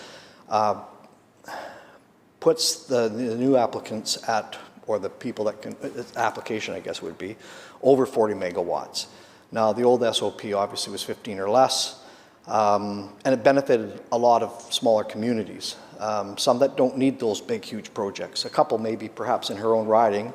I can't even, now without the technology, I can't remember them, but the minister probably knows. I think there's Canoe River project, I believe, and there was another one, another First Nation community, I believe, in her riding that benefited from these SOPs. So I guess the question is, with the smaller projects, and I can understand why BC Hydro would want to participate in only those projects over 40 megawatts, because after a certain critical mass of building infrastructure, they become a little bit more sustainable. However, that's not the right fit across the province and how diversified we are, in that some of these smaller communities don't need 40 megawatts. The minister, I'm just doing some rough math, but for every 1 megawatt of power, it represents about 400 homes. Some of these projects don't need, 40 times, 400 homes. So maybe the minister can answer the sustainability on all this. Sometimes it's a bit of a lost leader when you're looking at these smaller projects that are like 2, 5, 10 megawatts in size. And there is some, there's some give and take there to make sure that the community is looked after. Will this new program essentially eliminate those smaller calls for power in smaller communities?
Minister.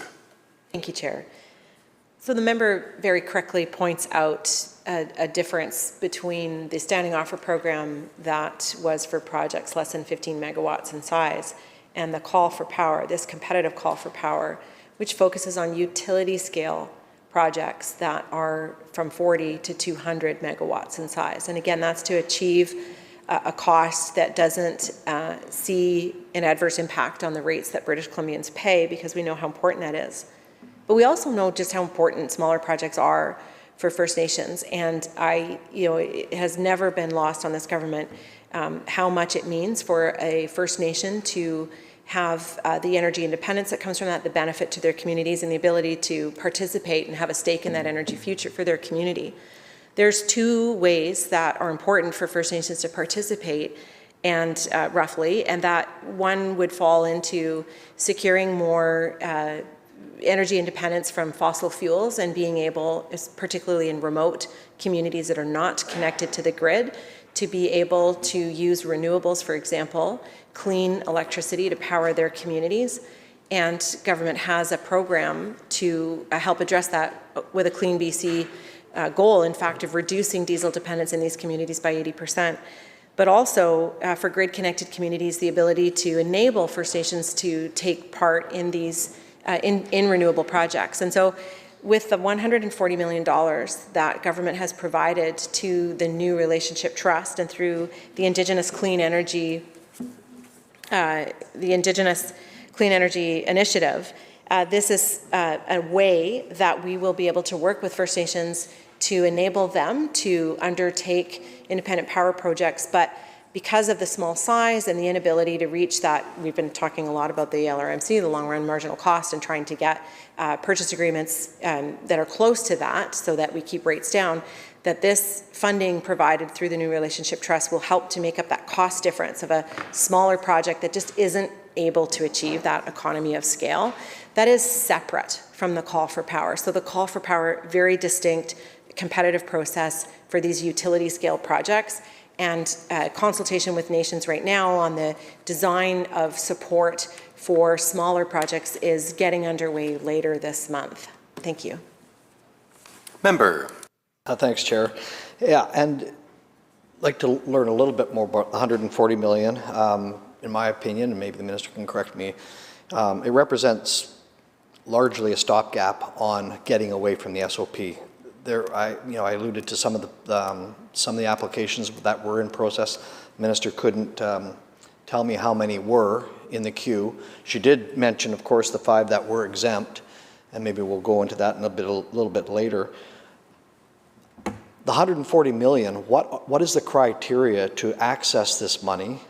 Who can access, and is there a limit on when they can not access it anymore?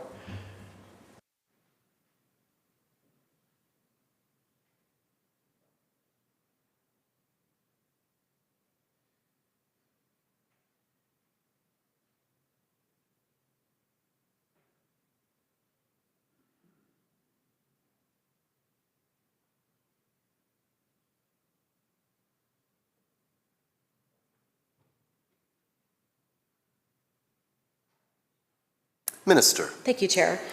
That has not been determined yet, and because the engagement between BC Hydro, Pacific Can, my ministry, and First Nations is just getting underway, that's precisely what that engagement is about designing that program and how it can best support First Nations. Thank you. Member. Thanks, Chair. Well, a little disappointing because if we're going to do away with the program that was beneficial to not only communities in the minister's riding, but across the province, and to those smaller projects that are under 40 megawatts in size, that are doing their darndest to get off of fossil fuels. I think of the North Coast, for example. If there's a nice run-of-river program going on for the last 5 years, that they haven't been able to participate, to be putting in place their 5 megawatt project and putting that power to the grid and making themselves come off fossil fuels. So in the last 5 years, when we were going through this process of limiting the SOP, why was this program not identified in more detail to the point right now where we're going through a bill to get rid of the SOP, but we don't know how that gap is going to be bridged. Who's going to receive it, how they're going to receive it, and when they can expect to receive it. So can the minister perhaps comment on why is this not clear before this bill is passed?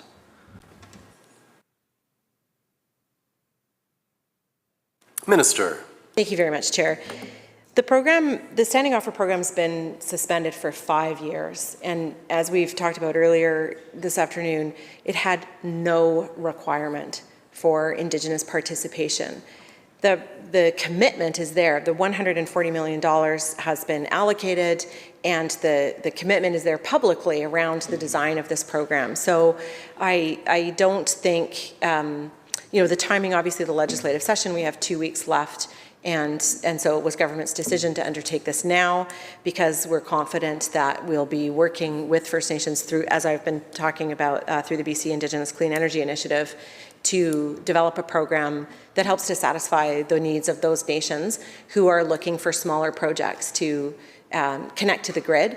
But I just want to be clear in separating out those remote communities that are not connected to the grid, who are reducing their dependence on diesel, for example. There's a separate program that government has to support those nations in doing so. Thank you. Member. Thanks, Chair. So the minister said something interesting. Because there's only 2 weeks left, the government feels confident enough to get it out. So is that the criteria of putting this bill forward today? Because there's only 2 weeks left and we haven't crossed all our T's and dotted all our I's, but we're going to do it anyways? Minister. Thank you very much, Chair. Yeah, like I said, government has made a clear commitment to work with First Nations on this. The $140 million has been passed through budget and allocated, and the program engagement, as I described, is going to be getting underway in just a few weeks from now. And I'm confident that we're going to be able to develop a program that, again, has First Nations ownership. And I do want to draw the distinction once again. The previous standing offer program had no requirement for Indigenous participation. Thank you. Member. Thanks, Chair. But they did. There were Indigenous ownerships. The minister can't say because there was no clarity or transparency, but clearly there was Indigenous participation. I totally applaud 25%. That shouldn't make up the bill. That could be part of the SOP. The minister doesn't give any confidence to me at all. She's confident the $140 million is there, but she can't tell us who and when and why and where and all the questions on how to access this money. And it goes back to the consultation process. I can tell you firsthand, I talked to several First Nations about this. And at first, well, I'll say for sure, at least a month ago, I talked to 4 that had no idea that this was happening. And then within the last couple of weeks, I've got calls back saying, oh, we just talked to somebody from the ministry saying that this program is, don't worry about it, that we're covered. And I'm hearing that from the minister now on this $140 million. And I think that's part of the consultation, because I heard it from at least a couple that, well, they got the 140, yeah, it's going to come our way. But the minister doesn't explain who's going to get it. And my only question is, why isn't that in place so that when we're going through this bill in committee stage, that we can be clear that it's going to the right people for the right time? And I guess the other question would be, does this include non-Indigenous communities? There's a lot of communities out there that have equal challenges that may not be Indigenous. Would this $140 million apply to them as well?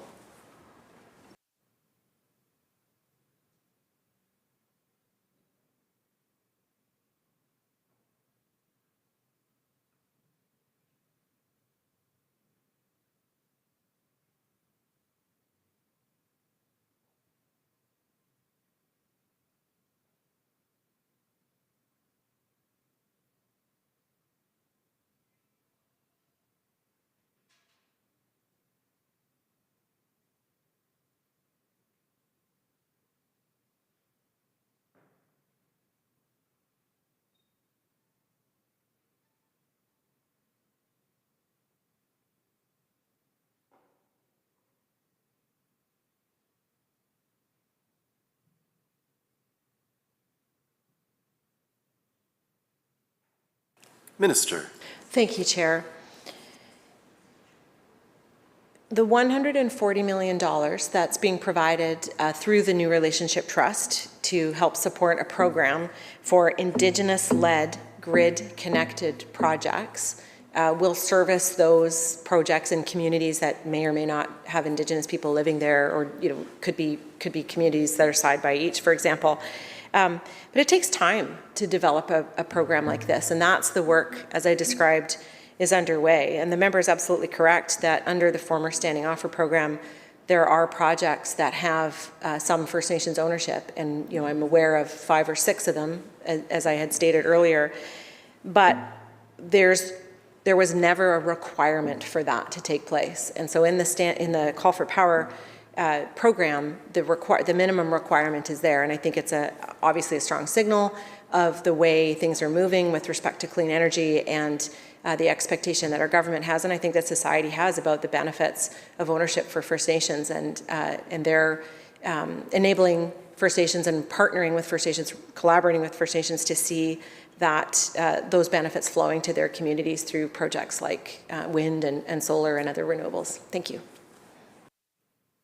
Member. Thanks, Chair.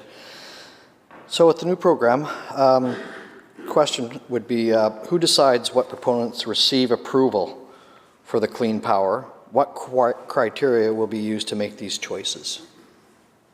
Minister. Thank you. If the member is referring to the program that's to be developed with through the New Relationship Trust and the $140 million there, then the question can't be answered because the program is not developed yet, and that is the consultation that's just getting underway now. Thank you. Member. Thanks, Chair. Maybe I'll frame it differently. I apologize. Just for the new program that's coming, the 40 megawatts or higher, who decides what proponents receive approval for these projects, and what criteria will be used to make these choices?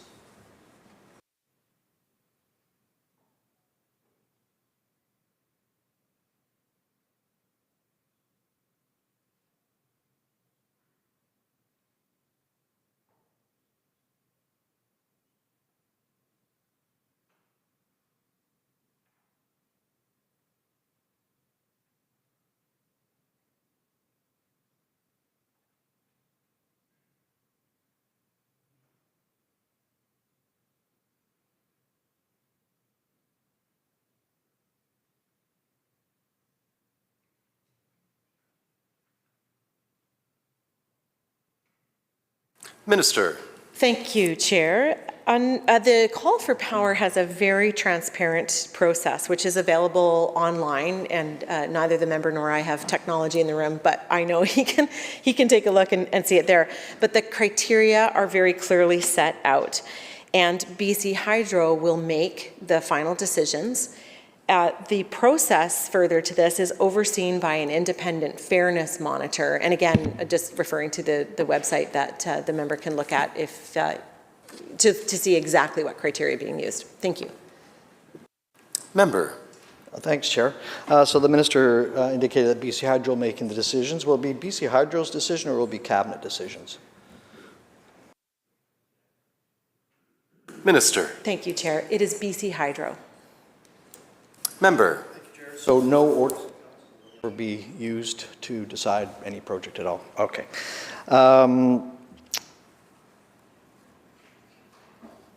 So BC Hydro's had to make these allocations in the past, but now there's a more potential, there are far more potential users for the clean power that BC Hydro can supply, including LNG, hydrogen plants, expanding housing needs.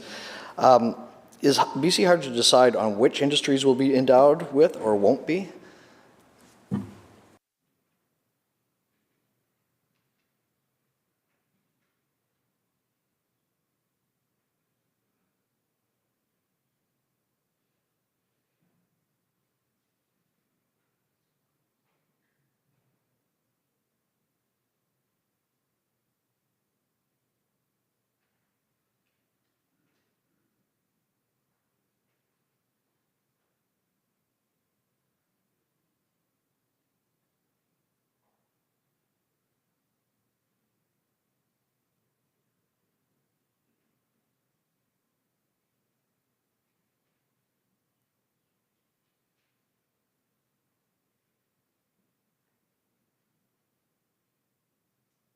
Minister.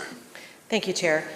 BC Hydro has a tariff under which it supplies its customers, a BCUC approved tariff, and it has an obligation to serve those within its service territory.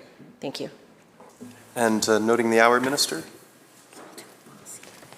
And Chair, noting the hour, I move that the committee rise and report progress and ask leave to sit again. Members have heard the question. All those in favour? Aye. Opposed? Carried. Thank you for the energizing discussion. This committee is adjourned.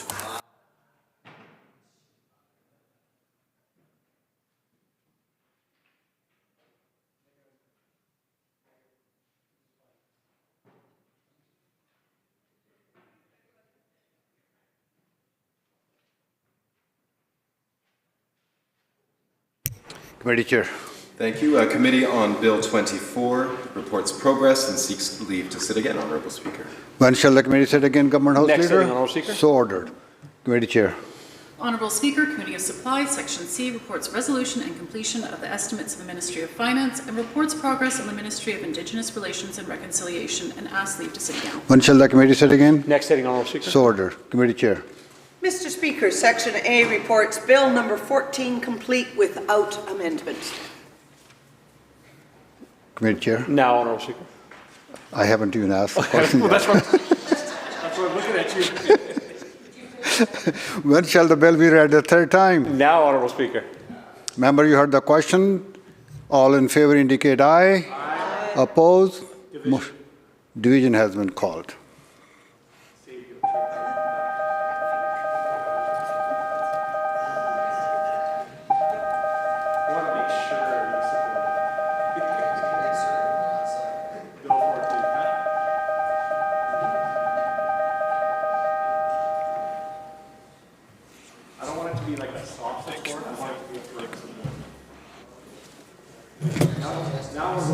It sounded okay, but I want you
Members, the question is third reading of Bill number 24, Energy Statutes Amendment Act 2024.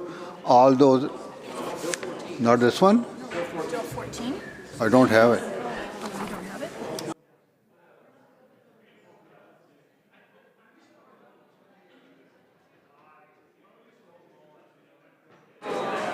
All right, correction.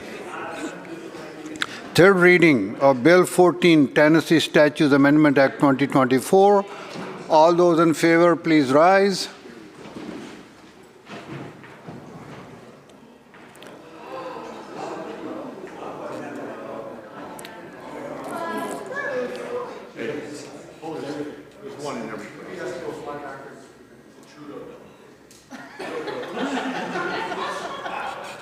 Thank you. Be seated. Those who oppose, please rise.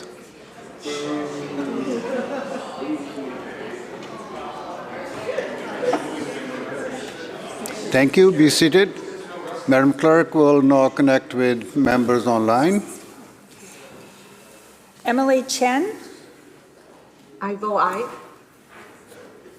Minister Dean, I vote aye. and MLA Glumac.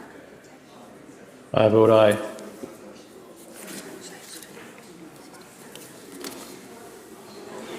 Those voting aye, Chandra Herbert, Parmar, Asing, Babchuk, Coulter, Lord, Chow, Bear, Kang, Heyman, Osborne, Baines, Malcolmson, Bailey, Mercier, Brar, Rutledge, Starchuk, Yao, Leonard, Arsing, Whiteside, Farnworth, Callan, Conroy, Sharma, Dix, Fleming, Dean, Rankin, Ralston, Alexis, Sims, Simons, Elmore, Glumac, Routley, Donnelly, Green, Anderson, Chant, Dykeman, Padden, Begg, Chen, Dirksen, Millibar, Bond, Halford, Ross, Oakes, Bernier, Davies, Morris, Kylo, Shapitka, Sturko, Merrifield, Watt, Lieb, Kirkpatrick, Stewart, Ashton, Sturdy, Letnick, Taggart, Olson, and Walker, 68. Those voting nay, Banman 1. Motion carried.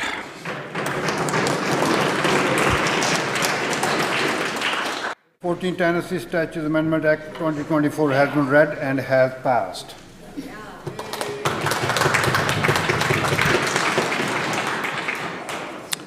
Government House Leader. I move the House now adjourn. Member, you heard the question. All those in favor indicate aye. Aye. Opposed? Motion carried. This House stands adjourned until 10 a.m. tomorrow.